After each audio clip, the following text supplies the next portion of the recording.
ಭೀತಿ ತೊರೆಯುವ ನಾವು ಪರೀಕ್ಷೆ ಬರೆಯುವ ಪರೀಕ್ಷಾವಾಣಿಯ ನಾವು ನೋಡಿ ಕಲಿಯುವ. ಖಾಲಿ ಜಾಗ ಭರ್ತಿ ಮಾಡಿ ಹೊಂದಿಸಿ ಬರೆದು ಲೆಕ್ಕ ಮಾಡಿ ಚಿತ್ರ ಬರೆದು ಭಾಗವ ಹೆಸರಿಸಿ ಎಲ್ಲ ಪ್ರಶ್ನೆಗೂ ಉತ್ತರಿಸಿ.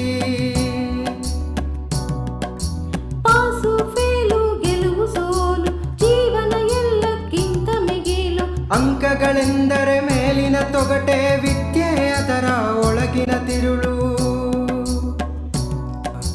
ಭೀತಿ ತೊರೆಯುವ ನಾವು ಪರೀಕ್ಷೆ ಬರೆಯುವ ಪರೀಕ್ಷಾವಾಣಿಯ ನಾವು ನೋಡಿ ಕಲಿಯುವ. ಪರೀಕ್ಷಾವಾಣಿಯ ನಾವು ನೋಡಿ ಕಲಿಯುವ. ಪರೀಕ್ಷಾವಾಣಿಯ ನಾವು ನೋಡಿ ಕಲಿಯುವ. ಪರೀಕ್ಷಾವಾಣಿ. ಪ್ರೀತಿಯ ವಿದ್ಯಾರ್ಥಿ ಮಿತ್ರರೇ, ಈ ದಿನ ಭೂಗೋಳಶಾಸ್ತ್ರದ 5ನೇ ಪಾಠವಾದಂತಹ ಭಾರತದ ಅರಣ್ಯ ಸಂಪತ್ತಿನ ಬಗ್ಗೆ ನಾವು ತಿಳಿದುಕೊಳ್ಳೋಣ. ನಾವು ಇಲ್ಲಿ ಯಾವ್ಯಾವ ಅಂಶಗಳ ಬಗ್ಗೆ ಹೆಚ್ಚು ಬೆಳಕನ್ನು ಬೀರ್ತೀವೋ ಅಡ್ಡಗೆರೆಗಳನ್ನು ಎಳೆಯೋದ್ರ ಮುಖಾಂತರ ನೋಟ್ ಪುಸ್ತಕದಲ್ಲೂ ನೀವು ಬರೆದುಕೊಂಡ್ರೆ ಒಳ್ಳೆಯದಾಗತ್ತೆ. ಈ ಅಧ್ಯಾಯದಲ್ಲಿ ಈ ಕೆಳಕಂಡ ಅಂಶಗಳ ಬಗ್ಗೆ ನಾವು ಗಮನವನ್ನು ಕೊಡೋಣ. ಈ ಪಾಠದಲ್ಲಿ ಅರಣ್ಯದ ಅರ್ಥ ಮತ್ತು ಪ್ರಾಮುಖ್ಯತೆಯನ್ನು ನಾವು ನೋಡೋಣ. ವೃಕ್ಷ ಮತ್ತು ಇತರ ಸಂಕುಲಗಳಿಂದ ಆವರಿಸಿದ ವಿಶಾಲವಾದಂತಹ ಭೂಭಾಗವನ್ನು ನಾವೇನಂತ ಕರಿತೀವಿ? ಅರಣ್ಯ ಅಥವಾ ಕಾಡು ಅಂಥೇಳಿ ಕರಿತೀವಿ. ಹಾಗಾದರೆ ಇದರ ಪ್ರಾಮುಖ್ಯತೆ ಏನು? ಅರಣ್ಯಗಳು ಪ್ರತ್ಯಕ್ಷವಾಗಿ ಮರದ ವಸ್ತುಗಳನ್ನು ಪೂರೈಸುತ್ತೆ, ಹೌದಲ್ವಾ? ಹಾಗೆಯೇ ಕೈಗಾರಿಕೆಗೆ ಕಚ್ಚಾ ಪದಾರ್ಥಗಳನ್ನು ಕೊಡ್ತಕ್ಕಂಥದ್ದು, ಜಾನುವಾರುಗಳಿಗೆ ಬೇಕಾದಂತಹ ಮೇವನ್ನು ಒದಗಿಸ್ತಕ್ಕಂಥದ್ದು. ಅಷ್ಟೇ ಅಲ್ಲ, ಈ ಅರಣ್ಯಗಳು ನೀರಿನ ಹರಿವಿನ ರಭಸವನ್ನು ಮಿತಿಗೊಳಿಸುತ್ತೆ, ಪ್ರವಾಹವನ್ನು ತಡೆಯುತ್ತೆ, ಮಣ್ಣಿನ ಸವೆತವನ್ನು ತಡೆಯುತ್ತೆ. ನೋಡಿ ಎಷ್ಟೆಲ್ಲ ಅನುಕೂಲ ಇದೆ ಕಾಡುಗಳಿಂದ ಅಲ್ವಾ? ಅಷ್ಟೇ ಅಲ್ಲ, ಮರುಭೂಮೀಕರಣವನ್ನು ತಡೆಯುತ್ತೆ, ಮಣ್ಣಿನ ಫಲವತ್ತತೆಯ ವೃದ್ಧಿಗೆ ನೆರವಾಗತ್ತೆ. ಅಷ್ಟೇ ಅಲ್ಲದೆ ವಾಯುಗುಣದ ಸಮತೋಲನವನ್ನು, ಪರ್ಯಾವರಣದ ಸಮತೋಲನವನ್ನು ಇದು ಕಾಪಾಡುತ್ತೆ. ನಾವು ಮುಂದೆ ನೋಡೋದಾದರೆ ಈ ಅರಣ್ಯ ಸಂಪತ್ತಿನಲ್ಲಿ ಇರ್ತಕ್ಕಂಥ ವಿಧಗಳು ಯಾವ್ಯಾವು? ಅರಣ್ಯ ಸಂಪತ್ತಿನಲ್ಲಿ 6 ವಿಧದ ಅರಣ್ಯಗಳನ್ನು ನಾವು ನೋಡ್ತೀವಿ. ಹಾಗಾದರೆ ಈ ಅರಣ್ಯದ ವಿಧಗಳನ್ನು ನಿರ್ಧರಿಸ್ತಕ್ಕಂಥ ಅಂಶಗಳು ಯಾವ್ಯಾವುದು ಅಂದರೆ ವಾಯುಗುಣ, ಅದೇ ಥರ ಮಣ್ಣು ಮತ್ತು ಮೇಲ್ಮೈ ಲಕ್ಷಣಗಳು. ವಾಯುಗುಣ, ಮಣ್ಣು ಮತ್ತು ಮೇಲ್ಮೈ ಲಕ್ಷಣಗಳು ಅರಣ್ಯದ ವಿಧಗಳನ್ನು ನಿರ್ಧರಿಸುತ್ತೆ. ಹಾಗಾದರೆ ಅರಣ್ಯದ 6 ವಿಧಗಳು ಯಾವ್ಯಾವು ಅಂದರೆ ನಮ್ಮ ದೇಶದಲ್ಲಿ ಇರತಕ್ಕಂತಹ ಒಟ್ಟು ಅಂದರೆ 22% ಅರಣ್ಯ ಭಾಗವನ್ನು 6 ಭಾಗಗಳಾಗಿ ವಿಂಗಡಿಸಬಹುದು. ಮೊದಲನೇದು ಯಾವುದು? ಉಷ್ಣವಲಯದ ನಿತ್ಯ ಹರಿದ್ವರ್ಣ ಕಾಡುಗಳು, ಉಷ್ಣವಲಯದ ಎಲೆ ಉದುರಿಸುವ ಕಾಡುಗಳು, ಕುರುಚಲು ಸಸ್ಯ ಮತ್ತು ಹುಲ್ಲುಗಾವಲು, ಮರುಭೂಮಿ ಸಸ್ಯವರ್ಗ, ಪರ್ವತ ಕಾಡುಗಳು ಹಾಗೂ ಮ್ಯಾಂಗ್ರೋವ್ ಅರಣ್ಯಗಳು. ಈಗ ನೋಡೋಣ ಪ್ರತಿಯೊಂದು ರೀತಿಯ ಅರಣ್ಯಗಳ ಬಗ್ಗೆ ನಾವು ತಿಳಿದುಕೊಳ್ಳೋಣ. ನಿತ್ಯ ಹರಿದ್ವರ್ಣ ಕಾಡುಗಳು ಸುಮಾರು 250 ಸೆಂಟಿಮೀಟರ್ಗಿಂತಲೂ ಹೆಚ್ಚು ಮಳೆಯನ್ನು ಪಡೆಯುತ್ತೆ. ಹಾಗಾದರೆ ನಮ್ಮ ಭಾರತದಲ್ಲಿ ಯಾವ ಭಾಗದಲ್ಲಿ 250 ಸೆಂಟಿಮೀಟರ್ ಮಳೆ ಬರುತ್ತೆ ಅನ್ನೋದು ನೋಡೋದಾದರೆ ಅಲ್ಲಿ ಈ ರೀತಿಯ ನಿತ್ಯ ಹರಿದ್ವರ್ಣ ಕಾಡುಗಳು ನಮಗೆ ಕಂಡುಬರುತ್ತೆ. ಅಂದರೆ ಪಶ್ಚಿಮ ಘಟ್ಟದ ಪಶ್ಚಿಮ ಭಾಗ, ಭಾರತದ ಈಶಾನ್ಯ ರಾಜ್ಯಗಳು ಅಂದರೆ ನಮ್ಮ ಮೇಘಾಲಯ, ಮಣಿಪುರ, ಅಸ್ಸಾಂ ಅಥವಾ ಈ ಅರುಣಾಚಲ ಪ್ರದೇಶ ಸುತ್ತಮುತ್ತ ಪ್ರದೇಶಗಳಲ್ಲಿ ನಮಗೆ ಈ ರೀತಿಯ ಅರಣ್ಯಗಳು ಕಂಡುಬರುತ್ತೆ. ಈ ಕಾಡಿನ ಲಕ್ಷಣಗಳು ನೋಡಿದ್ರೆ ದಟ್ಟವಾಗಿ ಬೆಳೆಯುತ್ತೆ, ತುಂಬ ದಟ್ಟವಾಗಿ ಮರಗಳು ಒತ್ತೊತ್ತಾಗಿ ಬೆಳೀತಕ್ಕಂಥದ್ದು, ಮರಗಳು ಎತ್ತರಕ್ಕೆ ಬೆಳೀತಕ್ಕಂಥದ್ದು ಮತ್ತು ನಿತ್ಯ ಹರಿದ್ವರ್ಣ ಸದಾ ಹಸಿರಾಗಿರ್ತಕ್ಕಂಥದ್ದು ಇದರ ಲಕ್ಷಣಗಳು ಅಂತ ನೀವು ಬರಿಬೇಕಾಗ್ತದೆ. ಅಷ್ಟೇ ಅಲ್ಲ, ಇಲ್ಲಿ ಯಾವ್ಯಾವ ಮರಗಳು ನಿಮಗೆ ಕಂಡುಬರುತ್ತೆ ಅನ್ನೋದಾದರೆ ತೇಗ, ಬೀಟೆ, ಯಬೋನಿ, ಮಹೋಗನಿ, ಚಂಪ, ಗುರ್ಜನ್ ಹಾಗೂ ಇತರ ಅರಣ್ಯಗಳು ಇಲ್ಲಿ ಕಂಡುಬರುತ್ತೆ. ಈಗ ನೋಡೋಣ 2ನೇ ರೀತಿಯ ಅರಣ್ಯ, ಉಷ್ಣವಲಯದ ಎಲೆ ಉದುರಿಸುವ ಕಾಡುಗಳು. ಇದನ್ನು ಏನಂತ ಕರಿತೀವಿ? ಇನ್ನೂ ಒಂದು ಹೆಸರಿಂದ ಕರಿತೀವಿ, ಪರ್ಣಪಾತಿ ಅರಣ್ಯ. ಈ ಅರಣ್ಯವು 100ರಿಂದ 200 ಸೆಂಟಿಮೀಟರಷ್ಟು ಮಳೆಯನ್ನು ವಾರ್ಷಿಕವಾಗಿ ಪಡೆಯುತ್ತೆ. ಪಶ್ಚಿಮ ಘಟ್ಟಗಳ ಪೂರ್ವ ಇಳಿಜಾರು ಭಾಗಗಳು, ಮಹಾರಾಷ್ಟ್ರ, ಕರ್ನಾಟಕ, ಕೇರಳ, ತಮಿಳುನಾಡು ಹಾಗೂ ಇತರ ಭಾಗಗಳಲ್ಲಿ ಉಷ್ಣವಲಯದ ಎಲೆ ಉದುರಿಸುವ ಕಾಡುಗಳು ಸಹ ನಮಗೆ ಕಂಡುಬರುತ್ತೆ. ಇದನ್ನು ಮಾನ್ಸೂನ್ ಕಾಡುಗಳು ಎಂತಲೂ ಕರೆಯುತ್ತೇವೆ. ಅಂದರೆ ವಸಂತ ಋತು ಮತ್ತು ಬೇಸಿಗೆಯ ಆರಂಭದಲ್ಲಿ ಇವು ಎಲೆಗಳನ್ನು ಉದುರಿಸುತ್ತವೆ. ಹೀಗಾಗಿ ಇವುಗಳು ಮಾನ್ಸೂನ್ಗಳಿಂದ ಅಂದರೆ ಮಳೆಯನ್ನು ಆಶ್ರಯಿಸಿ ಹೊಸ ಎಲೆಗಳು ಚಿಗುರುತ್ತವೆ. ಅದರಿಂದ ಇದು ಮಾನ್ಸೂನ್ ಕಾಡುಗಳು ಅಂತಲೇ ಕರಿತೇವೆ. ಇಲ್ಲಿ ಬೆಳೆಯುವ ಪ್ರಮುಖ ಮರಗಳು ಯಾವ್ಯಾವುದಪ್ಪ ಅಂದರೆ ತೇಗ, ಸಲೆ, ಶ್ರೀಗಂಧ, ಕೆಂದಾಳೆ ಹಾಗೂ ಇತರ ಮರಗಳು ಇಲ್ಲಿ ಬೆಳೀತವೆ. ಅದೇ ರೀತಿ ಕುರುಚಲು ಸಸ್ಯ ಮತ್ತು ಹುಲ್ಲುಗಾವಲು ಮೂರನೇ ವಿಧದ ಅರಣ್ಯವನ್ನು ನಾವು ನೋಡೋದಾದರೆ ಇವು 60ರಿಂದ 100 ಸೆಂಟಿಮೀಟರ್ ವಾರ್ಷಿಕ ಮಳೆಯನ್ನು ಪಡೀತವೆ. ಹುಲ್ಲು, ಮುಳ್ಳಿನ ಮರಗಿಡಗಳು ಮತ್ತು ಅಲ್ಲಲ್ಲಿ ಚದುರಿದಂಥ ಕುರುಚಲು ಗಿಡ ಮರಗಳು ಇಲ್ಲಿ ಸಹ ಕಂಡುಬರುತ್ತೆ. ಮತ್ತು ನೀವು ಇದು ಎಲ್ಲಿ ಕಂಡುಬರುತ್ತೆ ಭಾರತದಲ್ಲಿ ಎಂದರೆ ಕಚ್ ಮತ್ತು ಥಾರ್ ಮರುಭೂಮಿಯ ಅಂಚಿನ ಭಾಗದಲ್ಲಿ ಇದು ಕಂಡುಬರುತ್ತೆ. ರಾಜಸ್ಥಾನದ ಪೂರ್ವ ಭಾಗ, ಪಂಜಾಬ್ ಮತ್ತು ಪಶ್ಚಿಮ ಘಟ್ಟಗಳಲ್ಲೂ ಸಹ ಇದು ಕಂಡುಬರುತ್ತೆ. ಅದೇ ರೀತಿ ಈ ಒಂದು ಮರುಭೂಮಿ ಸಸ್ಯವರ್ಗವನ್ನು ನಾವು ನೋಡೋದಾದರೆ, ಅರಣ್ಯದಲ್ಲಿ 4ನೇ ವಿಧವನ್ನು ನೋಡೋದಾದರೆ ಇದು 10ರಿಂದ 50 ಸೆಂಟಿಮೀಟರ್ ವಾರ್ಷಿಕ ಮಳೆಯನ್ನು ಇಲ್ಲಿ ಪಡಿತಕ್ಕಂಥದ್ದು. ಅದೇ ಥರ ಇದು ಎಲ್ಲಿ ಅಂದರೆ ರಾಜಸ್ಥಾನ, ಪಂಜಾಬ್, ಹರಿಯಾಣ ಹಾಗೂ ಇತರ ಪ್ರದೇಶಗಳಲ್ಲಿ ಇದು ಈ ರೀತಿಯ ಮರುಭೂಮಿ ಸಸ್ಯವರ್ಗವನ್ನು ನಾವು ನೋಡ್ತೀವಿ. ಇಲ್ಲಿ ಗೊಬ್ಬಳಿ ಅಂತಕ್ಕಂತಹ ಮರಗಳು, ಕಳ್ಳಿ, ಖರ್ಜೂರ, ಕಗ್ಗಲಿ ಇತರ ಸಸ್ಯವರ್ಗಗಳು ಇಲ್ಲಿ ಕಂಡುಬರುತ್ತೆ. ಇಲ್ಲಿ ಮಳೆಯ ಕೊರತೆಯನ್ನು ನೀವು ಅಭ್ಯಾಸ ಮಾಡಬೇಕು, ಮಳೆಯ ಕೊರತೆಯನ್ನು ನೀವು ಗಮನಿಸಬೇಕು. ಮರಗಳು ಮತ್ತು ಗಿಡಗಂಟುಗಳು, ಮುಳ್ಳಿನ ಗಿಡಗಂಟೆಗಳು ಇಲ್ಲಿ ಬೆಳೀತಕ್ಕಂಥದ್ದು. ಮುಂದೆ ನಾವು ನೋಡೋದಾದರೆ ಪರ್ವತ ಕಾಡುಗಳು. ಏನಿದು ಪರ್ವತ ಕಾಡುಗಳು ಅಂತಂದರೆ ಹಿಮಾಲಯದ ಅಥವಾ ಪರ್ವತಗಳ ಇಳಿಜಾರಿನಲ್ಲಿ ಇವು ಕಂಡುಬರುತ್ತೆ. ಪರ್ವತ ಕಾಡುಗಳು ಅಂತ ಇವನ್ನು ನಾವು ಕರಿತೀವಿ. ಪರ್ವತಗಳು ಹಾಗೂ ಸ್ವಲ್ಪ ಮಟ್ಟಿಗೆ ನೀರಿಗೆ ಬೆಟ್ಟಗಳಲ್ಲೂ ಸಹ ಇವು ಕಂಡುಬರುತ್ತೆ ಅನ್ನೋದನ್ನು ನಾವು ಗಮನಿಸಬೇಕು. ಹಾಗಾದರೆ ಇಲ್ಲಿ ಕಂಡುಬರ್ತಕ್ಕಂತಹ ಅರಣ್ಯಗಳು ಯಾವ್ಯಾವುದು ಮಕ್ಕಳೇ? ನಾನು ಆಗಲೇ ಹೇಳಿದಾಗೆ ಪ್ರತಿಯೊಂದು ಅರಣ್ಯ ವಲಯವೂ ಸಹ ಅಥವಾ ಪ್ರತಿಯೊಂದು ರೀತಿಯ ಅರಣ್ಯವೂ ಸಹ ವಿಶೇಷವಾಗಿರ್ತಕ್ಕಂಥದ್ದು. ಇಲ್ಲಿ ಬೆಳೀತಕ್ಕಂತಹ ವಿವಿಧ ರೀತಿಯ ಸಸ್ಯವರ್ಗವನ್ನು ನೀವು ಗಮನಿಸಬೇಕು. ಯಾವುದಾದ್ರೂ ಒಂದು ಸಸ್ಯವರ್ಗವನ್ನು ಕೇಳಿ ಅದರಲ್ಲಿ ಬರ್ತಕ್ಕಂತಹ ಮರಗಳ ಬಗ್ಗೆ ಅಥವಾ ಸಸ್ಯವರ್ಗಗಳ ಬಗ್ಗೆ ನಿಮಗೆ ಪ್ರಶ್ನೆಗಳನ್ನು ಕೇಳಬಹುದು. ಓಕ್, ಚೆಸ್ಟ್ನಟ್, ಆಶ್, ಬೀಚ್, ಪೈನ್ ಹಾಗೂ ಇತರ ಮರಗಳನ್ನು ನಾವು ಇಲ್ಲಿ ನೋಡ್ತೇವೆ. ಮುಂದೆ ನೋಡೋದಾದರೆ ಮ್ಯಾಂಗ್ರೋವ್ ಕಾಡುಗಳು. ಏನಿದು ಮ್ಯಾಂಗ್ರೋವ್ ಕಾಡುಗಳು ಅಂತಂದರೆ ಈ ಜೌಗು ಪ್ರದೇಶದಲ್ಲಿ ಈ ಮ್ಯಾಂಗ್ರೋವ್ ಕಾಡುಗಳು ಕಂಡುಬರುತ್ತೆ. ಅಂದರೆ ನದಿ ಮುಖಜ ಭೂಮಿಯಲ್ಲಿ ಅಥವಾ ಜೌಗು ಪ್ರದೇಶದಲ್ಲಿ ನದಿಗಳು ಸಮುದ್ರವನ್ನು ಸೇರ್ತಕ್ಕಂತಹ ಜಾಗದಲ್ಲಿ ಮ್ಯಾಂಗ್ರೋವ್ ಅರಣ್ಯಗಳು ಕಂಡುಬರುತ್ತೆ.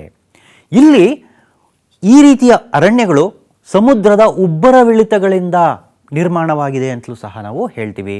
ಉದಾಹರಣೆಗೆ ನಮ್ಮ ಪೂರ್ವ ಕರಾವಳಿಯ ನದಿ ಮುಖಜ ಭೂಮಿ, ಉದಾಹರಣೆಗೆ ಗೋದಾವರಿ, ಕೃಷ್ಣ ಅಥವಾ ನಮ್ಮ ಗಂಗಾ ನದಿ ಮುಖಜ ಭೂಮಿಯನ್ನು ನಾವು ಉದಾಹರಣೆಗೆ ತಗೊಳ್ಬೋದು.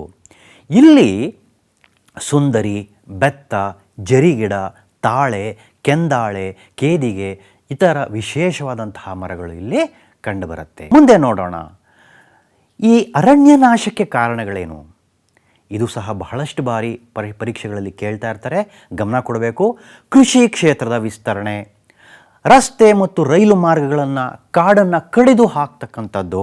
ಅಷ್ಟೇ ಅಲ್ಲ, ದೊಡ್ಡ ದೊಡ್ಡ ನೀರಾವರಿ ಯೋಜನೆಗಳ ನಿರ್ಮಾಣಕ್ಕಾಗಿ ಕಾಡನ್ನು ಕತ್ತರಿಸ್ತಕ್ಕಂಥದ್ದು, ಕೈಗಾರಿಕೀಕರಣ, ನಗರೀಕರಣ ಹಾಗೂ ಪ್ರಾಣಿಗಳನ್ನು ಅತಿಯಾಗಿ ಮೇಯಿಸ್ತಕ್ಕಂಥದ್ದು. ಅದಷ್ಟೇ ಅಲ್ಲದೆ ಕಾಡ್ಗಿಚ್ಚು, ಈ ಎಲ್ಲ ಅಂಶಗಳು ಅರಣ್ಯ ನಾಶಕ್ಕೆ ಕಾರಣಗಳಾಗಿವೆ. ಹಾಗಾದರೆ ಅರಣ್ಯವನ್ನು ಸಂರಕ್ಷಣೆ ಮಾಡೋದು ನಿಮ್ಮ ಎಲ್ಲರ ಕರ್ತವ್ಯ ಅಲ್ವಾ? ಹಾಗಾದರೆ ಅರಣ್ಯಗಳ ಸಂರಕ್ಷಣೆಗೆ ನಾವು ಕೈಗೊಳ್ಬೋದಾದಂಥ ಕ್ರಮಗಳು ಯಾವ್ಯಾವುದು? ಮಕ್ಕಳೇ, ಇದೆಲ್ಲವನ್ನು ನೀವು ಅಭ್ಯಾಸ ಮಾಡಬೇಕಾಗತ್ತೆ. ಅರಣ್ಯ ನಾಶದ ನಿಯಂತ್ರಣ ಅಂದರೆ ಕಾಡ್ಗಿಚ್ಚಿನಂತಹ ಒಂದು ಏನು ಅಂಶಗಳಿದೆ ಅದನ್ನು ನಾವು ನಿಯಂತ್ರಣ ಮಾಡಬೇಕು. ಮಿತಿಮೀರಿ ಪ್ರಾಣಿಗಳನ್ನು ಮೇಯಿಸ್ತಕ್ಕಂಥದ್ದನ್ನು ತಡೆಗಟ್ಟತಕ್ಕಂಥದ್ದು, ಕಾಡ್ಗಿಚ್ಚಿನ ನಿಯಂತ್ರಣ ಹಾಗೂ ಅರಣ್ಯ ಅತಿಕ್ರಮಣವನ್ನು ತಡೆ. ಅಂದರೆ ಯಾವುದೇ ಕಾರಣಕ್ಕೂ ನಿಷೇಧಿತವಾದಂತಹ ಅಥವಾ ಈ ಒಂದು ಸಂರಕ್ಷಿತ ಅರಣ್ಯಕ್ಕೆ ನಾವು ಅನಗತ್ಯವಾಗಿ ಪ್ರವೇಶವನ್ನು ಕೊಡಬಾರದು. ಅರಣ್ಯಗಳಲ್ಲಿ ಕೀಟ ಮತ್ತು ರೋಗಗಳ ನಿಯಂತ್ರಣವನ್ನು ಮಾಡತಕ್ಕಂಥದ್ದು. ಅಷ್ಟೇ ಅಲ್ಲದೆ ಭಾರತದಲ್ಲಿ ಈ ಅರಣ್ಯವನ್ನು ಅಥವಾ ಇನ್ಯಾವ ರೀತಿ ನಾವು ನಾವು ಅರಣ್ಯವನ್ನು ಸಂರಕ್ಷಣೆ ಮಾಡ್ಬೋದು ಅಂದರೆ ಮರಗಳ ಕಳ್ಳ ಸಾಗಾಣಿಕೆಯನ್ನು ತಡೀತಕ್ಕಂಥದ್ದು, ವೈಜ್ಞಾನಿಕವಾಗಿ ಮರಗಳನ್ನು ಕಡಿಲೇಬಾರ್ದು ಅಂತಲ್ಲ, ಕೆಲವು ಮರಗಳನ್ನು, ಒಣಗಿದ ಮರಗಳನ್ನು ವೈಜ್ಞಾನಿಕವಾಗಿ ಅದನ್ನು ನಾವು ಕಡಿಬೇಕು ಅಂತ ನಾವು ಹೇಳ್ತೇವೆ. ಅಷ್ಟೇ ಅಲ್ಲದೆ ಅರಣ್ಯನಾಶ ನಿಯಂತ್ರಣ ಕಾಯ್ದೆಯನ್ನು ಕಟ್ಟುನಿಟ್ಟಾಗಿ ಜಾರಿಗೆ ತಂದು ಪಾಲಿಸ್ತಕ್ಕಂಥದ್ದು ಅಷ್ಟೇ ಅಲ್ಲದೆ ಅರಣ್ಯ ಬೆಳೆಸಲು ಪ್ರೋತ್ಸಾಹವನ್ನು ಕೊಡ್ತಕ್ಕಂಥದ್ದು, ಮತ್ತು ಮಕ್ಕಳಲ್ಲಿ ಮತ್ತು ಹಿರಿಯರಲ್ಲಿ ಅರಣ್ಯಗಳ ಪ್ರಾಮುಖ್ಯತೆಯ ಬಗ್ಗೆ ಅರಿವನ್ನು ಉಂಟು ಮಾಡ್ತಕ್ಕಂಥದ್ದು. ಈಗ ನೋಡೋಣ ವನ್ಯಜೀವಿ ಧಾಮಗಳ ಬಗ್ಗೆ. ನಮ್ಮ ದೇಶದಲ್ಲಿ ಎಷ್ಟಿದೆ? ಒಟ್ಟು 523 ಅರಣ್ಯಧಾಮಗಳಿದೆ ಮಕ್ಕಳ. ವನ್ಯಜೀವಿಗಳಿಗೆ ರಕ್ಷಣೆ ನೀಡುವ ಸ್ಥಳಗಳನ್ನು ವನ್ಯಜೀವಿ ಧಾಮಗಳು ಅಂತೇಳಿ ನಾವು ಕರಿತೇವೆ ಅಲ್ವಾ. ಮುಂದೆ ಹೋಗೋಣ. ಮುಂದೆ ನೋಡೋದಾದರೆ ರಾಷ್ಟ್ರೀಯ ಉದ್ಯಾನಗಳು ಸಾರ್ವಜನಿಕ ವಿಹಾರ ಮತ್ತು ವೈಜ್ಞಾನಿಕ ಹಿತದೃಷ್ಟಿಯಿಂದ ನೈಸರ್ಗಿಕ ಸೌಂದರ್ಯ ಮತ್ತು ಸಸ್ಯ ಪ್ರಾಣಿ ಸಂಕುಲಗಳ ಸಂರಕ್ಷಣೆಗಾಗಿ ರಾಷ್ಟ್ರೀಯ ಉದ್ಯಾನಗಳನ್ನು ನಾವು ಮಾಡಿದ್ದೇವೆ. ಹಾಗೆಯೇ ಮುಂದೆ ನೋಡೋದಾದರೆ ನಮ್ಮ ಭಾರತದಲ್ಲಿ 18 ಜೀವಿ ಸಂರಕ್ಷಣಾ ವಲಯಗಳನ್ನು ನಾವು ನೋಡ್ತೀವಿ. ಉದಾಹರಣೆಗೆ ನೀಲಗಿರಿ, ನಂದಾದೇವಿ, ನೋಕ್ರೆಕ್, ಮಾನಸ ಹಾಗೂ ಇತರ ವನ್ಯಜೀವಿ ಸಂರಕ್ಷಣಾ ವಲಯಗಳನ್ನು ನಾವು ನೋಡ್ತೇವೆ. ಮಕ್ಕಳೇ, ಈಗ ನಾವು ಮುಂದಿನ ಪಾಠವಾದಂತಹ ಅಂದರೆ ಭೂಗೋಳಶಾಸ್ತ್ರದಲ್ಲಿ 6ನೇ ಪಾಠವಾದಂತಹ ಭಾರತದ ಜಲ ಸಂಪನ್ಮೂಲಗಳ ಬಗ್ಗೆ ತಿಳ್ಕೊಳ್ಳೋಣ. ಬಹಳ ಪ್ರಮುಖವಾದಂತಹ ಒಂದು ಅಧ್ಯಾಯ. ಗಮನ ಕೊಟ್ಟು ನಾವು ನೋಡೋದಾದರೆ ಈ ಪಾಠದಲ್ಲಿ ನಾವು ಏನೇನು ಮುಖ್ಯ ಅಂಶಗಳನ್ನು ನಾವು ನೋಡ್ತೀವಿ ಅನ್ನೋದನ್ನು ನೋಡೋದಾದರೆ, ಮೊದಲನೇದಾಗಿ ಜಲ ಸಂಪನ್ಮೂಲಗಳ ಪ್ರಾಮುಖ್ಯತೆಯನ್ನು ನಾವಿಲ್ಲಿ ನೋಡ್ತೇವೆ. ಭಾರತದ ಪ್ರಮುಖ ನದಿಗಳು ಯಾವ್ಯಾವುದು ಅಂತ ತಿಳ್ಕೊಳ್ತೇವೆ. ಅಷ್ಟೇ ಅಲ್ಲ, ಈ ನೀರಾವರಿಯ ಅರ್ಥ, ನೀರಾವರಿ ಅಂದ್ರೇನು, ನೀರಾವರಿಯಲ್ಲಿ ಯಾವ ವಿಧಗಳಿದೆ, ನೀರಾವರಿಯ ಪ್ರಾಮುಖ್ಯತೆ ಏನಿದೆ, ಅದರ ಅವಶ್ಯಕತೆ ಏನಿದೆ, ಹಾಗೆಯೇ ನೀರಾವರಿಯ ವಿಧಗಳು ಮತ್ತು ಹಂಚಿಕೆಯನ್ನು ನಾವು ಇದರಲ್ಲಿ ನೋಡ್ತೇವೆ.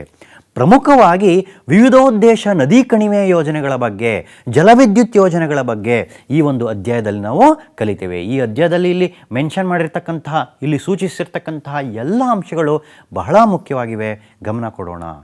ಈಗ ನಾವು ಮುಂದೆ ನೋಡೋದಾದರೆ ಭಾರತದ ಜಲಸಂಪನ್ಮೂಲಗಳ ಪ್ರಾಮುಖ್ಯತೆ ಏನು ಅನ್ನೋದಾದರೆ, ನೀರು ಅತ್ಯಮೂಲ್ಯವಾದಂತಹ ನೈಸರ್ಗಿಕ ಸಂಪನ್ಮೂಲ, ಹೌದಲ್ವಾ? ಇದು ನಾವೆಲ್ಲರೂ ಒಪ್ಕೊಳ್ಳೇಬೇಕಲ್ವಾ? ನೀರಿಲ್ಲದೆ ನಾವು ಬದುಕಿರಲಿಕ್ಕೆ ಸಾಧ್ಯವಿಲ್ಲ, ಜೀವನ ಸಾಧ್ಯ ಇಲ್ಲ. ಮನುಷ್ಯನಿಗೆ ಕುಡಿಲಿಕ್ಕೆ, ಅಡುಗೆ ಮಾಡಲಿಕ್ಕೆ, ನೈರ್ಮಲ್ಯ, ಸ್ವಚ್ಛತೆಗೆ, ವ್ಯವಸಾಯಕ್ಕೆ, ವಿದ್ಯುತ್ ಶಕ್ತಿ ಉತ್ಪಾದನೆಗೆ ಅಲ್ವಾ, ಕೈಗಾರಿಕೆಗೆ ನಮಗೆ ನೀರು ಅವಶ್ಯಕ. ನಮ್ಮ ದೇಶದಲ್ಲಿ ಇರತಕ್ಕಂತಹ ನದಿಗಳನ್ನು ನಾವು ಇಲ್ಲಿ ಗಮನದಲ್ಲಿ ಕೊಡೋಣ. ಸಿಂಧೂ ನದಿಯು ಕೈಲಾಸ ಪರ್ವತದಲ್ಲಿ ಹುಟ್ಟುತ್ತೆ, ಜನ್ಮ ತಾಳುತ್ತೆ. ಇದು ನಮ್ಮ ಪಾಕಿಸ್ತಾನದ ಕರಾಚಿಯ ಬಳಿಯ ಅರಬ್ಬಿ ಸಮುದ್ರದಲ್ಲಿ ಸೇರ್ತಕ್ಕಂಥದ್ದು. ಈ ನದಿಗೆ ಇರ್ತಕ್ಕಂಥ ಉಪನದಿಗಳು ಯಾವ್ಯಾವುದಪ್ಪ ಅಂದರೆ ಝೀಲಂ, ಚೆನಾಬ್, ಬೀಸ್ ಅಥವಾ ಬಿಯಾಸ್, ರಾವಿ, ಸಟ್ಲೇಜ್ ಅಂತ ಹೇಳಿ ನಾವು ಕರಿತೀವಿ. ಇದು ಸಿಂಧೂ ನದಿ ಬಗ್ಗೆ ಇರತಕ್ಕಂತಹ ಪ್ರಮುಖವಾದಂತಹ ಮಾಹಿತಿ. ವಿದ್ಯಾರ್ಥಿ ಮಿತ್ರರೇ, ಈಗ ನಾವು ಗಂಗಾ ನದಿಯ ಬಗ್ಗೆ ತಿಳ್ಕೊಳ್ಳೋಣ. ಗಂಗಾ ನದಿಯಲ್ಲಿ ಹುಟ್ಟುತ್ತೆ ಗಂಗೋತ್ರಿ ಹಿಮನದಿ. ಇದು ಪದ್ಮಾ ನದಿ ಎಂಬ ಹೆಸರಿನೊಂದಿಗೆ ಬಾಂಗ್ಲಾದೇಶದಲ್ಲಿ ಹರಿದು ಅಂತಿಮವಾಗಿ ಬಂಗಾಳ ಕೊಲ್ಲಿಯನ್ನು ಸೇರುತ್ತೆ. ಯಮುನಾ, ಘಾಗ್ರಾ, ಗಂಡಕ್, ರಾಮಗಂಗಾ, ಗೋಮತಿ, ಸೋನ್, ಕೋಸಿ ನದಿಗಳು ಇದು ಉಪನದಿಗಳು. ಈ ಎಲ್ಲ ನದಿಗಳು ಗಂಗಾ ನದಿಗೆ ಉಪನದಿಗಳು ಅಂತೇಳಿ ನಾವು ಹೇಳ್ತೀವಿ. ಹಾಗೆ ಬ್ರಹ್ಮಪುತ್ರ ನದಿಯನ್ನು ನೀವು ನೋಡೋದಾದರೆ ಮಾನಸ ಸರೋವರದ ಸಮೀಪವಿರತಕ್ಕಂತಹ ಚಿಮಯಂಗ್ಡಂಗ್ನಲ್ಲಿ ಇದು ಜನ್ಮ ತಾಳುತ್ತೆ. ಬಾಂಗ್ಲಾದೇಶದಲ್ಲಿ ಗಂಗಾ ನದಿಯೊಂದಿಗೆ ವಿಲೀನಗೊಂಡು ಬಂಗಾಳ ಕೊಲ್ಲಿಯನ್ನು ಸೇರ್ತಕ್ಕಂಥದ್ದು. ಇದರ ಒಟ್ಟು ಉದ್ದ ಎಷ್ಟು? 2589 ಕಿಲೋಮೀಟರ್ಗಳ ಉದ್ದ ಇದು ಹರಿಯತಕ್ಕಂಥದ್ದು. ಮುಂದೆ ನೋಡೋದಾದರೆ ಮಹಾನದಿ ಇದು ಸಿವಹಾ ಸರಣಿಯಲ್ಲಿ ಹುಟ್ಟುತ್ತೆ. ಬಂಗಾಳ ಕೊಲ್ಲಿಯನ್ನು ಸೇರ್ತಕ್ಕಂಥದ್ದು. ಒಟ್ಟು ಉದ್ದ 851 ಕಿಲೋಮೀಟರ್. ಗೋದಾವರಿ ನದಿಯನ್ನು ನಾವು ನೋಡೋದಾದರೆ ಇದು ನಮ್ಮ ನಾಸಿಕದ ಬಳಿಯ ತ್ರಯಂಬಕದಲ್ಲಿ ಜನ್ಮ ತಾಳುತ್ತೆ. ಬಂಗಾಳ ಕೊಲ್ಲಿಯನ್ನು ಸೇರ್ತಕ್ಕಂಥದ್ದು ಮತ್ತು ದಕ್ಷಿಣ ಭಾರತದಲ್ಲಿ ಅತ್ಯಂತ ಉದ್ದವಾದಂತಹ ನದಿ. ಒಟ್ಟು 1400 ಕಿಲೋಮೀಟರ್ಗಳಷ್ಟು ಉದ್ದ ಹರಿತಕ್ಕಂಥದ್ದು. ಕೃಷ್ಣಾ ನದಿಯನ್ನು ನೀವು ನೋಡೋದಾದರೆ ಮಹಾಬಲೇಶ್ವರದಲ್ಲಿ ಇದು ಹುಟ್ಟುತ್ತೆ. ಬಂಗಾಳ ಕೊಲ್ಲಿಯನ್ನು ಸೇರ್ತಕ್ಕಂಥದ್ದು. ಭೀಮಾ, ತುಂಗಭದ್ರಾ, ಕೊಯ್ನಾ, ಘಟಪ್ರಭಾ, ಮಲಪ್ರಭಾ ಇತರ ಉಪನದಿಗಳು ಇದಕ್ಕೆ ಸೇರ್ತಕ್ಕಂಥದ್ದು. ಮುಂದೆ ನೋಡೋದಾದರೆ ಕಾವೇರಿ ನದಿಯನ್ನು ನಾವು ನೋಡೋದಾದರೆ ಕಾವೇರಿ ಎಲ್ಲಿ ಹುಟ್ಟುತ್ತೆ? ತಲಕಾವೇರಿ. ಬಂಗಾಳ ಕೊಲ್ಲಿಯನ್ನು ಇದು ಸೇರ್ತಕ್ಕಂಥದ್ದು. ಹೇಮಾವತಿ, ಶಿಂಷ, ಕಬಿನಿ, ಅರ್ಕಾವತಿ, ಲಕ್ಷ್ಮಣತೀರ್ಥ, ಸುವರ್ಣಾವತಿ ಮತ್ತು ಭವಾನಿ ಈ ಎಲ್ಲ ಉಪನದಿಗಳು ಕಾವೇರಿಗೆ ಇರ್ತಕ್ಕಂತಹದ್ದು ಅಂತ ನಾವು ಗಮನ ಕೊಡಬೇಕಾಗ್ತದೆ. ಈಗ ನೋಡೋಣ ಭಾರತದಿಂದ ಪಶ್ಚಿಮ ದಿಕ್ಕಿಗೆ ಹರಿತಕ್ಕಂತಹ ನದಿಗಳು. ಪಶ್ಚಿಮ ದಿಕ್ಕಿಗೆ ಹರಿತಕ್ಕಂತಹ ನದಿಗಳು ಯಾವ್ಯಾವುದಪ್ಪ ಅಂದರೆ ನರ್ಮದಾ ನದಿ ಮತ್ತು ತಾಪಿ ನದಿ ಅಲ್ವಾ. ಮುಖ್ಯವಾಗಿ ನರ್ಮದಾ ಮತ್ತು ತಾಪಿ ನದಿಯನ್ನು ನಾವು ನೋಡೋದಾದರೆ, ನರ್ಮದಾ ನದಿ ಅಮರಕಂಟಕದಲ್ಲಿ ಇದು ಹುಟ್ಟುತ್ತೆ. ಅಮೃತಶಿಲಾ ಕಂದರದ ಮೂಲಕ ಅರಬ್ಬಿ ಸಮುದ್ರವನ್ನು ಸೇರ್ತಕ್ಕಂಥದ್ದು. ಮತ್ತು ತಾಪಿ ನದಿಯನ್ನು ನೋಡೋದಾದರೆ ಇದು ಮುಲ್ತಾಯ್ ಬೆಟ್ಟಗಳಲ್ಲಿ ಹುಟ್ಟುತ್ತೆ. ಇದು ಸಹ ಅರಬ್ಬಿ ಸಮುದ್ರವನ್ನು ಸೇರ್ತಕ್ಕಂಥದ್ದು. ಇತರ ನದಿಗಳು ಯಾವ್ಯಾವುದು? ಸಬರಮತಿ, ಗುಜರಾತಿನಲ್ಲಿ ಸಬರಮತಿ, ಅದೇ ರೀತಿ ಗೋವಾದಲ್ಲಿ ಮಾಂಡೋವಿ, ಅದೇ ಥರ ಜುವಾರಿ, ಅದೇ ರೀತಿ ಬೇಡ್ತಿ, ನಮ್ಮ ಕರ್ನಾಟಕದ ಬೇಡ್ತಿ, ಅದೇ ರೀತಿ ಶರಾವತಿ, ಕಾಳಿ ಮತ್ತು ನೇತ್ರಾವತಿ ಹಾಗೂ ಪೆರಿಯಾರ್. ಈ ಎಲ್ಲ ನದಿಗಳು ಪಶ್ಚಿಮಕ್ಕೆ ಹರಿಯುವ ಇತರ ನದಿಗಳು ಅಂತ ನಾವು ನೋಡ್ಬೋದು. ಇಲ್ಲಿ ನಮ್ಮ ಭಾರತದ ಒಂದು ಭೂಪಟ ಇದೆ. ಈ ಭೂಪಟದಲ್ಲಿ ನದಿಗಳು ಹರಿಯುವ ದಿಕ್ಕನ್ನು ಸೂಚಿಸಿದೆ. ವಿದ್ಯಾರ್ಥಿ ಮಿತ್ರರೇ, ಈ ಬಾರಿ ಭೂಗೋಳಶಾಸ್ತ್ರದಲ್ಲಿ ನಕಾಶೆಯನ್ನು, ಭಾರತದ ಒಂದು ನಕಾಶೆಯನ್ನು ಬಿಡಿಸಿ ಸ್ಥಳಗಳನ್ನು ಗುರುತಿಸಲಿಕ್ಕೆ 5 ಅಂಕಗಳನ್ನು ಇಟ್ಟಿದ್ದಾರೆ. ಅದರಲ್ಲಿ ನದಿಗಳು ಸಹ ಒಂದು ಆಗಿರಬಹುದು. ಆದ್ದರಿಂದ ನೀವು ಈ ಎಲ್ಲ ನದಿಗಳನ್ನು, ಪ್ರಮುಖವಾಗಿ ನಾನು ಇವತ್ತು ಸೂಚಿಸಿದಂತಹ ಎಲ್ಲ ನದಿಗಳನ್ನು ಸರಿಯಾಗಿ ಅಲ್ಲಿ ಗುರುತಿಸ್ತಕ್ಕಂತಹ ಒಂದು ಕೆಲಸವನ್ನು ನೀವು ಮಾಡಬೇಕಾಗ್ತದೆ. ಮುಂದೆ ನೋಡೋಣ. ಈಗ ನೀರಾವರಿಯ ಅರ್ಥ. ನೀರಾವರಿ ಅಂದರೆ ಏನು? ನೀರಾವರಿ ಅಂದರೆ ಕೃಷಿ ಉದ್ದೇಶಕ್ಕೆ ಕೃತಕವಾಗಿ ನೀರನ್ನು ಪೂರೈಕೆ ಮಾಡ್ತಕ್ಕಂಥದ್ದು ಅಲ್ವಾ. ನಮ್ಮ ದೇಶ ಏನಕ್ಕೆ ಬೇಕು? ಇದು ನಮ್ಮ ದೇಶ ಕೃಷಿಯನ್ನು ಆಧರಿಸಿದಂತಹ ದೇಶ. ನಮ್ಮಲ್ಲಿ ಮಳೆಯನ್ನು ತಗೊಂಡ್ರೆ ಹೇಗೆ? ಅಕಾಲಿಕವಾಗಿರ್ತಕ್ಕಂಥದ್ದು, ಋತುಕಾಲಿಕವಾಗಿರ್ತಕ್ಕಂಥದ್ದು. ಕೇವಲ ಮಾನ್ಸೂನ್ ಸಮಯದಲ್ಲಿ ಜೂನ್, ಜುಲೈ, ಆಗಸ್ಟ್, ಸೆಪ್ಟೆಂಬರ್ ತಿಂಗಳಲ್ಲಿ ಮಾತ್ರ ಮಳೆ ಬೀಳ್ತಕ್ಕಂಥದ್ದು. ಮತ್ತು ಮಳೆ ಹಂಚಿಕೆಯೂ ಸಹ ಅಸಮಾನತೆಯಿಂದ ಕೂಡಿರತಕ್ಕಂಥದ್ದು. ಈ ಎಲ್ಲ ಅಂಶಗಳಿಗಾಗಿ ನಮಗೆ ನೀರಾವರಿ ಬಹಳ ಅವಶ್ಯಕತೆ ಇದೆ. ಹಾಗಾದರೆ ನೀರಾವರಿಯ ವಿಧಗಳು ಯಾವ್ಯಾವುದು? ಯಾವ್ಯಾವ ರೀತಿ ನಾವು ನೀರಾವರಿಯನ್ನು ನಾವು ನಮ್ಮ ಕೃಷಿಗೆ ನಾವು ಬಳಸ್ತೇವೆ ಅಂತಂದಾಗ, ಬಾವಿ ನೀರಾವರಿ, ಅದೇ ರೀತಿ ಬಾವಿ ನೀರಾವರಿ, ಕೆರೆ ನೀರಾವರಿ ಹಾಗೂ ಕಾಲುವೆ ನೀರಾವರಿ ಅಂತ ನಾವು ಹೇಳ್ತೇವೆ. ಮೊದಲನೇದು ಬಾವಿ ನೀರಾವರಿ. ಕಡಿಮೆ ಮಳೆಯಾಗುವ ಪ್ರದೇಶದಲ್ಲೂ ನಾವು ಬಾವಿಯನ್ನು ತೋಡಿಸಿ ನಾವು ನಮ್ಮ ಕೃಷಿ ವ್ಯವಸ್ಥೆಗೆ ನೀರನ್ನು ಹರಿಸ್ಕೊಳ್ಬಹುದು. ಮತ್ತು ತಂತ್ರಜ್ಞಾನವೂ ಇದಕ್ಕೆ ಅಷ್ಟು ಬೇಕಾಗೋದಿಲ್ಲ. ವೆಚ್ಚವೂ ಸಹ ಕಡಿಮೆ. ವೆಚ್ಚದಾಯಕವಾದಂತಹ ತಂತ್ರಜ್ಞಾನ ಇದಕ್ಕೆ ಬೇಕಾಗಿಲ್ಲ ಅಂಥೇಳಿ ನಾವು ಹೇಳ್ತೇವೆ. ಮುಂದೆ ನೋಡೋದಾದರೆ ಈ ಬಾವಿಯಲ್ಲಿ ತೆರೆದ ಬಾವಿ ಮತ್ತು ಕೊಳವೆ ಬಾವಿ ಅಂತಕ್ಕಂತಹ 2 ರೀತಿಯ ಬಾವಿಗಳನ್ನು ನಾವು ನೋಡಬಹುದು. ಮುಂದೆ ನೋಡೋದಾದರೆ ನೀರಾವರಿಯ ವಿಧಗಳಲ್ಲಿ ಕಾಲುವೆ ನೀರಾವರಿಯನ್ನು ನಾವು ನೋಡ್ತೇವೆ. ಈ ಕಾಲುವೆ ನೀರಾವರಿಯಲ್ಲಿ ನೋಡೋದಾದರೆ ನಮ್ಮ ದೇಶದ ಒಟ್ಟು ನೀರಾವರಿ ಕ್ಷೇತ್ರದಲ್ಲಿ 27% ಕಾಲುವೆ ನೀರಾವರಿಯನ್ನು ನಾವು ನೋಡ್ತೇವೆ. ಈ ಕಾಲುವೆ ನೀರಾವರಿಯಲ್ಲಿ 2 ವಿಧಗಳಿದ್ದಾವೆ. ಒಂದು ಪ್ರವಾಹ ಕಾಲುವೆ, ಇನ್ನೊಂದು ಸಾರ್ವಕಾಲಿಕ ಕಾಲುವೆ. ಯಾವುದೇ ಅಣೆಕಟ್ಟು ನಿರ್ಮಿಸದೆ ನೇರವಾಗಿ ನದಿಯಿಂದಲೇ ಕಾಲುವೆಯನ್ನು ತೋಡಿ ಕೃಷಿಗೆ ನೀರನ್ನು ಹರಿಸ್ತಕ್ಕಂತಹ ಕಾಲುವೆಗೆ ಪ್ರವಾಹ ಕಾಲುವೆ ಅಂತ ಹೇಳಿ ಕರಿತೇವೆ. ಇವು ಅಷ್ಟು ವೈಜ್ಞಾನಿಕವಾದದಲ್ಲ. ಯಾಕಂದರೆ ಪ್ರವಾಹದ ಸಂದರ್ಭದಲ್ಲಿ ಹೆಚ್ಚಿನ ನೀರು ಕಾಲುವೆಯ ಮುಖಾಂತರ ಹರಿದು ಬೆಳೆದಿರ್ತಕ್ಕಂತಹ ಬೆಳೆಯನ್ನು ನಾಶ ಮಾಡ್ತಕ್ಕಂತಹ ಸಾಧ್ಯತೆಗಳು ಹೆಚ್ಚು. ಅದರಿಂದ ಸಾರ್ವಕಾಲಿಕ ಕಾಲುವೆ ಶ್ರೇಷ್ಠವಾದದ್ದು, ವೈಜ್ಞಾನಿಕವಾದದ್ದು ಅಂತೀವಿ. ಹಾಗಾದರೆ ಸಾರ್ವಕಾಲಿಕ ಕಾಲುವೆ ಅಂದರೆ ಏನು?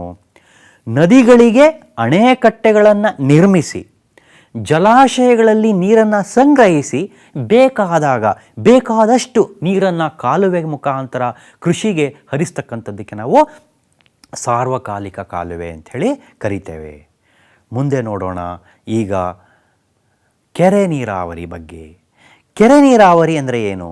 ನೈಸರ್ಗಿಕ ಅಥವಾ ಕೃತಕವಾದ ತಗ್ಗುಗಳಲ್ಲಿ ಮಳೆಯ ನೀರನ್ನು ಸಂಗ್ರಹಿಸಿ ಕೃಷಿಗೆ ಅದನ್ನು ನಾವು ಬಳಸ್ಕೊಳ್ತೀವಿ. ಇದನ್ನು ನಾವು ಕೆರೆ ನೀರಾವರಿ ಅಂತೀವಿ. ಈ ಕೆರೆ ಏನಾಗಿದೆ ಋತುಕಾಲಿಕವಾದವು ಅಂತ ಹೇಳ್ತೀವಿ. ಯಾಕಂದರೆ ಮಳೆಯನ್ನು ಆಶ್ರಯಿಸಿದೆ. ಮಳೆ ಬಂದರೆ ಮಾತ್ರ ಕೆರೆ ನೀರಲ್ಲಿ ತುಂಬುತ್ತೆ ಅಲ್ವಾ. ಹಾಗಾಗಿ ಇದು ಋತುಕಾಲಿಕ ಅಂಥೇಳಿ ನಾವು ಹೇಳ್ತೀವಿ. ಇಲ್ಲಿ ನೋಡೋದಾದರೆ ತಮಿಳುನಾಡು, ಆಂಧ್ರ ಪ್ರದೇಶ, ಮಹಾರಾಷ್ಟ್ರ, ಕರ್ನಾಟಕ, ಒಡಿಸ್ಸಾ ಈ ಎಲ್ಲ ಪ್ರದೇಶಗಳಲ್ಲಿ ನಾವು ಕೆರೆ ನೀರಾವರಿಯನ್ನು ನಾವು ಗಮನಿಸ್ತೇವೆ. ಮುಂದೆ ನೋಡೋದಾದರೆ ವಿವಿಧೋದ್ದೇಶ ನದಿ ಕಣಿವೆ ಯೋಜನೆಗಳು ಬಹಳ ಪ್ರಮುಖವಾದಂಥದ್ದು. ಪರೀಕ್ಷಾ ದೃಷ್ಟಿಯಿಂದ ನೀವು ಇದಕ್ಕೆ ಹೆಚ್ಚಿನ ಗಮನವನ್ನು ಕೊಡಬೇಕಾಗ್ತದೆ. ವಿವಿಧೋದ್ದೇಶ ನದಿ ಕಣಿವೆ ಯೋಜನೆಗಳನ್ನು ನಾವು ನೋಡೋದಾದರೆ, ವಿವಿಧ ಉದ್ದೇಶಗಳನ್ನು ಪೂರೈಸ್ತಕ್ಕಂತಹ ಒಂದು ಯೋಜನೆ ಏನಿದೆ ಅದನ್ನು ನಾವೇನಂತೀವಿ, ವಿವಿಧೋದ್ದೇಶ ನದಿ ಕಣಿವೆ ಯೋಜನೆಗಳು ಅಂಥೇಳಿ ಕರಿತೇವೆ. ನೀರಾವರಿ ಪೂರೈಕೆ ಒಂದು ಉದ್ದೇಶ, ಅಷ್ಟೇ ಅಲ್ಲದೆ ಪ್ರವಾಹ ನಿಯಂತ್ರಣ, ಜಲವಿದ್ಯುತ್ ಉತ್ಪಾದನೆ, ಮಣ್ಣಿನ ಸವೆತ ನಿಯಂತ್ರಣ, ಒಳನಾಡಿನ ನೌಕಾಯಾನ, ಒಳನಾಡಿನ ಮೀನುಗಾರಿಕೆ ಅಲ್ವಾ, ಅದೇ ರೀತಿ ಮನರಂಜನೆ ಸೌಲಭ್ಯ, ಅದೇ ರೀತಿ ಗೃಹ ಬಳಕೆ ಮತ್ತು ಕೈಗಾರಿಕೆಗಳಿಗೆ ನೀರನ್ನು ಬಳಸ್ಕೊಳ್ತಕ್ಕಂಥದ್ದು. ಈ ಎಲ್ಲ ಉದ್ದೇಶಗಳನ್ನು ವಿವಿಧೋದ್ದೇಶ ನದಿ ಕಣಿವೆ ಯೋಜನೆ ಹೊಂದಿದೆ. ಪರೀಕ್ಷಾ ದೃಷ್ಟಿಯಿಂದ ಇದು ತುಂಬ ಪ್ರಮುಖವಾದದ್ದು. ಭೂಪಟವನ್ನು ಬರೆದು ಭಾರತದಲ್ಲಿರ್ತಕ್ಕಂತಹ ಪ್ರಮುಖ ಜಲವಿದ್ಯುತ್ ಯೋಜನೆಯನ್ನು ನೀವು ಯಾವುದಾದ್ರೂ ನೀರಾವರಿ ಯೋಜನೆಯನ್ನು ನೀವು ಗುರುತಿಸಿ ಅಂತಲೂ ಕೇಳಬಹುದು. ಹಾಗೆ ನೋಡೋದಾದರೆ ನದಿ ಕಣಿವೆ ಜಲವಿದ್ಯುತ್ ಯೋಜನೆಗಳು ಯಾವ್ಯಾವುದಿದೆ ಅಂತ ಹೇಳೋದಾದರೆ, ದಾಮೋದರ ನದಿ ಕಣಿವೆ ಯೋಜನೆ, ಬಾಕ್ರಾನಂಗಲ್ ನದಿ ಕಣಿವೆ ಯೋಜನೆ, ಅದೇ ರೀತಿ ಹಿರಾಕೂಡ್ ನದಿ ಕಣಿವೆ ಯೋಜನೆ, ತುಂಗಭದ್ರಾ ನದಿ ಕಣಿವೆ ಯೋಜನೆ, ಅದೇ ರೀತಿ ಕೃಷ್ಣಾ ಮೇಲ್ದಂಡೆ ಯೋಜನೆ ಹಾಗೂ ರೈಹಂದ್, ಕೋಸಿ, ನಾಗಾರ್ಜುನ ಸಾಗರ. ಈ ಎಲ್ಲವೂ ಸಹ ನೀವು ಭೂಪಟವನ್ನು ಬರೆದು ಗುರುತಿಸ್ಬೇಕಂಥದ್ದು. ನೀವು ಗುರುತಿಸಬೇಕು, ಗುರುತಿಸಿ ಸರಿಯಾಗಿ ಅದನ್ನು ಕಲ್ತ್ಕೊಳ್ಬೇಕು, ಮನದಟ್ಟು ಮಾಡ್ಕೊಳ್ಬೇಕು. ಈ ನದಿ ಕಣಿವೆ ಯೋಜನೆಗಳ ಬಗ್ಗೆ ನಾವು ತಿಳ್ಕೊಳ್ಳೋದಾದರೆ, ಮೊದಲನೇದು ದಾಮೋದರ ನದಿ ಕಣಿವೆ ಯೋಜನೆ. ನಮ್ಮ ಪಠ್ಯಪುಸ್ತಕದಲ್ಲಿ ಕೊಡ್ತಾರೆ, ಭಾರತದ ಮೊಟ್ಟ ಮೊದಲ ವಿವಿಧೋದ್ದೇಶ ನದಿ ಕಣಿವೆ ಯೋಜನೆ ಯಾವುದಂದರೆ ಈ ದಾಮೋದರ ನದಿ ಕಣಿವೆ ಯೋಜನೆ. ಅಮೆರಿಕ ಸಂಯುಕ್ತ ಸಂಸ್ಥಾನದ ಟೆನೆಸಿ ಕಣಿವೆ ಯೋಜನೆಯ ಆಧಾರದಲ್ಲಿ, ಮಾದರಿಯಲ್ಲಿ ಇದನ್ನು ರೂಪಿಸಲಾಗಿದೆ. ಇದು ಬಂಗಾಳದಲ್ಲಿ ಹರಿತಕ್ಕಂತಹ ದಾಮೋದರ ನದಿಗೆ ಅಡ್ಡಲಾಗಿ ನಿರ್ಮಾಣ ಮಾಡಿರ್ತಕ್ಕಂಥದ್ದು. ಈ ದಾಮೋದರ ನದಿ ಬಂಗಾಳದ ದುಃಖಕಾರಿ ನದಿಯಾಗಿತ್ತು ಹಿಂದೆ. ಆದರೆ ಇವತ್ತು ಅದಕ್ಕೆ ಅಣೆಕಟ್ಟೆಗಳನ್ನು ಕಟ್ಟಿ ಆ ನೀರನ್ನು ಸಂಗ್ರಹಣೆ ಮಾಡಿರೋದ್ರಿಂದ ಇಂದು ಆ ಮಟ್ಟದ ದುಃಖವನ್ನಾಗಲಿ ಚಿಂತೆಯನ್ನಾಗಲಿ ಜನರಿಗೆ ತರ್ತಾ ಇಲ್ಲ.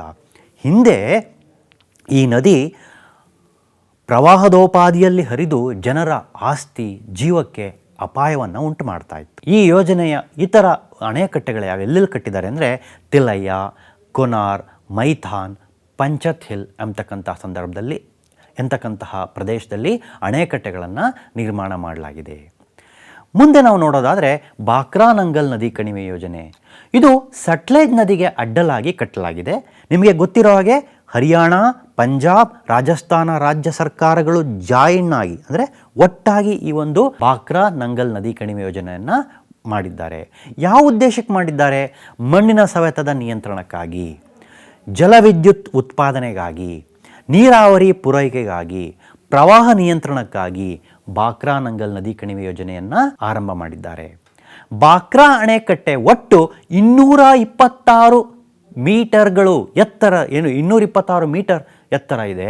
ಇದು ಭಾರತದಲ್ಲಿ ಗುರುತ್ವವುಳ್ಳ ಅಣೆಕಟ್ಟೆಯಾಗಿದೆ, ನೇರವಾದ ಗುರುತ್ವವುಳ್ಳ ಅಣೆಕಟ್ಟೆಯಾಗಿದೆ ಅಂತ ನಾವು ಗಮನಿಸಬೇಕಾಗ್ತದೆ. ಮುಂದೆ ನೋಡೋದಾದರೆ ಹಿರಾಕುಡ್ ನದಿ ಯೋಜನೆ ಅಥವಾ ಈ ಯೋಜನೆಯಲ್ಲಿ ಮಹಾನದಿಗೆ 3 ಅಣೆಕಟ್ಟೆಗಳನ್ನು ನಿರ್ಮಾಣ ಮಾಡಲಾಗಿದೆ. ಹಿರಾಕುಡ್, ತಿಕರಾಪಾರ, ನಾರಾಜ್, ಇದು 3 ಅಣೆಕಟ್ಟೆಗಳು ಹಿರಾಕುಡ್ ಯೋಜನೆಗೆ ನಿರ್ಮಾಣ ಮಾಡಿರ್ತಕ್ಕಂಥದ್ದು. ಅಷ್ಟೇ ಅಲ್ಲದೆ ಈ ಹಿರಾಕುಡ್ ಯೋಜನೆಗೂ ಮುಖ್ಯ ಉದ್ದೇಶ ಅಂದರೆ ಜಲವಿದ್ಯುತ್ ಉತ್ಪಾದನೆ ಅಂತ ಹೇಳಿ ನಾವು ಕಳಿತೀವಿ. ಪ್ರವಾಹ ನಿಯಂತ್ರಣ, ನೀರಾವರಿ ಪೂರೈಕೆ ಮತ್ತು ಜಲವಿದ್ಯುತ್ ತಯಾರಿಕೆಗೆ ಇದನ್ನು ನಾವು ಉಪಯೋಗಿಸ್ತಾ ಇದ್ದೀವಿ. ಜಲ ಸಾರಿಗೆ ಮತ್ತು ಮೀನುಗಾರಿಕೆ ಅಂತ ಹೇಳ್ತೀವಿ.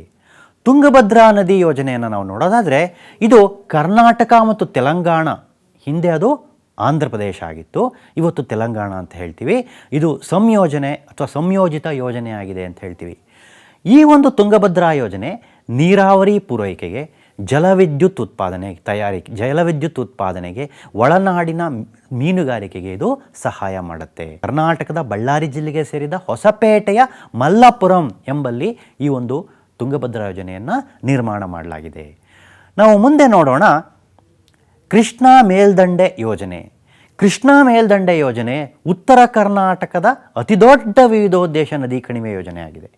ಇಲ್ಲಿ ನಾವು 2 ಅಣೆಕಟ್ಟೆಗಳನ್ನು ನೋಡ್ತೀವಿ. ಒಂದು ಆಲಮಟ್ಟಿ, ಇನ್ನೊಂದು ಯಾವುದು?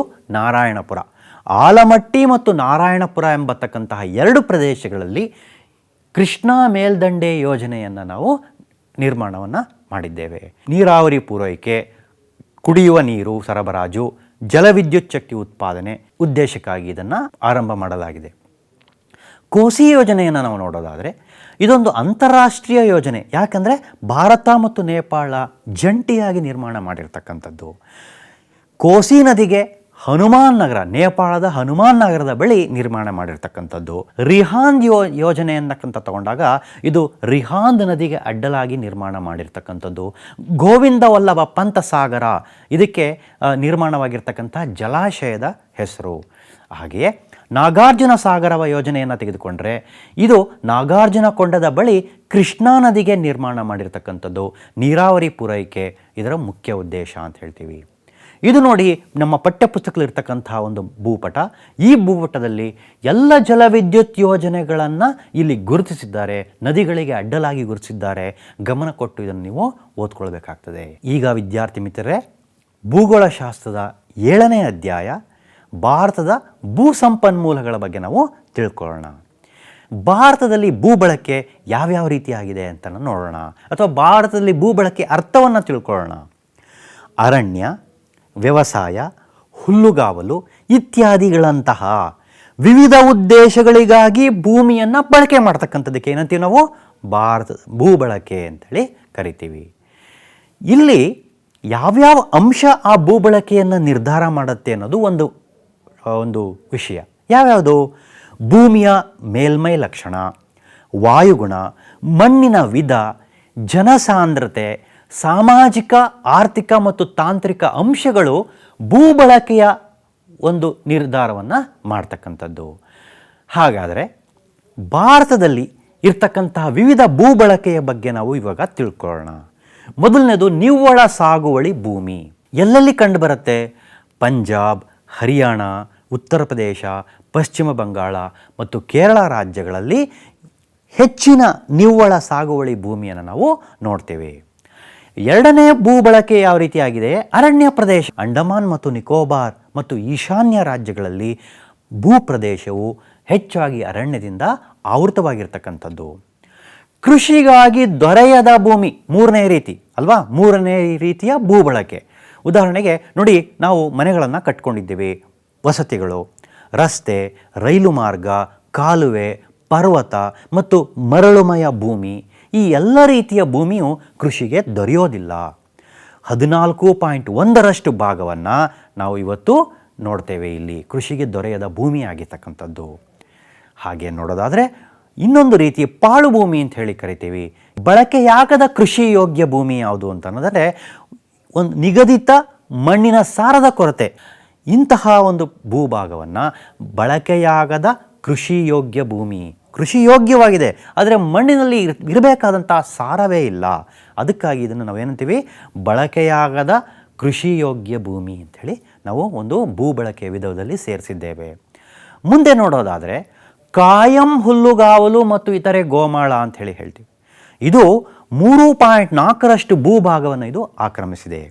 ಹಿಮಾಚಲ ಪ್ರದೇಶ, ಗುಜರಾತ್ ಮತ್ತು ಮಧ್ಯಪ್ರದೇಶಗಳಲ್ಲಿ ಕಂಡುಬರುತ್ತೆ. 7ನೇ ಭಾಗ ಇತರೆ ರೀತಿಯ ತೋಟಗಳು, ನೆಡುತೋಪುಗಳು, ಇವುಗಳನ್ನು 1.1% ಭೂಮಿಯನ್ನು ಇದು ಆಕ್ರಮಿಸ್ಕೊಂಡಿರ್ತಕ್ಕಂಥದ್ದು.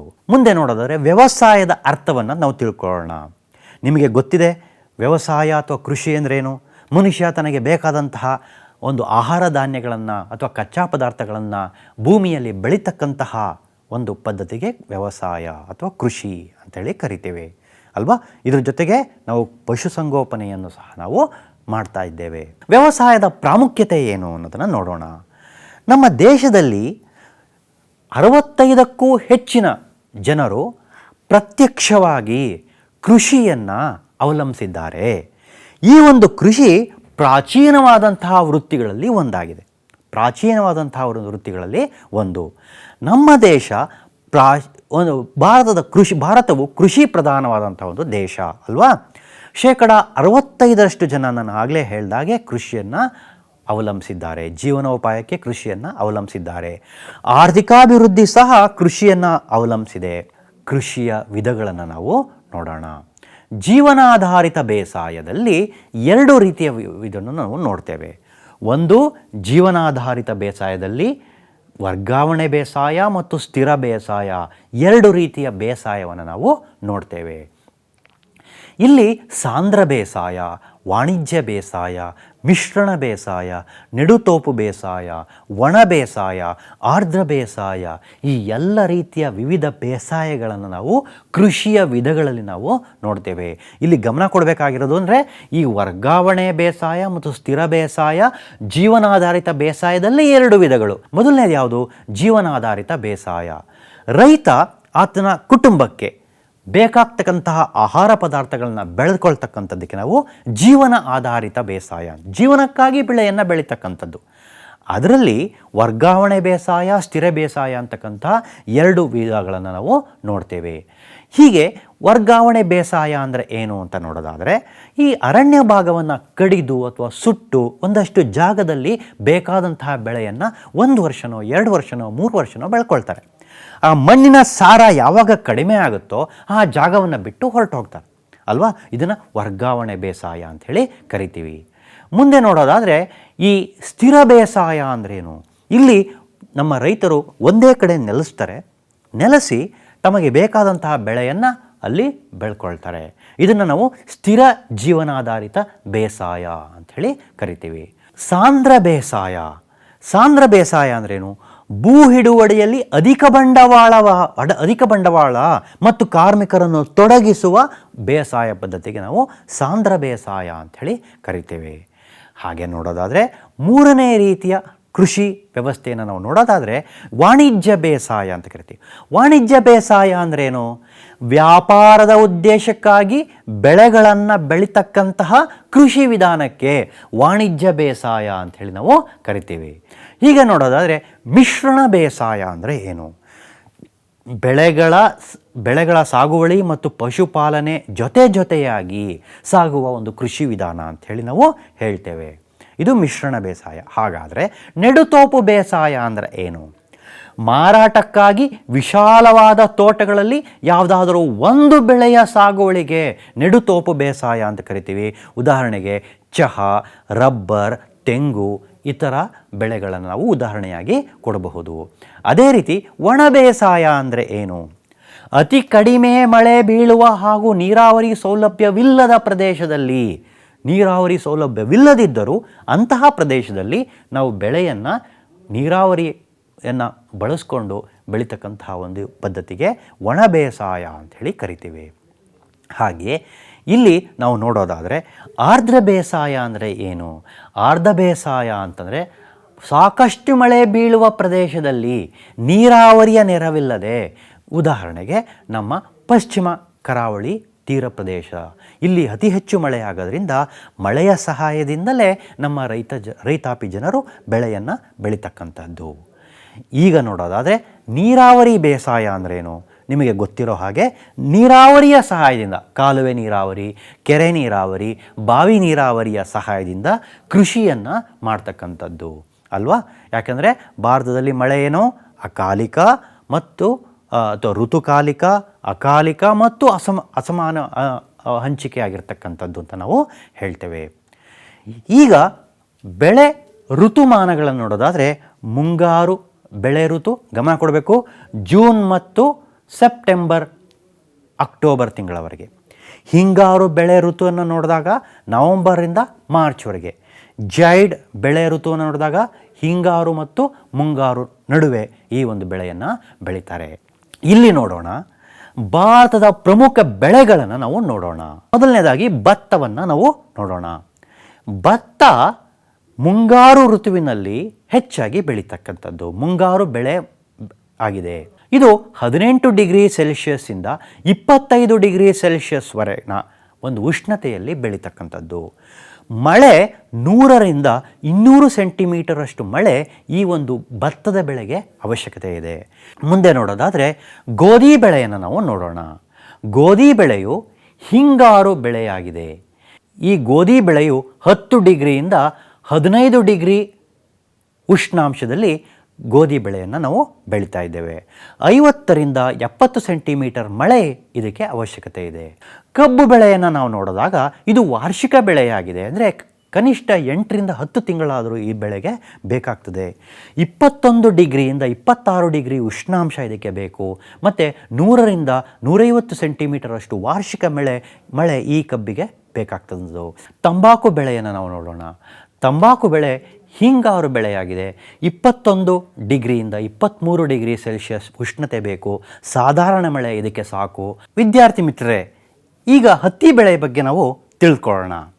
ಹತ್ತಿ ಬೆಳೆಯು ನೋಡಿ ಹಿಂಗಾರು ಬೆಳೆಯಾಗಿರ್ತಕ್ಕಂಥದ್ದು. 21 ಡಿಗ್ರಿಯಿಂದ 23 ಡಿಗ್ರಿ ಸೆಲ್ಸಿಯಸ್ ಉಷ್ಣಾಂಶದಲ್ಲಿ ಇದು ಸಾಮಾನ್ಯವಾಗಿ ಬೆಳೀತಕ್ಕಂಥದ್ದು. 50ರಿಂದ 100 ಸೆಂಟಿಮೀಟರ್ ಮಳೆಯ ಅವಶ್ಯಕತೆ ಇರತಕ್ಕಂಥದ್ದು. ವಿದ್ಯಾರ್ಥಿ ಮಿತ್ರರೇ, ಚಹಾ ಬೆಳೆಯನ್ನು ನಾವು ನೋಡಿದಾಗ 1200 ಮೀಟರ್ ಇಂದ 2400 ಮೀಟರ್ ಎತ್ತರದ ಬೆಟ್ಟಗಳ ಪ್ರದೇಶದಲ್ಲಿ, ಬೆಟ್ಟಗಳ ಇಳಿಜಾರಿನಲ್ಲಿ ಚಹಾವನ್ನು ಬೆಳೀತಕ್ಕಂಥದ್ದು ನಮಗೆ ಗೊತ್ತೇ ಇದೆ. 21ರಿಂದ 30 ಡಿಗ್ರಿ ಸೆಲ್ಸಿಯಸ್ ಉಷ್ಣತೆ ಮತ್ತು 150ರಿಂದ 250 ಸೆಂಟಿಮೀಟರ್ ಮಳೆಯ ಒಂದು ಪ್ರದೇಶದಲ್ಲಿ ಇದನ್ನು ನಾವು ಬೆಳೀತಕ್ಕಂಥದ್ದು. ಹೀಗೆ ನೋಡೋದಾದರೆ ತೋಟಗಾರಿಕೆ ಬಗ್ಗೆ ತಿಳ್ಕೊಳ್ಳೋಣ. ಹಣ್ಣು, ತರಕಾರಿ, ಹೂವು, ಔಷಧೀಯ ಮತ್ತು ಅಲಂಕಾರಿಕ ಬೆಳೆಗಳನ್ನು ನಾವು ತೋಟಗಾರಿಕಾ ಬೇಸಾಯ ಬೆಳೀತಕ್ಕಂತಹದನ್ನು ನಾವು ತೋಟಗಾರಿಕಾ ಬೇಸಾಯ ಅಂತ ಕರಿತೇವೆ. ಪುಷ್ಪ ಕೃಷಿಯನ್ನು ನೋಡೋಣ. ಮಾರಾಟಕ್ಕಾಗಿ ಹೂವುಗಳನ್ನು ಸಾಗುವಳಿ ಮಾಡ್ತಕ್ಕಂಥ ಒಂದು ಕಲೆಗೆ ನಾವು ಪುಷ್ಪ ಕೃಷಿ ಅಂತ ಹೇಳಿ ಕರಿತೇವೆ. ಇದು ಮಹಿಳೆಯರಿಗೆ ಒಂದು ದೊಡ್ಡ ಪ್ರಮಾಣದಲ್ಲಿ ಉದ್ಯೋಗವನ್ನು ಸೃಷ್ಟಿ ಮಾಡಿದ್ರೆ ರಫ್ತಿನ ಮುಖಾಂತರವೂ ಸಹ ಆದಾಯವನ್ನು ನಮಗೆ ತಂದು ಕೊಡ್ತಕ್ಕಂಥದ್ದು. ಪ್ರೀತಿಯ ವಿದ್ಯಾರ್ಥಿ ಮಿತ್ರರೇ, ಈಗ ನಾವು ಭೂಗೋಳಶಾಸ್ತ್ರದ 8ನೇ ಅಧ್ಯಾಯ ಭಾರತದ ಖನಿಜ ಮತ್ತು ಶಕ್ತಿ ಸಂಪನ್ಮೂಲಗಳ ಬಗ್ಗೆ ತಿಳ್ಕೊಳ್ಳೋಣ. ಶಕ್ತಿ ಸಂಪನ್ಮೂಲಗಳಲ್ಲಿ ನಾವು ಅಥವಾ ಭಾರತದ ಖನಿಜ ಸಂಪನ್ಮೂಲಗಳಲ್ಲಿ ಅರ್ಥ ನೋಡ್ಕೊಳ್ಳೋಣ. ಖನಿಜಗಳ ಅರ್ಥ ಮತ್ತು ಪ್ರಾಮುಖ್ಯತೆಯನ್ನು ನಾವು ತಿಳ್ಕೊಳ್ಳೋಣ. ನೈಸರ್ಗಿಕ ಅಜೈವಿಕ ಮೂಲಧಾತು ಮತ್ತು ನಿಗದಿತ ರಾಸಾಯನಿಕ ಸಂಯೋಜನೆಯೊಂದಿಗೆ ಅದು ಇರತಕ್ಕಂಥದ್ದು. ಭೌತಿಕ ಗುಣಧರ್ಮಗಳನ್ನು ಅದು ಹೊಂದಿರತಕ್ಕಂಥದ್ದು ಅಂತ ನಾವು ಹೇಳ್ತೇವೆ. ಉದಾಹರಣೆಗೆ ಕಬ್ಬಿಣದ ಅದಿರು, ಮ್ಯಾಂಗನೀಸ್, ಬಾಕ್ಸೈಟ್ ಇತ್ಯಾದಿ ಅಲ್ವಾ. ಈಗ ಮುಂದೆ ನೋಡೋಣ. ಕಬ್ಬಿಣದ ಅದಿರಿನ ಬಗ್ಗೆ ನಾವು ತಿಳ್ಕೊಳ್ಳೋಣ.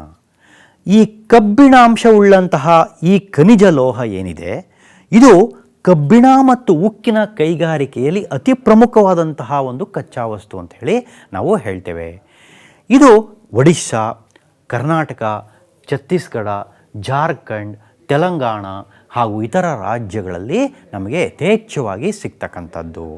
ಅದರಲ್ಲೂ ಒಡಿಶಾ ರಾಜ್ಯ ಇದೆಯಲ್ಲ, ಭಾರತದಲ್ಲಿ ಅತಿ ಹೆಚ್ಚಿನ ಒಂದು ಕಬ್ಬಿಣದ ಅದಿರು ಇಲ್ಲಿ ನಮಗೆ ಸಿಗ್ತಾ ಇರ್ತಕ್ಕಂಥದ್ದು. ಹಾಗೆಯೇ ಮ್ಯಾಂಗನೀಸ್ ಅದಿರನ್ನ ನೋಡೋದಾದರೆ ಇದು ಅತ್ಯಂತ ಪ್ರಮುಖವಾದಂತಹ ಮಿಶ್ರಲೋಹ ಅಂತ ಹೇಳ್ತೀವಿ. ಯಾಕೆ ಮಿಶ್ರಲೋಹ ಅಂತಂದರೆ ಉಕ್ಕನ್ನು ತಯಾರಿಸಲಿಕ್ಕೆ ನಮಗೆ ಮ್ಯಾಂಗನೀಸ್ ಬೇಕೇ ಬೇಕು. ಕಬ್ಬಿಣ ಮತ್ತು ಮ್ಯಾಂಗನೀಸನ್ನು ಮಿಶ್ರಣವೇ ಉಕ್ಕು ಅಂತ ಹೇಳ್ತೀವಿ. ಈ ಮ್ಯಾಂಗನೀಸು ಬರೀ ಕಬ್ಬಿಣವನ್ನು ಅಥವಾ ಉಕ್ಕನ್ನು ತಯಾರಿಸಲಿಕ್ಕೆ ಮಾತ್ರವೇ ಅಲ್ಲದೆ ಬ್ಯಾಟರಿ, ಬಣ್ಣ, ಗಾಜು, ಪಿಂಗಾಣಿ, ಕ್ಯಾಲಿಕೋ ಪ್ರಿಂಟಿಂಗ್ಗಳಲ್ಲಿಯೂ ಸಹ ನಾವು ಮ್ಯಾಂಗನೀಸನ್ನು ಬಳಸ್ತೇವೆ. ಅಲ್ಲದೆ ಮಹಾರಾಷ್ಟ್ರ, ಒಡಿಶಾ, ಮಧ್ಯಪ್ರದೇಶ, ಕರ್ನಾಟಕದ ಕರ್ನಾಟಕ ರಾಜ್ಯಗಳಲ್ಲಿ ನಾವು ಮ್ಯಾಂಗನೀಸನ್ನು ನಾವು ಪಡಿತಾ ಇದ್ದೇವೆ. ಮುಂದೆ ನೋಡೋದಾದರೆ ನಾವು ಈ ಮ್ಯಾಂಗನೀಸ್ ಅಂತಕ್ಕಂಥದ್ದು ಇಡೀ ದೇಶದಲ್ಲಿ ಒಡಿಶಾ ರಾಜ್ಯದಲ್ಲಿ ಅತಿ ಹೆಚ್ಚು ನಾವು ಮ್ಯಾಂಗನೀಸ್ ಅದಿರನ್ನು ಹೊಂದಿದ್ದೇವೆ. ಬಾಕ್ಸೈಟ್ ಏನಿದು? ಇದು ಅಲ್ಯೂಮಿನಿಯಂ ಲೋಹ ತಯಾರಿಕೆಗೆ ಅಗತ್ಯವಾದಂತಹ ಕಚ್ಚಾ ವಸ್ತಾಗಿದೆ ಅಲ್ವಾ. ನಮ್ಮ ಒಡಿಶಾ, ಗುಜರಾತ್, ಜಾರ್ಖಂಡ್, ಮಹಾರಾಷ್ಟ್ರ ರಾಜ್ಯಗಳಲ್ಲಿ ನಮಗೆ ಬಾಕ್ಸೈಟ್ ಸಿಗ್ತಾ ಇರ್ತಕ್ಕಂಥದ್ದು. ಒಡಿಶಾ ಮತ್ತದೆ ಇಡೀ ರಾಷ್ಟ್ರದಲ್ಲೇ ಅತ್ಯಂತ ಅಧಿಕವಾದಂತಹ ಒಂದು ಬಾಕ್ಸೈಟ್ ಸಿಗ್ತಾ ಇರ್ತಕ್ಕಂಥದ್ದು, ನಿಕ್ಷೇಪ ಸಿಗ್ತಾ ಇರ್ತಕ್ಕಂಥದ್ದು. ಇಲ್ಲಿ ಕಾಲಹಂಡಿ, ಕೋರಾಪುಟ್, ಸುಂದರಗಢ ಹಾಗೂ ಸಾಂಬಾಲ್ಪುರ ಅಂತಕ್ಕಂತಹ ಪ್ರದೇಶಗಳಲ್ಲಿ ನಮ್ಮ ಬಾಕ್ಸೈಟ್ ಸಿಗ್ತಾ ಇರ್ತಕ್ಕಂಥದ್ದು. ನಮ್ಮ ಕರ್ನಾಟಕದಲ್ಲಿಯೂ ಸಹ ಉತ್ತರ ಕನ್ನಡ, ಬೆಳಗಾವಿ, ಚಿಕ್ಕಮಗಳೂರು ಜಿಲ್ಲೆಗಳಲ್ಲಿ ಅಲ್ಪ ಪ್ರಮಾಣದಲ್ಲಿ ಬಾಕ್ಸೈಟ್ ದೊರೀತಾ ಇದೆ ಅಂತ ನಾವು ಹೇಳಬಹುದು. ಅಷ್ಟೇ ಅಲ್ಲದೆ ಅಬ್ರಕ ಯಾವುದಿದು, ಏನಕ್ಕೆ ನಾವು ಬಳಸ್ತೇವೆ ಅನ್ನೋದಾದರೆ ಇದೊಂದು ಪ್ರಮುಖ ಅಲೋಹ ಖನಿಜ ಅಂಥೇಳಿ ಹೇಳ್ತೀವಿ. ತೆಳುವಾದ ಹಾಳೆಗಳಾಗಿ ಇದನ್ನು ವಿಭಜಿಸಬಹುದು ಅಂತಲೂ ಹೇಳ್ತೇವೆ.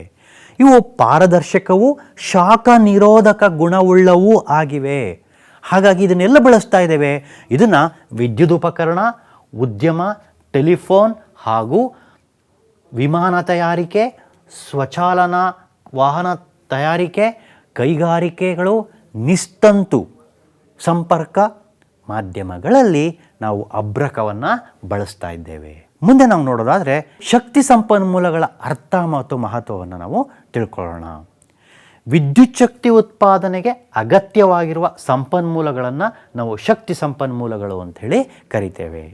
ಇಲ್ಲಿ ಶಕ್ತಿ ಸಂಪನ್ಮೂಲಗಳಿಂದ ನಾನು ಮೊದಲೇ ಹೇಳಿದ ಹಾಗೆ ಸಾಂಪ್ರದಾಯಿಕ ಮತ್ತು ಅಸಾಂಪ್ರದಾಯಿಕ ಅಂತಕ್ಕಂತಹ ಎರಡು ರೀತಿಯ ಒಂದು ಶಕ್ತಿ ಸಂಪನ್ಮೂಲಗಳನ್ನು ನಾವು ನೋಡ್ತೇವೆ.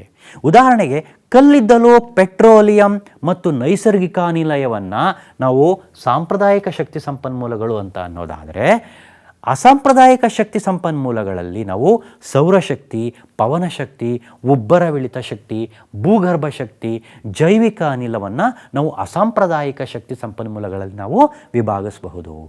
ಹಾಗೆಯೇ ಮುಂದೆವರೆದು ನಾವು ನೋಡೋದಾದರೆ ಕಲ್ಲಿದ್ದಲ ಬಗ್ಗೆ ತಿಳ್ಕೊಳ್ಳೋಣ. ಕಲ್ಲಿದ್ದಲು ಸಸ್ಯಾವಶೇಷವುಳ್ಳ ಇಂಧನ ಖನಿಜ ಅಂತ ಹೇಳ್ತೀವಿ. ಸಾವಿರಾರು ವರ್ಷಗಳ ಹಿಂದೆ ಭೂಗರ್ಭದಲ್ಲಿ ಹುದುಕಿ ಹೋಗಿ ಒತ್ತಡ ಮತ್ತು ಉಷ್ಣತೆಯ ಕಾರಣಕ್ಕಾಗಿ ಈ ಕಲ್ಲಿದ್ದಲು ರಚನೆ ಆಯಿತು ಅಂತ ಹೇಳ್ತೀವಿ. ಇಲ್ಲಿ ಇಂಗಾಲವು ಹೆಚ್ಚು ಸಂಯೋಜನೆಯಾಗಿರೋದನ್ನು ನಾವು ನೋಡ್ತೇವೆ. ಮುಂದೆ ನೋಡೋದಾದರೆ ಪೆಟ್ರೋಲಿಯಂ ಬಗ್ಗೆ ತಿಳ್ಕೊಳ್ಳೋಣ. ಪೆಟ್ರೋಲಿಯಂ ಪ್ರಮುಖವಾಗಿ ಹೈಡ್ರೋಕಾರ್ಬನ್ ಉಳ್ಳ ಖನಿಜ ತೈಲ ಅಂಥೇಳಿ ಹೇಳ್ತೇವೆ. ಇದು ಕೃತಕ ರಬ್ಬರ್, ಕೃತಕ ರೇಷ್ಮೆ, ಔಷಧಿ, ರಾಸಾಯನಿಕ ಗೊಬ್ಬರ, ಬಣ್ಣಗಳ ತಯಾರಿಕೆಯಲ್ಲಿ ಬೇಕಾಗತಕ್ಕಂತಹ ಕಚ್ಚಾ ಪದಾರ್ಥ ಅಂಥೇಳಿ ನಾವು ಹೇಳಬಹುದು. ಅಷ್ಟೇ ಅಲ್ಲದೆ ಪೆಟ್ರೋಲಿಯಂ ಹಂಚಿಕೆ ಎಲ್ಲಿ ಆಗಿದೆ ಅನ್ನೋದನ್ನು ನಾವು ನೋಡೋದಾದರೆ, ನಮ್ಮ ದೇಶದಲ್ಲಿ ಬಾಂಬೆ ಹೈ, ಮಹಾರಾಷ್ಟ್ರದಲ್ಲಿ ಅರಬ್ಬಿ ಸಮುದ್ರದಲ್ಲಿರ್ತಕ್ಕಂತಹ ಬಾಂಬೆ ಹೈ, ಇವತ್ತು ಮುಂಬೈ ಹೈ ಅಂತ ಕರಿತೀವಿ, ಗುಜರಾತ್, ಅಸ್ಸಾಂ, ಆಂಧ್ರ ಪ್ರದೇಶ, ತಮಿಳುನಾಡು ರಾಜ್ಯಗಳಲ್ಲಿ ಪೆಟ್ರೋಲಿಯಂ ಹಂಚಿಕೆಯನ್ನು ನಾವು ನೋಡ್ತೇವೆ. ಇಡೀ ದೇಶದಲ್ಲಿಯೇ ಬಾಂಬೆ ಹೈ ಅಥವಾ ಮುಂಬೈ ಹೈ ಅಪಾರವಾದಂತಹ ತೈಲ ನಿಕ್ಷೇಪವನ್ನು ಹೊಂದಿರತಕ್ಕಂಥದ್ದನ್ನು ನಾವು ನೋಡಿದ್ದೇವೆ. ಇದನ್ನು ಸಹ ನೀವು ಗಮನದಲ್ಲಿ ಇಟ್ಕೊಳ್ಬೇಕು. ನಮ್ಮ ಅಸ್ಸಾಂನ ಮಾಕುಮ್ ಎಂಬಲ್ಲಿ ಪ್ರಥಮ ಬಾರಿಗೆ ತೈಲ ನಿಕ್ಷೇಪವನ್ನು ಕಂಡುಹಿಡಿಯಲಾಯಿತು. ಮುಂದೆ ಜಲವಿದ್ಯುತ್ ಶಕ್ತಿಯನ್ನು ನಾವು ನೋಡೋದಾದರೆ, ಧುಮುಕುವ ನೀರಿನ ರಭಸದಿಂದ ಜಲವಿದ್ಯುತ್ ಉತ್ಪಾದನೆ ಆಗ್ತಾ ಇರ್ತಕ್ಕಂಥದ್ದನ್ನು ನಾವು ನೋಡಬಹುದು. ಅದನ್ನು ಬಳಸೋದ್ರಿಂದ ಯಂತ್ರಗಳು ಸ್ವಚ್ಛವಾಗಿರುತ್ತೆ. ಭಾರತದಲ್ಲಿ ಮೊಟ್ಟ ಮೊದಲಿಗೆ 1897ರಲ್ಲಿ ಜಲವಿದ್ಯುತ್ ಕೇಂದ್ರವನ್ನು ಪಶ್ಚಿಮ ಬಂಗಾಳದ ಡಾರ್ಜಿಲಿಂಗ್ನಲ್ಲಿ ಸ್ಥಾಪಿಸಲಾಗಿತ್ತು. ಆದರೆ ಅದು ಯಾವುದೋ ಕಾರಣಕ್ಕಾಗಿ ಅದು ಯಶಸ್ವಿ ಆಗಲಿಲ್ಲ. ಕಾವೇರಿ ನದಿ ಶಿವನ ಸಮುದ್ರದ ಬಳಿ ನಿರ್ಮಿಸಿರುವ ಒಂದು ಜಲವಿದ್ಯುತ್ಗಾರ 1902ರಲ್ಲಿ ಪ್ರಾರಂಭ ಆಗುತ್ತೆ. ಇದು ಯಶಸ್ವಿ ಜಲವಿದ್ಯುತ್ ಯೋಜನೆ ಅಂಥೇಳಿ ಕರಿತಾ ಇದ್ದೇವೆ.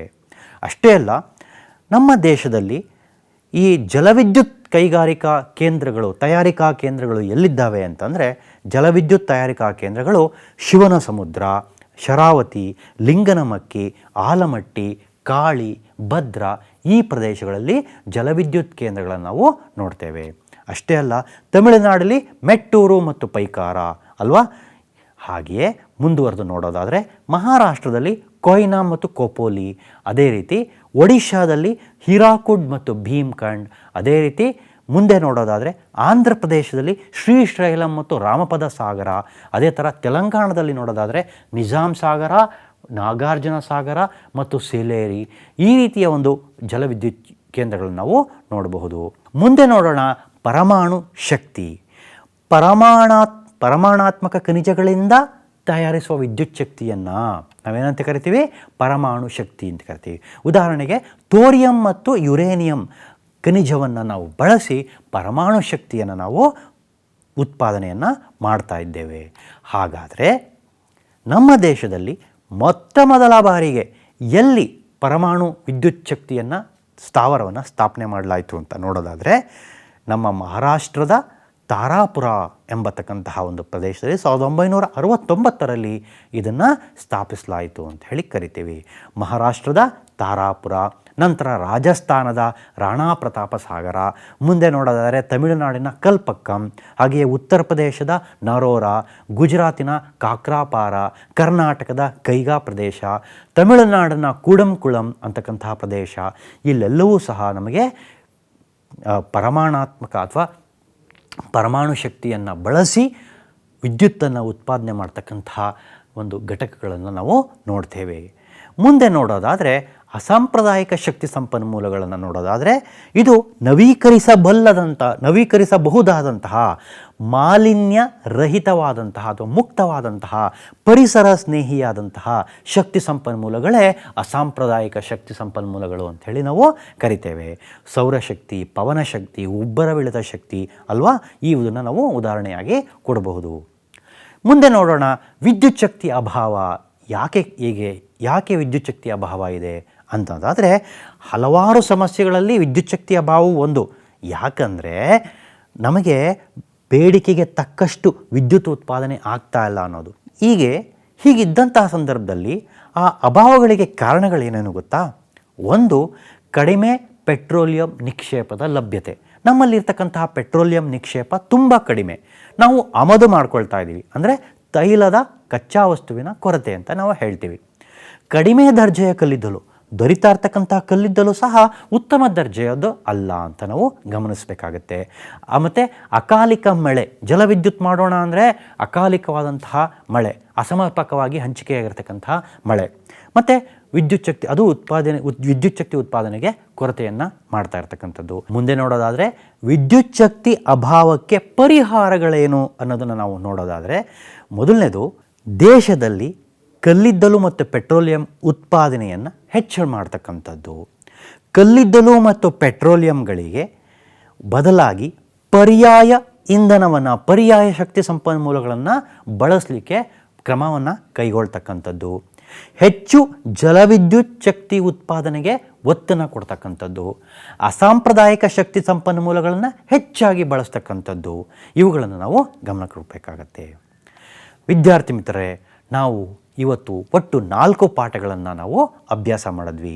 ಈ 4 ಅಧ್ಯಾಯಗಳಲ್ಲಿ ನಾವು ನೆನಪಿಡಬೇಕಾದಂತಹ ಪ್ರಶ್ನೋತ್ತರಗಳು ಯಾವ್ಯಾವುದಪ್ಪ ಅಂದರೆ, ಅರಣ್ಯದ ಪ್ರಾಮುಖ್ಯತೆಯನ್ನು ಪಟ್ಟಿ ಮಾಡಿ, ಹಾಗೆ ಅರಣ್ಯ ಸಂರಕ್ಷಣೆಯ ಬಗೆಯನ್ನು ಬರೆಯಿರಿ. ಈ ಪ್ರಶ್ನೆಗಳಿಗೆಲ್ಲ ನೀವು ಉತ್ತರವನ್ನು ಮಾಡಿ ಈ ರಜಾ ದಿನಗಳಲ್ಲಿ ಪರೀಕ್ಷೆಗೆ ಸಿದ್ಧರಾದರೆ ಖಂಡಿತ ನಿಮಗೆ ಒಳ್ಳೆಯ ಅಂಕಗಳು ಬರಲಿಕ್ಕೆ ಸಾಧ್ಯ ಇದೆ. ಕೃಷಿಯ ಪ್ರಾಮುಖ್ಯತೆ ಏನು? ಕೃಷಿಯ ವಿಧಗಳನ್ನು ಬರೆಯಿರಿ. ಭತ್ತ ಮತ್ತು ಗೋಧಿ ಬೆಳೆಯಲು ಬೇಕಾಗುವ ಪ್ರಾಕೃತಿಕ ಅಂಶಗಳು ಯಾವುವು? ಅದೇ ಥರ ಕಬ್ಬಿಣ ಮತ್ತು ಮ್ಯಾಂಗನೀಸ್ ಅದಿರು ಸಿಗುವ ಭಾರತದ ಕೆಲವು ರಾಜ್ಯಗಳನ್ನು ಹೆಸರಿಸಿ. ಅಷ್ಟೇ ಅಲ್ಲ, ಭಾರತದ ಭೂಪಟ ಬರೆದು ಕೊಟ್ಟಿರುವ ನದಿಗಳನ್ನು ಗುರುತಿಸಿ ಅಂತ ಹೇಳಿ ಗಂಗಾ ನದಿ, ಕೃಷ್ಣ, ಮಹಾನದಿ, ಗೋದಾವರಿ, ನರ್ಮದಾ, ಕಾವೇರಿ ನದಿಗಳನ್ನು ನೀವು ಗುರುತಿಸಬೇಕು. ನಾನು ಇದನ್ನು ಪಾಠ ಮಾಡುವಾಗಲೂ ಸಹ ನಿಮಗೆ ಹೇಳಿದ್ದೇನೆ. ಭೂಪಟವನ್ನು ಬರೆದು ಈ ನದಿಗಳನ್ನು ನೀವು ಗುರುತಿಸಬೇಕಾಗ್ತದೆ. ಇದಿಷ್ಟನ್ನು ನೀವು ಮಾಡಿದ್ದೇ ಆದರೆ ವಿದ್ಯಾರ್ಥಿ ಮಿತ್ರರೇ, ಈ 4 ಪಾಠಗಳಲ್ಲಿ ನೀವು ಕೇಳುವ ಅವರು ಪರೀಕ್ಷೆಯಲ್ಲಿ ಕೇಳುವ ಎಲ್ಲ ಪ್ರಶ್ನೆಗಳಿಗೆ ಧೈರ್ಯವಾಗಿ ತುಂಬ ಭರವಸೆಯಿಂದ ನೀವು ಉತ್ತರವನ್ನು ಬರೆದು ಮಾರ್ಕ್ಸನ್ನು ಅಥವಾ ಅಂಕಗಳನ್ನು ಗಳಿಸ್ಕೊಳ್ಳಿಕ್ಕೆ ಸಾಧ್ಯ ಆಗುತ್ತೆ ಅನ್ನೋದನ್ನು ನಾನು ನಂಬಿದ್ದೇನೆ. ಈ 4 ಪಾಠಗಳು ನೀವು ಹೆಚ್ಚು ಪುನರ್ಮನನ ಮಾಡಬೇಕಾಗ್ತದೆ. ನೀವು ಮಾಡ್ತೀರಾ ಅಂಥೇಳಿ ನಂಬುತ್ತಾ ಈ 4 ಪಾಠಗಳನ್ನು ನಾನು ಇವತ್ತಿಗೆ ಮುಗಿಸ್ತಾ ಇದ್ದೇನೆ. ನಿಮ್ಮೆಲ್ಲರಿಗೂ ಶುಭವಾಗಲಿ. ನಮಸ್ಕಾರ.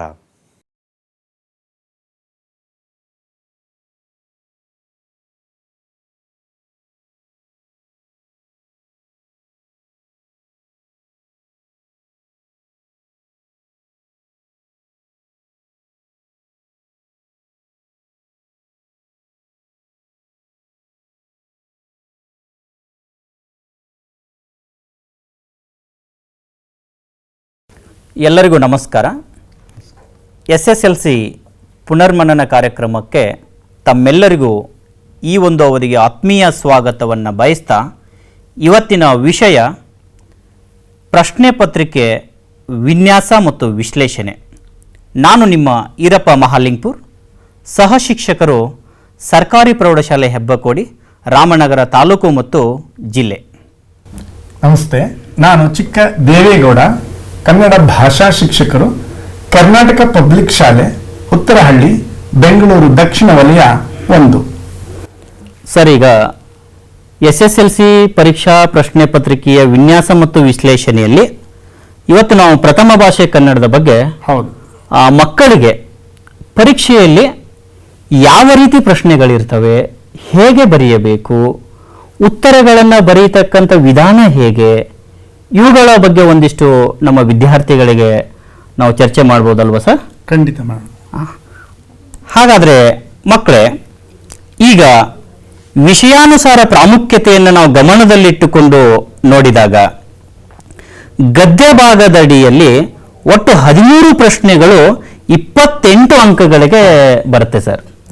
ಹಾಗೆಯೇ ಇನ್ನು ಪದ್ಯ ಭಾಗಕ್ಕೆ ಬಂದರೆ 11 ಪ್ರಶ್ನೆಗಳು 30 ಅಂಕಗಳಿಗೆ ಇರುತ್ತೆ. ಒಂದು ವಿನ್ಯಾಸವನ್ನು ನಾವು ಗಮನಿಸಿದಾಗ ಅದು ನಮಗೆ ಕಂಡು ಬಂದಿರತಕ್ಕಂಥ ಅಂಶ. ಹಾಗೆಯೇ ಪಠ್ಯಪೂರಕ ಅಧ್ಯಯನಕ್ಕೆ ಸಂಬಂಧಪಟ್ಟ ಹಾಗೆ ಒಟ್ಟು 5 ಪ್ರಶ್ನೆಗಳು 9 ಅಂಕಗಳಿಗೆ ನಿಗದಿಪಡಿಸಿದ್ದಾರೆ. ಇನ್ನು ವ್ಯಾಕರಣಾಂಶ, ಛಂದಸ್ಸು, ಅಲಂಕಾರ ಮತ್ತು ವಾಕ್ಯ ರಚನೆಗಳಲ್ಲಿ ನಾವು ನೋಡೋದಾದ್ರೆ ಒಟ್ಟು 15 ಪ್ರಶ್ನೆಗಳಿರ್ತವೆ, 29 ಅಂಕಗಳಿಗೆ ನಿಗದಿಪಡಿಸಿದ್ದಾರೆ. ಒಟ್ಟಾರೆ ಮಕ್ಕಳೇ 45 ಪ್ರಶ್ನೆಗಳಿರ್ತವೆ, 100 ಅಂಕಕ್ಕೆ ಇದು ನಿಮಗೆ ಇರುತ್ತೆ. ಇದು ವಿಷಯಾನುಸಾರ ಪ್ರಶ್ನೆಗಳ ಒಂದು ಪ್ರಾಮುಖ್ಯತೆಯನ್ನು ನಾವು ಗಮನಿಸಿದಾಗ, ಇನ್ನು ಪ್ರಶ್ನೆಗಳ ಸ್ವರೂಪ ಮತ್ತು ಅಂಕಗಳ ವಿತರಣೆಯನ್ನು ಕೂಡ ನಮಗೆ ಬಹಳ ಮುಖ್ಯವಾಗಿ ಬೇಕಾಗತ್ತೆ ಮಕ್ಕಳಿಗೆ. ಹಾಗಾಗಿ ಇಲ್ಲಿ ಬಹು ಆಯ್ಕೆ ಮಾದರಿಯ ಪ್ರಶ್ನೆಗಳು ಅವು 1 ಅಂಕಕ್ಕೆ ಕೇಳ್ತಾರೆ, ಒಟ್ಟು 6 ಪ್ರಶ್ನೆಗಳು ಇರ್ತವೆ.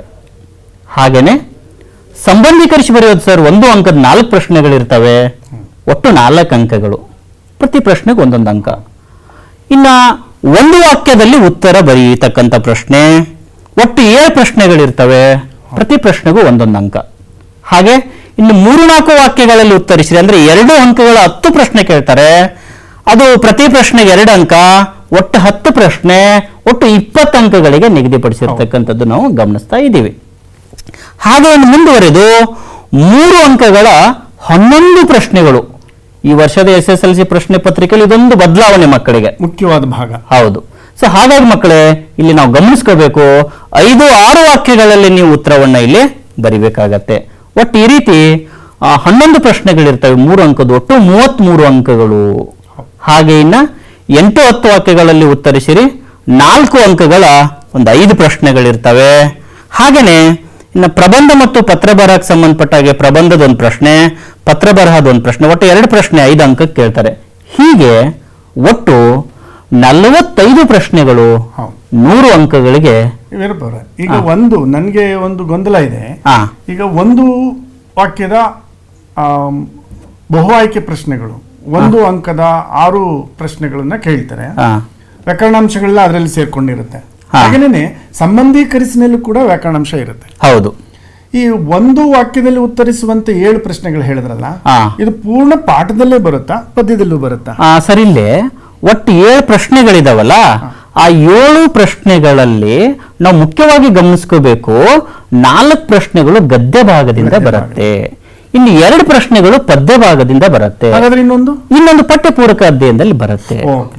ಹಾಗೆ 3-4 ವಾಕ್ಯಗಳಲ್ಲಿ ಉತ್ತರಿಸುವಂತ ಪ್ರಶ್ನೆಗಳು ಕೂಡ ಹಾಗೇನೆ ಇಲ್ಲಿ ಮುಂದೆ ಅದರ ವಿಸ್ತೃತಿ ಎಲ್ಲೆಲ್ಲಿ ಬರುತ್ತೆ, ಯಾವ ಪಾಠದಲ್ಲಿ ಬರುತ್ತೆ, ಹೇಗೆ ಅನ್ನೋದು ನಾವು ಒಂದೊಂದು ಆ ಪ್ರಶ್ನೆ ಪತ್ರಿಕೆಯನ್ನು, ಒಂದು ಪೂರ್ವ ಸಿದ್ಧತಾ ಪ್ರಶ್ನೆ ಪತ್ರಿಕೆಯನ್ನ ನೋಡ್ತಾ ಹೋದಂಗ ಹಾಗೆ ಅದು ನಮಗೆ ಗೊತ್ತಾಗತ್ತೆ.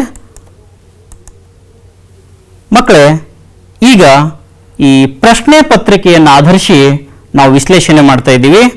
ಈಗಾಗಲೇ ನೀವು ರಾಜ್ಯ ಹಂತದ SSLC ಪರೀಕ್ಷಾ ಮಂಡಳಿಯವರು ಮಾಡಿರ್ತಕ್ಕಂಥ ಒಂದು ಪೂರ್ವ ಸಿದ್ಧತಾ ಪರೀಕ್ಷೆಯನ್ನು ಫೆಬ್ರವರಿ ತಿಂಗಳಲ್ಲಿ ನೀವೆಲ್ಲ ಬರೆದಿದ್ದೀರಿ, ಈಗಾಗಲೇ ಉತ್ತರಿಸಿದಿರಿ. ಅದೇ ಪ್ರಶ್ನೆ ಪತ್ರಿಕೆಯನ್ನ ಇವತ್ತಿನ ಒಂದು ನಮ್ಮ ವಿಶ್ಲೇಷಣೆಗೆ ನಾವು ತಗೊಂಡಿದ್ದೀವಿ. ಯಾಕಂದ್ರೆ ನಾವು ಹೇಳತಕ್ಕಂಥ ವಿಷಯಗಳು ನಿಮ್ಗೆ ಇನ್ನೂ ಹೆಚ್ಚು ಅರ್ಥಪೂರ್ಣವಾಗಿರ್ತಕ್ಕಂಥ ಗ್ರಹಿಕೆ ಆಗತ್ತೆ. ಮತ್ತೆ ಮುಂದೆ ಯಾವುದಾದ್ರೂ ಒಂದು ಮಾದರಿ ಪತ್ರಿಕೆಯನ್ನು ಇಟ್ಕೊಂಡು ನೀವು ಬರೆಯುವಾಗ ನಾವು ಚರ್ಚೆ ಮಾಡುವಂತ ಮುಖ್ಯಾಂಶಗಳನ್ನ ಅವರು ನೀವು ಗಮನದಲ್ಲಿ ಇಟ್ಕೊಂಡು ಉತ್ತರ ಬರೆದ್ರೆ ಇನ್ನೂ ಹೆಚ್ಚು ಅಂಕಗಳು ನಿಮಗೆ ಬರೋ ಸಾಧ್ಯತೆ ಇರುತ್ತೆ. ಹಾಗಾದ್ರೆ ಈಗ ಮಕ್ಕಳೇ, ನಾವು ಇಡೀ ಆ ಪ್ರಶ್ನೆ ಪತ್ರಿಕೆಯನ್ನ ನೋಡ್ತಾ ಹೋದ ಹಾಗೆ ಬಹು ಆಯ್ಕೆ ಮಾದರಿಯ ಪ್ರಶ್ನೆಗಳು ಇದೆ. ಅದು ವ್ಯಾಕರಣ ವಿಭಾಗದಿಂದ, ಅವಾಗಲೇ ಸರ್ ಪ್ರಶ್ನೆ ಕೇಳಿದ್ರಲ್ಲ, ವ್ಯಾಕರಣ ವಿಭಾಗದಿಂದಲೇ 20 ಅಂಶಗಳ ಪಟ್ಟಿಯನ್ನ ನಮ್ಮ SSLC ಬೋರ್ಡ್ನವರು ಈಗಾಗಲೇ ಎಲ್ಲ ಶಿಕ್ಷಕರ ಕಡೆ ಇದೆ, ಎಲ್ಲ ಮಕ್ಕಳಿಗೂ ಕೂಡ ಇದು ಗೊತ್ತಿದೆ. ಒಟ್ಟಾರೆ 6 ಪ್ರಶ್ನೆಗಳು ಬಹು ಆಯ್ಕೆ, ವ್ಯಾಕರಣ 4 ಭಾಗದಲ್ಲಿ ಪ್ರಶ್ನೆಗಳು ಸಂಬಂಧೀಕರಿಸಿ. ಈ 10 ಅಂಕಗಳಿಗೆ ವ್ಯಾಕರಣಾಂಶಗಳಲ್ಲಿ ಪ್ರಶ್ನೆಗಳು ಬರುತ್ತೆ. ಎಸ್, ಹೌದು. ಈ 20 ಅಂಶಗಳನ್ನು ಆಧಾರವಾಗಿ ಇಟ್ಟುಕೊಂಡೆ 6 ಬಹು ಆಯ್ಕೆ ಮಾದರಿ, 4 ಸಂಬಂಧೀಕರಿಸಿ ಬರೆಯುವ ಪ್ರಶ್ನೆಗಳು ಈ ವಿಷಯವನ್ನು ಆಧರಿಸಿಯೇ ಪ್ರಶ್ನೆ ಪತ್ರಿಕೆಯನ್ನು ತಯಾರಿಸಿರ್ತಾರೆ.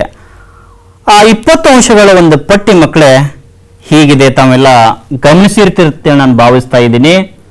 ಮೊದಲನೇದಾಗಿ ವರ್ಣಮಾಲೆ, ಎರಡನೇದು ನಾಮಪದ, ಅಂದ್ರೆ ಅಲ್ಲಿ ನಿಗದಿತ ಅಂಕಗಳನ್ನು ಕೂಡ ಕೊಟ್ಟಿದ್ದಾರೆ ನೋಡಿ. ವರ್ಣಮಾಲೆಗೆ 1 ಅಂಕ, ನಾಮಪದಗಳಿಗೆ 1 ಅಂಕ, ಸರ್ವನಾಮ, ವಿಭಕ್ತಿ ಪ್ರತ್ಯಯ. ವಿಭಕ್ತಿ ಪ್ರತ್ಯಯದಲ್ಲಿ ನಾವು ಗಮನಿಸ್ಕೋಬೇಕು ಮಕ್ಕಳೇ, ಹಳಗನ್ನಡ ಮತ್ತು ಹೊಸಗನ್ನಡ ಯಾವುದಾದ್ರೂ ಸೇರಿ 1 ಪ್ರಶ್ನೆ ಕೇಳ್ತಾರಲ್ಲ ಅಷ್ಟೇ. ಹಾಗೆ ಇನ್ನು ಕ್ರಿಯಾಪದಗಳು, ಸಂಧಿ, ಕನ್ನಡ ಸಂಧಿ ಆಗಿರ್ಬೋದು, ಸಂಸ್ಕೃತ ಸಂಧಿ ಆಗಿರ್ಬೋದು, ಇನ್ನು ಸಮಾಸ, ಅನ್ಯದೇಶೀಯ ಪದಗಳು, ತತ್ಸಮ, ತದ್ಭವಗಳು. ಇಲ್ಲಿ ವ್ಯಾಕರಣಾಂಶಗಳು ಬಂದಾಗ ವ್ಯಾಕರಣಾಂಶಗಳ ಉಪವಿಭಾಗಗಳು, ಎಸ್, ಅವುಗಳನ್ನು ಕೂಡ ಗಮನಿಸಬೇಕಾಗುತ್ತೆ. ಉದಾಹರಣೆಗೆ ಈಗ ದ್ವಿರುಕ್ತಿ, ಜೋಡು ನುಡಿ, ಅನುಕರಣಾವ್ಯ, ಈ 3 ವ್ಯಾಕರಣಾಂಶಗಳ ಪರಸ್ಪರ ವ್ಯತ್ಯಾಸವನ್ನ ಗುರುತಿಸುವ ರೀತಿಯಲ್ಲಿ ತಿಳ್ಕೊಂಡಿರಬೇಕು. ಮತ್ತೆ ಅವ್ಯಯಗಳಂತ 6 ಇದೆ, 6 ಅವ್ಯಯಗಳನ್ನು ಅವರು ಅವಲೋಕನ ಮಾಡಬೇಕಾಗುತ್ತೆ. ಹೌದೌದು, ಖಂಡಿತ. ಮತ್ತೆ ತದ್ದಿತಾಂತಗಳಲ್ಲಿ 3 ಭಾಗಗಳು ಬರುತ್ತೆ. ತದ್ದಿತಾಂತ ನಾಮ, ತದ್ದಿತಾಂತ ಭಾವನಾಮ, ತದ್ದಿತಾಂತ ಅವ್ಯಯ. ಹೀಗೆ ಆ ವ್ಯಾಕರಣಾಂಶದ ಉಪಪ್ರಭೇದಗಳನ್ನು ಕೂಡ, ಉಪಮುಖ್ಯಾಂಶಗಳನ್ನು ಕೂಡ ಅವಲೋಕನ ಮಾಡೋದ್ರಿಂದ ಪರೀಕ್ಷೆಗೆ ಪೂರ್ಣ ತಯಾರಿ ಆದಂಗೆ ಆಗುತ್ತೆ. ಖಂಡಿತ. ಇನ್ನು ವಾಕ್ಯ ಪ್ರಭೇದಗಳಾಗಿರ್ಬೋದು, ಸರ್ ಹೇಳಿದ ಹಾಗೆ ವಾಕ್ಯ ಅಂದ್ರೆ ಏನು, ವಾಕ್ಯಗಳಲ್ಲಿ ಇರ್ತಕ್ಕಂಥ 3 ಪ್ರಭೇದಗಳನ್ನು ನಾವು ಗಮನಿಸಿದ್ದೆ ಆದ್ರೆ ಇವುಗಳನ್ನು ಆಧರಿಸಿ ಯಾವುದಾದ್ರೂ ಒಂದು ಪ್ರಶ್ನೆ ಬರುವ ಸಂಭಾವ್ಯ ಇದೆ. ಹಾಗೆ ಇನ್ನು ಲೇಖನ ಚಿಹ್ನೆಗಳು, ಇನ್ನು ಪದಗಳ ಅರ್ಥ, ಇಡೀ ಗದ್ಯ ಮತ್ತು ಪದ್ಯದಲ್ಲಿ ಯಾವುದು ಬರುತ್ತೆ ಮಕ್ಕಳು, ಇಲ್ಲಿ ಒಂದಿಷ್ಟು ನೀವು ಹೆಚ್ಚು ಓದಬೇಕು, ಅಧ್ಯಯನ ಮಾಡಬೇಕಾಗತ್ತೆ ಮಕ್ಕಳೇ. ನನ್ನ ದೃಷ್ಟಿಯಲ್ಲಿ ಹೇಳೋದಾದ್ರೆ ಹಳಗನ್ನಡದ ಪದ್ಯಗಳು ಮತ್ತು ಪಾಠಗಳಲ್ಲಿ ತುಂಬಾ ಪದ ಸಂಪತ್ತು, ಅಂದ್ರೆ ನಿಮಗೆ ಅಪರಿಚಿತವಾದಂತ ಒಂದಷ್ಟು ಪದಗಳು, ಹಳಗನ್ನಡ ಪದಗಳಿದೆ. ಅವುಗಳನ್ನು ಅವಲೋಕನ ಮಾಡೋದ್ರಿಂದ ನಿಮ್ಮ ಪದಗಳ ಸಿದ್ಧತೆ, ಹೌದು, ಹೆಚ್ಚು ಅದಕ್ಕೊಂದಿಷ್ಟು ಆದ್ಯತೆ ಕೊಟ್ರೆ ಆ ಪರೀಕ್ಷೆಯಲ್ಲಿ ನಿಮ್ಗೆ ಸುಲಭ ಆಗ್ಬೋದು ಪದಗಳ ಅರ್ಥ. ಇನ್ನು ಹೊಸಗನ್ನಡ ರೂಪ, ಇನ್ನು ಅಲಂಕಾರ, ಛಂದಸ್ಸು. ಆ ವಿದ್ಯಾರ್ಥಿಗಳಲ್ಲಿ ಗಮನಿಸಬೇಕು, ಅಲಂಕಾರಕ್ಕೆ 1 ಅಂಕ ಬಹು ಆಯ್ಕೆ ಮಾದರಿಯಲ್ಲಿ ಸಂಬಂಧೀಕರಿಸಿ ಬರ್ಬೋದು, ಬರದೇ ಇರ್ಬೋದು. ಛಂದಸ್ಸು ಕೂಡ ಹಾಗೇನೆ. ಆದ್ರೆ 3 ಅಂಕದ ಪ್ರಶ್ನೆ ಅಲಂಕಾರದ್ದೊಂದು, ಛಂದಸ್ಸಿಂದೊಂದು ಕಡ್ಡಾಯವಾಗಿ ಕೇಳ್ತಾರೆ. ಯಾವ್ದಾದ್ರು ಒಂದು ವಿಚಾರ, ಈಗ 1 ಅಂಕಕ್ಕೂ ಕೇಳಿ 3 ಅಂಕಕ್ಕೂ ಕೇಳೋ ಸಾಧ್ಯತೆ ಇದೆಯಾ? ಕೇಳಬಹುದು. ಬಹುತೇಕ ನಾವು ಪ್ರಶ್ನೆ ಪತ್ರಿಕೆ ವಿನ್ಯಾಸವನ್ನ ಗಮನಿಸಿದಾಗ ಇಲ್ಲಿ ತನಕ ಯಾವುದೋ 1-2 ಪ್ರಶ್ನೆಗಳು ಆ ರೀತಿ ಬಂದಿದೆ. ಯಾಕಂದ್ರೆ ಎಲ್ಲ ಅಂಶಗಳಿಗೆ ಪ್ರಶ್ನೆ ಪತ್ರಿಕೆ ವಿನ್ಯಾಸಗಾರ ಆದ್ಯತೆ ಕೊಡಬೇಕಾಗಿರೋದ್ರಿಂದ ಇಲ್ಲೇ ಒಂದಿಷ್ಟು ಬಹು ಆಯ್ಕೆ ಮಾತ್ರ ಸಂಬಂಧೀಕರಿಸಿ ಬರೆಯೋದು, ಕೇಳ್ದೇನೆ ಹೋಗೋದು, ಕೇಳಲ್ಲ ಅಂತ ಮಕ್ಕಳನ್ನ ಓದೋದಿಲ್ಲ ಬಿಡಬಾರ್ದು. ಆದ್ರೆ 3 ಅಂಕದ ಪ್ರಶ್ನೆಗಳಂತೂ ಛಂದಸ್ಸು ಕಡ್ಡಾಯವಾಗಿ ಬಂದೇ ಬರುತ್ತೆ. ಹಾಗಾಗಿ ಇಷ್ಟು ಈ 20 ಅಂಶಗಳನ್ನ ಆಧರಿಸಿ ಮಕ್ಕಳೇ ವ್ಯಾಕರಣ ಭಾಗದ ಪ್ರಶ್ನೆ ಪತ್ರಿಕೆಯನ್ನ ಸಿದ್ಧಪಡಿಸಿರ್ತಾರೆ. ಈ ಎಲ್ಲ ಅಂಶಗಳನ್ನ ಆಧರಿಸಿ ನೀವು ತುಂಬಾ ಚೆನ್ನಾಗಿ ಮನನ ಮಾಡ್ಕೊಂಡಿದ್ದೆ ಆದ್ರೆ ನಾವು ವಾರ್ಷಿಕ ಪರೀಕ್ಷೆಯಲ್ಲಿ ಬಹು ಸುಲಭವಾಗಿ ಅಂಕಗಳನ್ನು ಪಡ್ಕೊಂಡು SS ಅನ್ನ ಸಾಧಿಸಬಹುದು. ವಿದ್ಯಾರ್ಥಿಗಳೇ, ಈಗ ಪ್ರಶ್ನೆ ಪತ್ರಿಕೆ ನೀವೆಲ್ಲ ಮಾದರಿ ರಾಜ್ಯ ಮಟ್ಟದಲ್ಲಿ ಒಂದು ಪ್ರಶ್ನೆ ಪತ್ರಿಕೆ ವಿನ್ಯಾಸದ ಮಾದರಿಯಲ್ಲಿ ಬರೆದಿದ್ದೀರಿ. ಅಲ್ಲಿ ನಿಮಗೆ ಯಾವ ಪ್ರಶ್ನೆಗೆ ಅಂಕಗಳಿಗೆ ಅನುಗುಣವಾಗಿ ನೀವು ಹೇಗೆ ಉತ್ತರವನ್ನ ಬರೆಯಬೇಕು ಎಂಬುದನ್ನ ಸೂಚನೆ ಕೊಟ್ಟಿರ್ತಾರೆ ಪ್ರಶ್ನೆ ಪತ್ರಿಕೆ ವಿನ್ಯಾಸಗಾರರು. ಅದನ್ನ ಸರಿಯಾಗಿ ಓದ್ಕೊಳ್ಬೇಕು. ಹೌದು, ತುಂಬಾ ಚೆನ್ನಾಗಿ ಗಮನದಲ್ಲಿ ಇಟ್ಕೋಬೇಕು ಮಕ್ಕಳೇ. ಇಲ್ಲಿ ನೋಡಿ, ಒಟ್ಟು ಈ ಮೊದಲನೇ ರೋಮನ್ ಅಂಕಿಯಲ್ಲಿ ಒಟ್ಟು ಈ ರೀತಿ ನಮ್ಗೆ 15 ವಿಧದ ಪ್ರಶ್ನೆಗಳು ಬರ್ತವೆ. ಅಲ್ಲಿ ಮೊದಲನೇದು ಈ ಕೆಳಗಿನ ಪ್ರಶ್ನೆಗಳಿಗೆ ಅಥವಾ ಅಪೂರ್ಣ ಹೇಳಿಕೆಗಳಿಗೆ 4 ಪರ್ಯಾಯ ಉತ್ತರಗಳನ್ನು ಸೂಚಿಸಲಾಗಿದೆ. ಇದು 15 ಅಲ್ಲ, ಬಹುಶಃ 6 ಅನ್ಸುತ್ತೆ. 6 ಪ್ರಶ್ನೆಗಳು. ಆ ಪ್ರಶ್ನೆಗಳು 6. ಒಟ್ಟು ಈ 15 ರೋಮನ್ ಅಂಕಿ 1, 2, 3, 4 ಹಿಂಗ ಅಪ್ ಟು 45 ಪ್ರಶ್ನೆಗಳಲ್ಲಿ ಇವು ನಮಗೆ ಅದರ ಅಡಿಯಲ್ಲಿ ಸೂಚನೆಯನ್ನು ಕೊಟ್ಟಿರ್ತಕ್ಕಂಥ ಸಂದರ್ಭದಲ್ಲಿ ಒಟ್ಟು ಪ್ರಶ್ನೆಗಳು 45, ಆ 45 ಪ್ರಶ್ನೆಗಳನ್ನ 15 ವಿಭಾಗಗಳಲ್ಲಿ ವಿಂಗಡಣೆ ಮಾಡಿದ್ದಾರೆ. ಮೊದಲನೇದು ರೋಮನ್ ಅಂಕಿ ನಾವು ನೋಡಿದಾಗ ಅಲ್ಲಿ ಕೆಳಗಿನ ಇದು ಬಹು ಆಯ್ಕೆ ಮಾತ್ರ, ಎರಡನೇ ಮೇನು ಸಂಬಂಧೀಕರಿಸಿ ಬರೆಯೋದು, ಇನ್ನು 45ನೇ ಪ್ರಶ್ನೆಯಲ್ಲಿ 15ನೇದಕ್ಕೆ ಬರುತ್ತೆ ಪ್ರಬಂಧ. ಹೀಗೆ ಒಟ್ಟಾರೆ 15 ಸೂಚನೆಗಳಿರ್ತವೆ. ಎಸ್, ಅದನ್ನ ಮಕ್ಕಳು ಆ ಸೂಚನೆಗಳನ್ನ ರೋಮನ್ ಅಂಕಿಯಿಂದ ಪ್ರಾರಂಭಗೊಳ್ಳುವ ಸೂಚನೆಗಳನ್ನ ಚೆನ್ನಾಗಿ ಗಮನ ಕೊಟ್ಟು ನೋಡ್ಬೇಕು. ಅವಾಗ ಪ್ರಶ್ನೆಗೆ ಉತ್ತರಿಸಲಿಕ್ಕೆ ಮತ್ತು ಅರ್ಥೈಸ್ಕೊಳ್ಳಿಕ್ಕೆ ಸಾಧ್ಯ ಆಗತ್ತೆ. ಹಾಗಾಗಿ ಇಲ್ಲಿ ಈ ಕೊಟ್ಟಿರ್ತಕ್ಕಂಥ ಬಹು ಆಯ್ಕೆ ಮಾದರಿಯಲ್ಲಿ ಉತ್ತರ ನಿಮಗೆ ಬರೆಯುವಾಗ ಅಲ್ಲೇ ಕೊಟ್ಟಿದ್ದಾರೆ. ಅವುಗಳಲ್ಲಿ ಹೆಚ್ಚು ಸೂಕ್ತವಾದ ಉತ್ತರವನ್ನ ಆರಿಸಿ 4 ಪರ್ಯಾಯ ಉತ್ತರಗಳನ್ನು ಸೂಚಿಸುತ್ತಾರೆ. ಅದರಲ್ಲಿ 4 ಉತ್ತರಗಳು ಹೇಗಿರ್ತಾವಂದ್ರೆ ಇದು ಸರಿ, ಇದು ಸರಿ, ಇದು ಸರಿ, ಇದು ಸರಿ. ಅವುಗಳಲ್ಲಿ ಹೆಚ್ಚು ಅರ್ಥಪೂರ್ಣವಾಗಿರ್ತಕ್ಕಂಥದ್ದು 100% ಸರಿ ಇರ್ತಕ್ಕಂಥ ಉತ್ತರವನ್ನು ನೀವು ಗುರುತಿಸಬೇಕಾಗತ್ತೆ. ಉತ್ತರ ಪತ್ರಿಕೆಯಲ್ಲಿ ಬರೆಯುವಾಗ ಮಕ್ಕಳು ನೀವು ಗಮನಿಸ್ಕೋಬೇಕು. ಇಲ್ಲಿ ಕೊಟ್ಟಿದ್ದಾರೆ ನೋಡಿ, ಕ್ರಮಾಕ್ಷರದೊಂದಿಗೆ ಪೂರ್ಣ ಉತ್ತರವನ್ನು ನಾವು ಬರಿಬೇಕು. ಒಂದು ತೋರಿಸಿ ನೋಡಿ, ಮೊದಲನೇ ಪ್ರಶ್ನೆ ಹೀಗಿದೆ. ಈಗ ಒಂದು ದಿಗಂತ ಪದವು ಈ ಸಂಧಿಗೆ ಉದಾಹರಣೆ ಆಗಿದೆ. ನಾವು ಈ ದಿಗಂತ ಪದವು ಯಾವ ಸಂಧಿ ಅಂತ ಹೇಳುವಾಗ ಮೊದಲು ವಿದ್ಯಾರ್ಥಿಯಾಗಿ ನಾವೇನು ಗಮನಿಸಬೇಕು ಅಂತಂದ್ರೆ, ಈ ಪದವನ್ನು ವಿಭಾಗ ಮಾಡಿ ನಾವು ಕಲ್ತಿರುವಂತ ಸಂಧಿ ವ್ಯಾಕರಣಾಂಶವನ್ನ ನೆನಪಿಗೆ ತಗೋಬೇಕು. ಆ ದಿಗಂತ ಯಾವ ಸಂಧಿ ಆಗುತ್ತಾ ಇದೆ ಅನ್ನೋದನ್ನ ನಾವು ಪ್ರತ್ಯೇಕವಾಗಿ ಬಿಡಿಸಿ ನೋಡಿದಾಗ ನಮಗೆ ತಿಳಿಯುತ್ತೆ. ಆಗ ಮಾಡದೆ ಹೋದ್ರೆ ಏನಾಗುತ್ತೆ, ಆದೇಶವ, ಗುಣವ, ಜಸ್ತ್ವನ, ಅನುನಾಸಿಕನ ಅನ್ನುವಂಥ ಗೊಂದಲ ಉಂಟು. ಅದಕ್ಕೆ ಮಕ್ಕಳು ಯಾವತ್ತೂ ಬಹು ಆಯ್ಕೆ ಪ್ರಶ್ನೆಗಳನ್ನು ಉತ್ತರಿಸುವಾಗ ಆಪ್ಷನ್ಗಳಿಗೆ ಹೋಗೋ ಮುನ್ನ ಪ್ರಶ್ನೆಯಲ್ಲೇ ಕೊಟ್ಟಿರುವಂಥ ಪದವನ್ನು ವ್ಯಾಕರಣಾಂಶದ ಹಿನ್ನೆಲೆಯಲ್ಲಿ ಅರ್ಥೈಸ್ಕೊಳ್ಳೋದು ಸೂಕ್ತ. ತದನಂತರ ಅವರು ಬಹು ಆಯ್ಕೆ ಕಡೆ ಗಮನ ಕೊಟ್ಟರೆ ಸರಿಯಾದ ಉತ್ತರವನ್ನು ಆಯ್ಕೆ ಮಾಡಲಿಕ್ಕೆ ಕಾರಣ ಆಗುತ್ತೆ. ಇಲ್ಲ ಅಂದ್ರೆ ಬಹುಶಃ ಅವ್ರು ಗೊಂದಲಕ್ಕೀಡಾಗ್ತಾರೆ. ಮಕ್ಕಳೇ, ಹಾಗಾದ್ರೆ ಈ ಒಂದು ಪ್ರಶ್ನೆಗೆ ಸರಿಯಾದ ಉತ್ತರ ಯಾವುದು ಅಂತೇಳಿ ನೀವು ಕಾಯ್ತಾ ಇರ್ಬೋದಲ್ವಾ? ಸರಿಯಾದ ಉತ್ತರ ಸಿ, ಜಸ್ತ್ವ ಸಂಧಿ. ಕ್ರಮಾಕ್ಷರ ನೋಡಿ, ಅಲ್ಲಿ ಹೇಳಿದ್ದಾರೆ ಕ್ರಮಾಕ್ಷರದೊಂದಿಗೆ ಸರಿಯಾದ ಉತ್ತರವನ್ನು ನೀವು ಬರಿಬೇಕು. ಕ್ರಮಾಕ್ಷರ ಬರಿದೇನೆ ಸಂಧಿ ಪದಕ್ಕೆ ಉತ್ತರವನ್ನು ಬರೆದರೆ ಅಂಕ ಸಿಗುತ್ತಾ ಅಂತ ಆ ಸೂಚನೆಗೆ ಅನುಗುಣವಾಗಿ ನಾವು ಪಾಲಿಸಬೇಕಾಗಿರ್ತಕ್ಕಂಥದ್ದು ನಮ್ಮ ಕರ್ತವ್ಯ. ಮೌಲ್ಯಮಾಪಕರ ಮೇಲೆ ನಿರ್ಣಯ ಆಗ್ತಕ್ಕಂಥದ್ದು. ಹಾಗಾಗಿ ಮಕ್ಕಳ ವಿದ್ಯಾರ್ಥಿಗಳೇ, ಇಲ್ಲಿ ನೀವು ಕ್ರಮಾಕ್ಷರದೊಂದಿಗೆ ನಿಮ್ಮ ಉತ್ತರವನ್ನ ಬರೀರಿ. ಕ್ರಮಾಕ್ಷರವೂ ಇರಬೇಕು. ಉತ್ತರನು ಪೂರ್ಣ ಉತ್ತರ ಇರಬೇಕು, ಅರ್ಧಂಬರ್ಧ ಉತ್ತರ ಇರಬೇಕು. ಇಲ್ಲೇನು ಹೆಚ್ಚು ನೀವು ಅಲ್ಲೇ ಇರುತ್ತೆ, ಅದು 4 ಬಹು ಅದನ್ನೇ ನೋಡಿ ಬರೆಯೋದು ಅಷ್ಟೇ. ಇಲ್ಲಿ ಇನ್ನ ಮುಂದಿನ ಪ್ರಶ್ನೆ ಮಕ್ಕಳೇ ಹೀಗಿದೆ. ಇದಕ್ಕೊಂದಿಷ್ಟು ವಿವರಣೆಯನ್ನ ನಾವು ಗಮನಿಸೋಣ. ಜಸ್ತ್ವ ಸಂಧಿ ಅಂತ ಹೇಳಿದಾಗ ಪೂರ್ವ ಪದದ ಕೊನೆಯಲ್ಲಿ ವರ್ಗೀಯ ವ್ಯಂಜನಾಕ್ಷರಗಳ ಪ್ರಥಮಾಕ್ಷರಗಳು ಯಾವ ವರ್ಣ ಅದೇ ವರ್ಗದ 3ನೇ ಅಕ್ಷರ ಅಂದ್ರೆ ಗ, ಜ, ಡ, ದ, ಬಗಳು ಆದೇಶವಾಗಿ ಬರ್ತವೆ. ಅಂದ್ರೆ ವರ್ಗದ ಪ್ರಥಮಾಕ್ಷರಗಳ ಸ್ಥಾನದಲ್ಲಿ ಅದೇ ವರ್ಗದ 3ನೇ ವ್ಯಂಜನಾಕ್ಷರ ಬರುವುದನ್ನ ನಾವು ಜಸ್ತ್ವ ಸಂಧಿ ಅಂತ ಕರಿತೀವಿ. ಇದಕ್ಕೆ ಸಂವಾದಿಯಾಗಿ ನೀವು ಕನ್ನಡ ಸಂಧಿಗಳಲ್ಲಿ ಆದೇಶ ಸಂಧಿಯನ್ನು ಗಮನಿಸಿದ್ದೀರಾ? ಅಲ್ಲಿ ಪೂರ್ಣಾಕ್ಷರ ಬರುತ್ತೆ, ಇಲ್ಲಿ ವ್ಯಂಜನಾಕ್ಷರ ಬದಲಾಗುತ್ತೆ. ಗಮನಿಸ್ಕೊಳ್ಬೇಕು. ಮತ್ತೆ ಸಂಧಿ ಕಾರ್ಯ ಆಗುವಂತ ಸ್ಥಳ ಕೂಡ ಬದಲಾಗುತ್ತೆ. ಇಲ್ಲಿ ನೋಡಿ, ವಾಕ್ ಪ್ಲಸ್ ದೇವಿ, ವಾಗ್ದೇವಿ. ಕ ಅನ್ನುವಂಥ ವ್ಯಂಜನ ಹೋಗಿ ಗ ಅನ್ನುವಂಥ ವ್ಯಂಜನ ಅಲ್ಲಿ ಸೇರ್ತದೆ. ಆದರೆ ಆದೇಶ ಸಂಧಿಯಲ್ಲಿ ಆಗೋ ಬದಲಾವಣೆ ಏನು?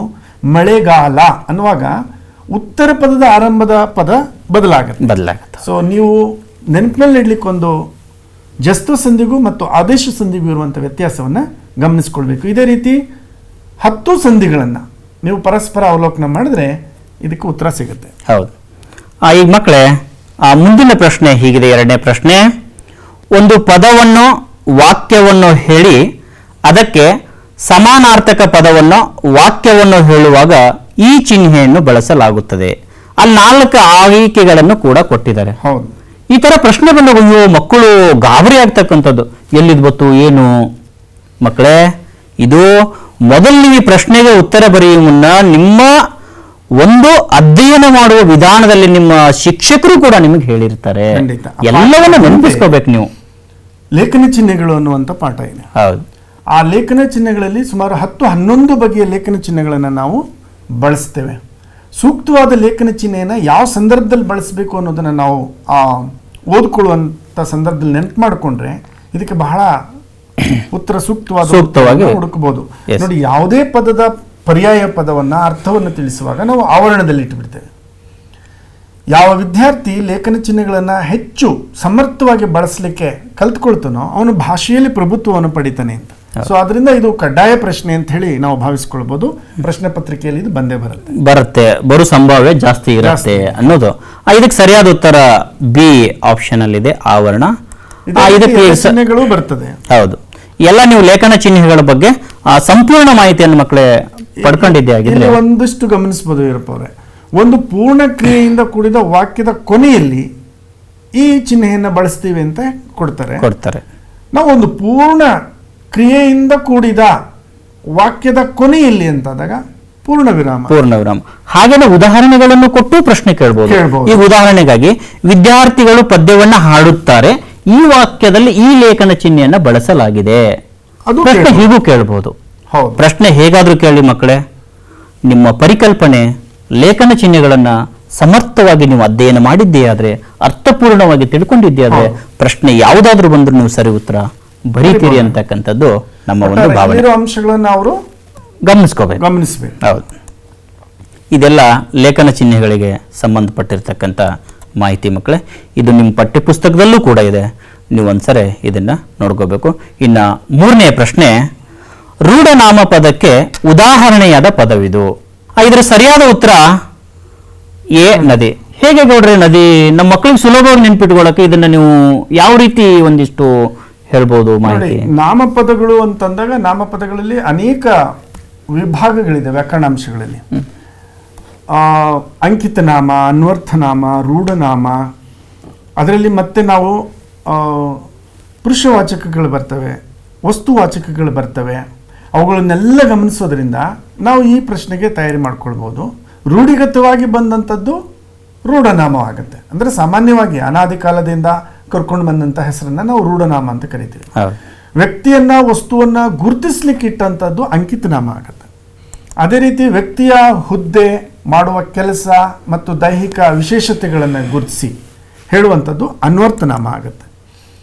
ಅದೇ ರೀತಿ ಕೆಲವು ವಸ್ತುಗಳ ಆಕಾರವನ್ನು ನೋಡಿ ಅಥವಾ ಅವುಗಳು ಇಷ್ಟು ಪ್ರಮಾಣವನ್ನು ನೋಡಿ ಅದನ್ನು ಹೇಳುವಂಥದ್ದು ಪರಿಮಾಣವಾಚಕವಾಗುತ್ತೆ. ಹೀಗೆ ಆ ಒಂದು ವ್ಯಾಕರಣಾಂಶವನ್ನು ಅವರು ಗಮನಿಸಬೇಕಾಗುತ್ತೆ. ಅಂದ್ರೆ ಒಟ್ಟಾರೆ ಮಕ್ಕಳು ಸರಿಲಿ ನಾಮಪದ ಅಂದ್ರೆ ಏನು, ನಾಮಪದದ ವಿವಿಧ ಎಲ್ಲ ಪ್ರಕಾರಗಳನ್ನ ಚೆನ್ನಾಗಿ ಅಧ್ಯಯನ ಮಾಡಬೇಕು ಅನ್ನೋದು ನಿಮ್ಮ ಒಂದು ಭಾವನೆ. ಹೌದು. ಹಾಗಾದ್ರೆ ಮಕ್ಕಳೇ, ಇದೆಲ್ಲ ನಾಮಪದದ ವಿವರಗಳನ್ನ ಈಗಾಗಲೇ ತಮಗೆಲ್ಲರಿಗೂ ಚಿರಪರಿಚಿತ ಆಗಿರೋದ್ರಿಂದ ನಾವು ಮುಂದಿನ ಪ್ರಶ್ನೆಗೆ ಹೋಗ್ತಾ ಇದ್ದೀವಿ. ಗಮನಿಸಿ ಮಕ್ಕಳೇ, ಗಿರಿವನ ದುರ್ಗಗಳು ಪದದಲ್ಲಿರುವ ಸಮಾಸ. ಈ 4 ಉತ್ತರಗಳನ್ನು ಮಕ್ಕಳು ತುಂಬಾ ಚೆನ್ನಾಗಿ ಓದಿರ್ತಾರೆ. ಈ 4 ಉತ್ತರಗಳನ್ನು ನೋಡಿದಾಗ ಮಕ್ಕಳಿಗೆ ಯಾವುದು ಇದು ಅದು ಅಂತ ಗೊಂದಲ ಆಗತ್ತೆ. ಈ ಸಮಾಸಗಳನ್ನು ನಮ್ಮ ಮಕ್ಕಳು ತುಂಬಾ ಚೆನ್ನಾಗಿ ಸರಿಯಾದ ಉತ್ತರವನ್ನು ಬರಿಬೇಕಾಗಿತ್ತಂದ್ರೆ ಇದಕ್ಕೆ ನಿಮ್ಮ ವಿವರಣೆ ಏನ್ ಕೊಡ್ತೀರಾ? ನೋಡಿ, ಸಮಾಸದಲ್ಲಿ 8 ಬಗೆಯನ್ನು ಈಗಾಗಲೇ ಅವರು ನೋಡಿದ್ದಾರೆ. 8 ಬಗೆಯ ಸಮಾಸಗಳನ್ನ ಗಮನಿಸುವಾಗ ಅವರು ತತ್ಪುರುಷ ಸಮಾಸ ಅಂತ ಬಂದಾಗ 2 ನಾಮಪದಗಳು ಕೂಡಿದಾಗ ಉತ್ತರ ಪದ ಪ್ರಧಾನತೆಯನ್ನು ಪಡೆದಿರುತ್ತೆ. ಅರಸನ ಮನೆ, ಅರಮನೆ, ಬೆಟ್ಟದಾವರೆ, ಬೆಟ್ಟದ ತಾವರೆ, ಬೆಟ್ಟದ. ಈಗ ಅದೇ ರೀತಿ ವಿಶೇಷಣ ಮತ್ತು ನಾಮಪದ ಕೂಡಿದ್ದನ್ನು ನಾವು ಕರ್ಮಧಾರಯ ಸಮಾಸ ಅಂತೀವಿ. ಸಂಖ್ಯಾವಾಚಕ ಇತ್ತಂದ್ರೆ ದ್ವಿಗು ಸಮಾಸ ಅಂತೀವಿ. ಈ ರೀತಿ ಗುಣವಾಚಕ, ಸಂಖ್ಯಾವಾಚಕ ಅಥವಾ ಒಂದು ನಿರ್ದಿಷ್ಟ ಸ್ಥಾನವನ್ನು ಹೇಳುವಂಥ ಅಂಶಿ ಸಮಾಸ ಇರ್ಬೋದು. ಎಲ್ಲವನ್ನು ಅವರು ಒಂದು ರೀತಿ ಅವಲೋಕನ ಮಾಡೋದ್ರಿಂದ ಒಂದು ಪ್ರಶ್ನೆಗಳಿಗೆ ಅವರು ಉತ್ತರಿಸಲಿಕ್ಕೆ ಸಾಧ್ಯ ಆಗುತ್ತೆ. ಒಂದು ಅಂಕ ಖಂಡಿತ ಕಳಿಸಬಹುದು. ಈಗ ಮಕ್ಕಳೇ, ಒಟ್ಟಾರೆ ಸಾರ ಇಷ್ಟೇ. ಸಮಾಸ ಅಂದ್ರೆ ಏನು? ಸಮಾಸ ಪದವನ್ನ ಬಿಡಿಸಿ ಬರೀತಕ್ಕಂಥದ್ದಂದ್ರೆ ನಾವು ಅದಕ್ಕೆ ವಿಗ್ರಹ ವಾಕ್ಯ ಮಾಡಿ ಬರೆಯೋದಕ್ಕೆ ಕರಿತೀವಿ. ಸಂಧಿಗೂ ಮತ್ತು ಸಮಾಸಕ್ಕೆ ಇರ್ತಕ್ಕಂಥ ಒಂದಿಷ್ಟು ಪರಿಚಯಗಳನ್ನು ನೀವು ನೋಡ್ಕೋಬೇಕಾಗತ್ತೆ. ಇನ್ನು 8 ವಿಧದ ಸಮಾಸಗಳನ್ನು ಕೂಡ ಯಾವುದು ಪರೀಕ್ಷೆಯಲ್ಲಿ ಕೇಳ್ತಾರೋ ಹೇಳಕ್ಕಾಗೋದಿಲ್ಲ. ಡೆಫಿನಿಷನ್ ಕೊಟ್ಟು ಅದ್ರ ಬಗ್ಗೆ ಪ್ರಶ್ನೆ ಮಾಡ್ಬೋದು, ಉದಾಹರಣೆಗಳನ್ನ ಕೊಟ್ಟು ಪ್ರಶ್ನೆ ಮಾಡ್ಬೋದು. ಪ್ರಶ್ನೆ ಹೇಗಾದ್ರೂ ಮಾಡ್ಲಿ ಮಕ್ಕಳೇ, ನೀವು ಚೆನ್ನಾಗಿ ಇದ್ರ ಬಗ್ಗೆ ಅಧ್ಯಯನ ಮಾಡಬೇಕು ಅನ್ನೋದು ನಮ್ಮ ಗೌಡ್ರ ಅಭಿಪ್ರಾಯವಾಗಿದೆ. ಇನ್ನು ಮುಂದಿನ ಪ್ರಶ್ನೆ, ಕಾರವಾರದಲ್ಲಿ ಮಲೇರಿಯಾ ಹಬ್ಬಿತ್ತು. ಆದ್ದರಿಂದ ವೀರೇಶ್ವರ್ ಪಾಠಕ್ರವರು ಮಲೇರಿಯಾದಿಂದ ಬಳಲಬೇಕಾಯಿತು. ಈ ವಾಕ್ಯವು ವೀರಪ್ಪ ಅವರೇ, ಇದು ವಾಕ್ಯಗಳ ಬಗೆಗಳಲ್ಲಿ ಇರುವಂತ ಪ್ರಶ್ನೆ. ವಾಕ್ಯಗಳ ಬಗೆಗಳನ್ನ ಅರ್ಥ ಮಾಡ್ಕೊಂಡಿದ್ರೆ ವಿದ್ಯಾರ್ಥಿ ಹೌದು. ಸುಲಭವಾಗಿ ಉತ್ತರಿಸಲಿಕ್ಕೆ ಸಾಧ್ಯ ಆಗುತ್ತೆ. ಈ ವ್ಯಾಕರಣಾಂಶ ದ್ವಿತೀಯ ಭಾಷೆನಲ್ಲೂ ಬರುತ್ತೆ ಮತ್ತು ಪ್ರಥಮ ಭಾಷೆಯಲ್ಲೂ ಬರುತ್ತೆ. ವಾಕ್ಯಗಳಲ್ಲಿ 3 ಬಗೆ, ಅದು ಸರಳ ವಾಕ್ಯ, ಸಂಯೋಜಿತ ವಾಕ್ಯ ಮತ್ತು ಮಿಶ್ರ ವಾಕ್ಯ ಅಂತ ಹೇಳ್ತೇವೆ. ಸರಳ ವಾಕ್ಯ ಪೂರ್ಣ ಕ್ರಿಯಾಪದದಿಂದ ಪೂರ್ಣ ವಿರಾಮದೊಡನೆ ಅಂತ್ಯಗೊಳ್ಳುವಂಥದ್ದು. ಸಂಯೋಜಿತ ವಾಕ್ಯ ಅಂದ್ರೆ ಇಂಗ್ಲಿಷ್ನಲ್ಲಿ ಕಾಂಪೌಂಡ್ ಸೆಂಟೆನ್ಸ್. ಸಂಯೋಜನೆಗೊಳ್ಳಿಕ್ಕೆ ಏನ್ ಬೇಕು? ವಾಕ್ಯಗಳು ಮಧ್ಯದಲ್ಲಿ ಒಂದು ಸಂಯೋಜಿತ ಪದಗಳು ಬರ್ತವೆ. ಆ ಪದಗಳ ಉದಾಹರಣೆಗಳಂದ್ರೆ ಉದಾಹರಣೆ ಆದ್ದರಿಂದ, ಮತ್ತು, ಹಾಗೆ, ಅಥವಾ, ಆದುದರಿಂದ, ಈ ಪದಗಳಿದ್ದಾಗ ಸಂಯೋಜಿತ ವಾಕ್ಯ ಅಂತ ಹೇಳ್ಬೋದು.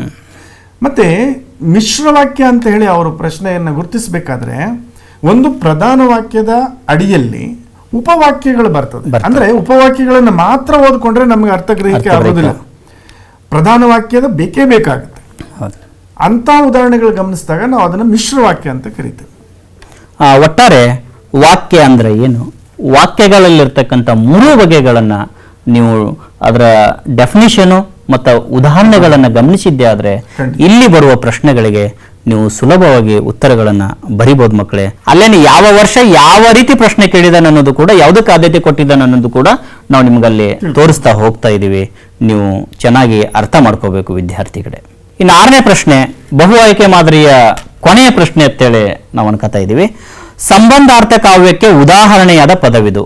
ಎ ಚೆನ್ನಾಗಿ, ಬಿ ಸಾಕು, ಸಿ ಸುಯ್ಯನೆ, ಡಿ ಅಥವಾ. ಯಾವ್ದು ಇದರಲ್ಲಿ ಸರಿಯಾದ ಉತ್ತರ?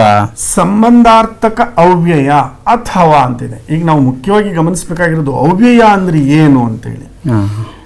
ಬದಲಾಗದ ಪದಗಳನ್ನ ಅವ್ಯಯ ಅಂತ ಕರಿತೇವೆ. ಈಗ ಉದಾಹರಣೆಗೆ ಕ್ರಿಯಾಪದ, ನಾಮಪದಗಳನ್ನ ಬದಲಾಯಿಸಬಹುದು. ಏಕವಚನದಿಂದ ಬಹುವಚನಕ್ಕೆ ಬದಲಾಯಿಸಬಹುದು ಅಥವಾ ಲಿಂಗವನ್ನ ಬದಲಾಯಿಸಬಹುದು. ಅವ್ಯಯಗಳು ಯಾವತ್ತೂ ಬದಲಾಗುವುದಿಲ್ಲ. ಈಗ ನೋಡಿ, ಮತ್ತು ಅನ್ನುವಂಥ ಪದವನ್ನ ನೀವೆಲ್ಲಿಟ್ರು ಕೂಡ ಮತ್ತುಗೆ, ಮತ್ತುಗೆ, ಗಾಗಿ, ಮತ್ತುಗಳು ಹೇಳೋಂಗಿಲ್ಲ. ಅದೇ ರೀತಿ ಹಾಗೆ ಅನ್ನುವಂಥ ಪದವನ್ನು ಕೂಡ ಬದಲಾಯಿಸಕ್ಕಾಗುದಿಲ್ಲ. ಸಾಮಾನ್ಯವಾದ 2 ಲಕ್ಷಣಗಳನ್ನು ಅವ್ಯಯಗಳಲ್ಲಿ ಕಾಣ್ತೇವೆ. ಒಂದು ಬದಲಾಯಿಸಲಿಕ್ಕೆ ಸಾಧ್ಯ ಇಲ್ಲ, ಮತ್ತೊಂದು ಅಪೂರ್ಣತೆಯಿಂದ ಕೂಡಿರುತ್ತೆ. ಈಗ ಕೃದಂತಾವ್ಯಯ, ತದ್ದಿತಾಂತವ್ಯಯ ಬಂದಾಗ ಅದು ಕೊನೆಗೊಳ್ಳುವುದು ಅಪೂರ್ಣತೆಯಿಂದ. ಇಂಥವುಗಳನ್ನು ನಾವು ಗುರುತಿಸಿ ಅವ್ಯಯಗಳನ್ನು ಹೆಸರಿಸಬಹುದು. ಹಾಗಾದ್ರೆ ಮಕ್ಕಳ ಅವ್ಯಯ ಅಂದ್ರೆ ಏನು? ಅವ್ಯಯಗಳಲ್ಲಿರ್ತಕ್ಕಂಥ ವಿವಿಧ ಪ್ರಕಾರಗಳನ್ನು ನಾವು ಗಮನಿಸಬೇಕಾಗತ್ತೆ. ಇನ್ನು 2ನೇ ಮೇನಲ್ಲಿ ಸಂಬಂಧೀಕರಿಸಿ ಬರೆಯೋದು ಮಕ್ಕಳೇ. ನೀವು ಸಾಕಷ್ಟು ಇದ್ರ ಬಗ್ಗೆ ಅಭ್ಯಾಸ ಮಾಡಿರ್ತೀರಿ, ಅಧ್ಯಯನ ಮಾಡಿರ್ತೀರಿ. ಈ ಸೂಚನೆಯನ್ನು ಒಂದಿಷ್ಟು ನಾವು ಗಮನಿಸೋದಾದ್ರೆ, ಈ ಕೆಳಗಿನವುಗಳಲ್ಲಿ ಮೊದಲೆರಡು ಪದಗಳಿಗಿರುವ ಸಂಬಂಧದಂತೆ 3ನೆಯ ಪದಕ್ಕೆ ಸರಿ ಹೊಂದತಕ್ಕಂಥ ಸಂಬಂಧಿ ಪದವನ್ನು ನಾವು ಬರೀಬೇಕು. ಒಟ್ಟು 4 ಪ್ರಶ್ನೆಗಳಿರ್ತವೆ, ಪ್ರತಿ ಪ್ರಶ್ನೆಗೂ ಒಂದೊಂದು ಅಂಕ. ವಿದ್ಯಾರ್ಥಿಗಳೇ, ಅಲ್ಲೇನೆ ಕೊಟ್ಟಿದ್ದಾರೆ ನಿಮ್ಗೆ, ಮೊದಲೆರಡು ಪದಗಳಿಗಿರ್ತಕ್ಕಂಥ ಸಂಬಂಧವನ್ನ ನಾವು ಗ್ರಹಿಸ್ಕೋಬೇಕು. ಅಂದ್ರೆ ಇವರು ಮಕ್ಕಳು ಗಮನಿಸಬೇಕಾಗಿರೋದು ಉತ್ತರವನ್ನಲ್ಲ, ಮೊದಲೆರಡು ಪದಗಳಲ್ಲಿ ಏನು ಪರಸ್ಪರ ಸಂಬಂಧ ಇದೆ, ಅರ್ಥನ, ವಿರುದ್ಧಾರ್ಥನ, ಸಮಾನಾರ್ಥನ, ಸಂಧಿನ, ಹೌದು, ಯಾವ ವ್ಯಾಕರಣಾಂಶದ ಹಿನ್ನೆಲೆಯಲ್ಲಿ ಅವು ಕೂಡಿವೆ. ಎಸ್, ಅಂದ್ರೆ ಇಲ್ಲಿ ಈ ಮೊದಲೆರಡು ಪದಗಳನ್ನ ಅವರು ಚೆನ್ನಾಗಿ ಗ್ರಹಿಸಿಕೊಂಡ್ರೆ ಈ 3ನೇ ಪದಕ್ಕೆ ಸರಿ ಹೊಂದತಕ್ಕಂಥ 4ನೇ ಪದವನ್ನು ಅವರು ಖಂಡಿತ ಉತ್ತರಿಸ್ತಾರೆ. ಆ ಮಕ್ಕಳು, ಇದು ತತ್ಸಮ ತದ್ಭವಕ್ಕೆ ಸಂಬಂಧಪಟ್ಟಿರ್ತಕ್ಕಂಥದ್ದು. ಉತ್ತರ ಬಿ ಅಂತಕ್ಕಂಥದ್ದು. ಅದ್ರ ವಿವರಣೆ ಕೂಡ ಯಾವ್ಯಾವ ವರ್ಷ ಇಲ್ಲಿ ಏನ್ ಕೇಳಿದಾರೆ ಅನ್ನೋದು ಕೂಡ ನಾವು ನೋಡ್ತಾ ಇದ್ದೀವಿ. ಈರಪ್ಪ ಅವರೇ, ಈ ವಂದ್ಯ ಬಂಜೆ ಅನ್ನೋದರ ಸಂಬಂಧವನ್ನ ಮಗು ತಿಳ್ಕೊಳ್ಳೋ ತನಕ ವ್ಯಯ ಅನ್ನೋದಕ್ಕೆ ಉತ್ತರ ಸಿಗಲ್ಲ. ಹೌದು ನೋಡಿ, ವಂದ್ಯ ಬಂಜೆ ಅನ್ನುವಂಥದ್ದು ಪರಸ್ಪರ ತತ್ಸಮ ತದ್ಭವದ ಆಧಾರದಲ್ಲಿ ಜೋಡಿಯಾಗಿದೆ. ವ್ಯಯ ಅನ್ನೋದನ್ನು ಕೂಡ ನಾವು ತತ್ಸಮ ತದ್ಭವದ ಆಧಾರದಲ್ಲೇ ಜೋಡಿಸಬೇಕು. ಸುಮ್ಮನೆ ಅರ್ಥ ಹೇಳ್ಬಿಡೋದು ಅಥವಾ ವಿರುದ್ಧಾರ್ಥ ಹೇಳ್ಬಿಟ್ಟು ತೋಚದಂತೆ ಪದ ಬರೆಯೋದು ತಪ್ಪಾಗುತ್ತೆ. ನೀವು ನಿಮ್ಮ ಶಿಕ್ಷಕರು ಇವುಗಳನ್ನು ಬರೆಸಿರ್ತಾರೆ, ಚೆನ್ನಾಗಿ ನೀವು ಮನನ ಮಾಡ್ಕೋಬೇಕು. ಹಾಗೇನೆ 8ನೇ ಪ್ರಶ್ನೆ, ಅಮಾನತ್ತು, ಅರಬ್ಬಿ, ಬಂದೂಕು ಮೊದಲೆರಡು ಪದಗಳಿಗಿರ್ತಕ್ಕಂಥ ಸರಿ ಸಂಬಂಧವನ್ನು ಅಲ್ಲಿ, ಅಂದ್ರೆ ದೇಶೀಯ ಮತ್ತು ಅನ್ಯ ದೇಶೀಯ ಪದಗಳ ಮೇಲೆ ಈ ಪ್ರಶ್ನೆ ರಚನೆ ಆಗಿದೆ ಅಂತಕ್ಕಂಥದ್ದು. ಈರಪ್ಪ ಅವರೇ, ಇಡೀ ಎಲ್ಲಾ ವಿದ್ಯಾರ್ಥಿಗಳು ಕೇಳುವಂತ ಪ್ರಶ್ನೆ, ಈ ಅನ್ಯ ದೇಶೀಯ ಪದವನ್ನ ಯಾವ ಆಧಾರದಲ್ಲಿ ಇಂಥದೇ ದೇಶದ ಪದ ಅಂತ ಹೇಳಬೇಕು ಅನ್ನುವಂಥ ಪ್ರಶ್ನೆಯನ್ನ ಮಗು ಕೇಳುತ್ತದೆ. ಇದು ಎಷ್ಟು ಸವಾಲಿನ ಪ್ರಶ್ನೆ ಅಂತಂದ್ರೆ, ಈಗ ನೋಡಿ, ಈಗ ಉರ್ದು ಪದ ಅಂತ ನಾವು ಹೇಳ್ತೀವಿ, ಬಂದೂಕು ಉರ್ದು ಪದ. ಅದು ಉರ್ದುನೇ ಅಂತ ಗುರುತಿಸ್ಲಿಕ್ಕೆ ನಮ್ಮ ಐತಿಹಾಸಿಕ ಅನುಭವ ನಮಗಿಲ್ಲ ಇಲ್ಲ, ಅಥವಾ ಅದು ಆ ಭಾಷೆ ಬಂದಂಥ ಸಂದರ್ಭದಲ್ಲಿ ಹೇಗೆ ಅದು ನಮ್ಮ ಕನ್ನಡದ ಜೊತೆ ಸೇರ್ತು ಅನ್ನುವಂಥ ಅನುಭವ ಕೂಡ ಮಕ್ಕಳಿಗಿರಲ್ಲ. ಇದನ್ನು ಯಾವ ಆಧಾರದ ಮೇಲೆ ಉತ್ತರಿಸಬೇಕು? ಕೆಲವೊಮ್ಮೆ ಈ ಭಾಷೆ ಅಲ್ಲ ಮತ್ತೊಂದು ಭಾಷೆ ಅಂತೇಳಿ ಉತ್ತರಿಸ್ತಾರೆ.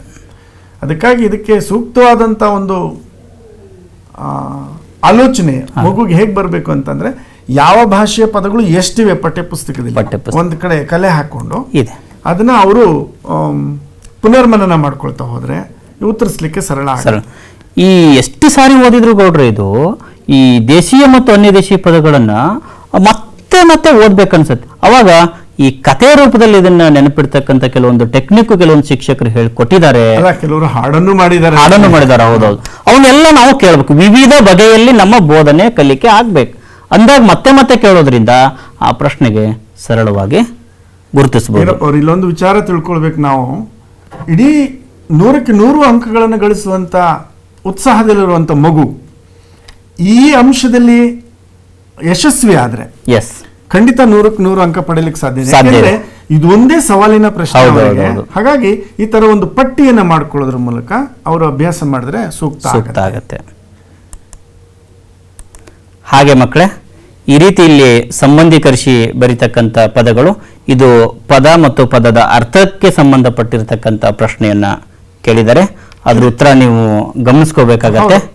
10ನೇ ಪ್ರಶ್ನೆ, ಇದು ಸಿರಿತನ, ತದ್ದಿತಾಂತ ಭಾವನಾಮ, ಅಂಜಿಕೆ ಮೊದಲೆರಡು ಪದಗಳ ಸಂಬಂಧವನ್ನು ಗ್ರಹಿಸಿ ನಾವು 3ನೇ ಪದದ ಗ್ರಹಿಕೆ ಸರಿಯಾಗಾದ್ರೆ 4ನೇ ಪದವನ್ನ ಈಸಿಯಾಗಿ ನಾವು ಬರಿಬಹುದು ಅಂತಕ್ಕಂಥದ್ದು ಒಂದು. ಏನಪ್ಪ ಅವರು ಇಲ್ಲಿ ಸಿರಿತನ, ತದ್ದಿತಾಂತ ಭಾವನಾಮ ಅಂತ ಅಲ್ಲೇ ಕೊಟ್ಟಿದ್ದಾರೆ. ಹೌದು.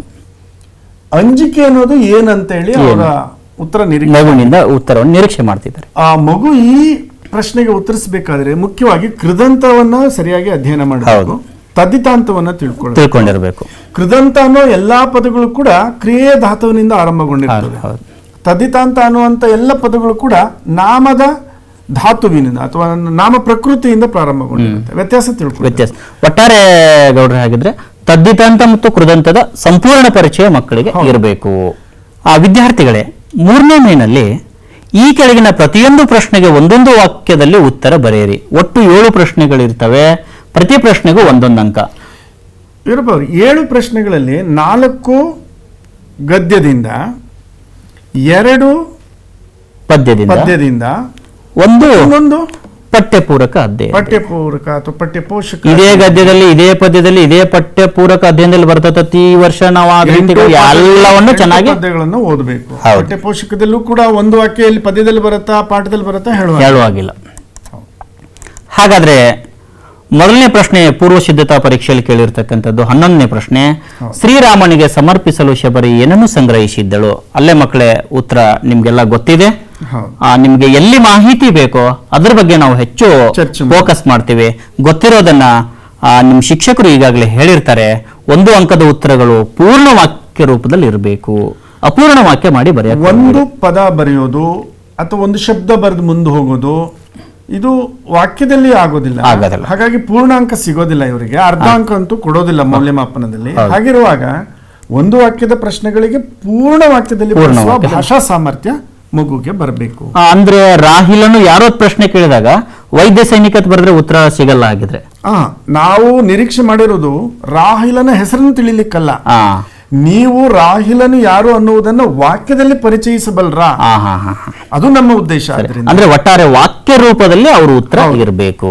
ಹಾಗಾದ್ರೆ ಮುಂದಿನ ಪ್ರಶ್ನೆ ಮಕ್ಕಳೇ, ಆಂಗ್ಲರ ಸಾಮ್ರಾಜ್ಯ ವೈಭವವು ಲಂಡನ್ನಿನ ಯಾವ ಓಣಿಯಲ್ಲಿ ಕಂಡುಬರುತ್ತದೆ? ಇದಕ್ಕೆ ಸರಿಯಾದ ಉತ್ತರ ಆಂಗ್ಲರ ಸಾಮ್ರಾಜ್ಯ ವೈಭವವು ಲಂಡನ್ನಿನ ಚೇರಿಂಗ್ ಕ್ರಾಸ್ ಓಣಿಯಲ್ಲಿ ಕಂಡು ಬರುತ್ತದೆ. ಹಾಗೆ ಈ ರೀತಿ ಮಕ್ಕಳೇ ಒಟ್ಟು 7 ಪ್ರಶ್ನೆಗಳು ನಿಮ್ಗೆ ಕೇಳ್ತಾರೆ. 4 ಗದ್ಯ, 2 ಪದ್ಯ, 1 ಪಠ್ಯಪೋಷಕ ಅಧ್ಯಯನದಿಂದ. ಇವೆಲ್ಲ ನೀವು ನಿಮ್ಮ ಮನೆಯಲ್ಲೇ ಪ್ರಶ್ನೆ ಪತ್ರಿಕೆ ಇರೋದ್ರಿಂದ ನೀವು ಮತ್ತೆ ಇನ್ನೊಂದ್ಸರಿ ಇವುಗಳನ್ನ ಮಾಹಿತಿ ನಿಮ್ಗೆ ಸಿಗತ್ತೆ. ಇನ್ನ 4ನೇ ಮೇನಲ್ಲಿ 3-4 ವಾಕ್ಯಗಳಲ್ಲಿ ಕೊಟ್ಟಿರ್ತಕ್ಕಂಥ ಕೆಳಗಿನ ಪ್ರಶ್ನೆಗಳಿಗೆ 3-4 ವಾಕ್ಯಗಳಲ್ಲಿ ಉತ್ತರ ಬರೆಯಿರಿ. ಇಲ್ಲಿ 10 ಪ್ರಶ್ನೆ ಬರುತ್ತೆ. ಈ 10 ಪ್ರಶ್ನೆ ಹೇಗೆ ಪಠ್ಯಪುಸ್ತಕದಲ್ಲಿ ಹಂಚಿಕೆ ಆಗಿರುತ್ತೆ ಅಂತಂದ್ರೆ, 4 ಪ್ರಶ್ನೆಗಳು ಗದ್ಯದಿಂದ, ಇನ್ನ 4 ಪ್ರಶ್ನೆಗಳು ಪಠ್ಯಪೂರಕ ಅಧ್ಯಯನದಿಂದ, ಇನ್ನು 2 ಪ್ರಶ್ನೆಗಳು 2 ಪ್ರಶ್ನೆ ಮಾತ್ರ ಪದ್ಯದಿಂದ ಹಂಚಿಕೆ. ಓಹೋ, ಹೀಗೆ ಒಟ್ಟು 10 ಪ್ರಶ್ನೆಗಳು ಬರ್ತವೆ. ಮಕ್ಕಳೇ, ಈ ಪ್ರಶ್ನೆಗೆ ನೀವು ಉತ್ತರ ಬರೆಯುವಾಗ ಇಲ್ಲಿಯೂ ಕೂಡ ನೀವು ಏನ್ ಮಾಡ್ಬೇಕಂದ್ರೆ ವಾಕ್ಯ ರೂಪದಲ್ಲಿ ನಿಮ್ಮ ಉತ್ತರ ಇರಬೇಕು, ಪಾಯಿಂಟ್ ರೂಪದಲ್ಲಿ ಬರೆಯಕ್ಕೆ ಹೋಗಬೇಡಿ ದಯವಿಟ್ಟು. ಇನ್ನ 2 ಅಂಕಗಳಿಗೆ ಅನುಗುಣವಾಗಿ ನಿಮ್ಮ ಉತ್ತರ ಇರಲಿ. ಆಂಗ್ಲರು ಹೆಣ್ಣು ಮಕ್ಕಳನ್ನ ಸತ್ಕರಿಸುವ ಪರಿಯನ್ನು ಲೇಖಕರು ಹೇಗೆ ವ್ಯಕ್ತಪಡಿಸಿದ್ದಾರೆ? ಅಲ್ಲಿ ಉತ್ತರ: ಆಂಗ್ಲರು ಹೆಣ್ಣು ಮಕ್ಕಳನ್ನ ಲಂಡನ್ನಿನ ಉಪಹಾರ ಗೃಹಗಳಲ್ಲಿ ಮಾನಿಗಳಾಗಿ, ದೊಡ್ಡ ದೊಡ್ಡ ಅಂಗಡಿಗಳಲ್ಲಿ ಟೈಪಿಸ್ಟ್ಗಳಾಗಿ, ಕಾರಕೂನರಾಗಿ ಹಾಗೂ ಸಿನಿಮಾ ಗೃಹಗಳಲ್ಲಿ ಪ್ರೇಕ್ಷಕರಿಗೆ ಜಾಗವನ್ನು ಹುಡುಕಿ ಕೊಡುವ ಕೆಲಸದಲ್ಲಿ ನಿಯುಕ್ತಿಗೊಳಿಸ್ತಕ್ಕಂಥ, ಸತ್ಕರಿಸ್ತಕ್ಕಂಥ ಭಾವನೆಯನ್ನು ಲೇಖಕರು ಅಲ್ಲಿ ವ್ಯಕ್ತಪಡಿಸಿದ್ದಾರೆ. ಇಲ್ಲಿ ಒಂದು ವಿಚಾರ ಏನಂದ್ರೆ, ಈ ಪ್ರಶ್ನೆಗೆ ಉತ್ತರಿಸುವಾಗ ಮಕ್ಕಳು ಮರಿಬಾರ್ದು, ಹೆಣ್ಣು ಮಕ್ಕಳಿಗೂ ಸಮಾನವಾದ ಉದ್ಯೋಗ ಅವಕಾಶಗಳನ್ನು, ಸ್ಥಾನಮಾನಗಳನ್ನು ನೀಡುವ ಸಂಸ್ಕೃತಿಯಲ್ಲಿ ಬೆಳೆಸ್ಕೊಂಡು ಹೋಗಿದ್ರು. ಸರಿ, ಆ ವಿಚಾರ ಬಹಳ ಮುಖ್ಯ.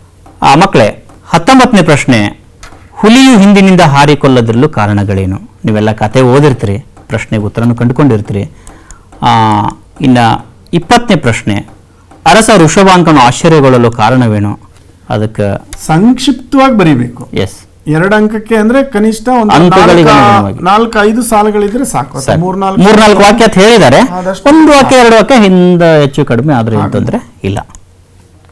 ಹಾಗೆ ಮತ್ತೊಂದು ಪ್ರಶ್ನೆ 21ನೇದು, ಅದಕ್ಕೆ ಉತ್ತರ.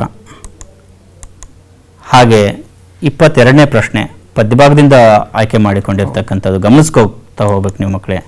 ಅದಕ್ಕೆ ಉತ್ತರ. 23ನೇದು, ಇದು ಕೂಡ ಪದ್ಯಭಾಗದ ಅಡಿಯಲ್ಲಿ ಬರ್ತಕ್ಕಂಥ ಪ್ರಶ್ನೆ.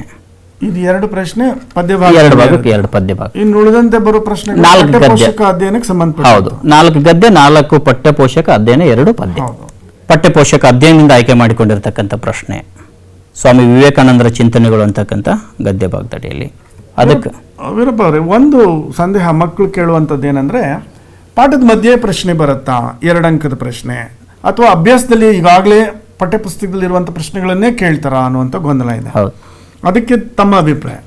ವಿದ್ಯಾರ್ಥಿಗಳೇ, ತಾವೆಲ್ಲ ಈಗಾಗಲೇ ರಾಜ್ಯ ಮಟ್ಟದ ಪೂರ್ವ ಸಿದ್ಧತಾ ಪರೀಕ್ಷೆಯಲ್ಲಿ SSLC ಮಂಡಳಿಯವರು ಮಾಡಿರ್ತಕ್ಕಂಥ ಮಾದರಿ 1, ಮಾದರಿ 2 ಪ್ರಶ್ನೆ ಪತ್ರಿಕೆಯನ್ನ ಚೆನ್ನಾಗಿ ನೀವು ಗಮನಿಸಿದ್ರೆ ನಿಮ್ಮ ವರ್ಗ ಕೋಣೆಯಲ್ಲೂ ಕೂಡ ಶಿಕ್ಷಕರು ಹೇಳಿರ್ತಾರೆ ಅಂತ ನಾನು ಭಾವಿಸ್ತಾ ಇದ್ದೀನಿ.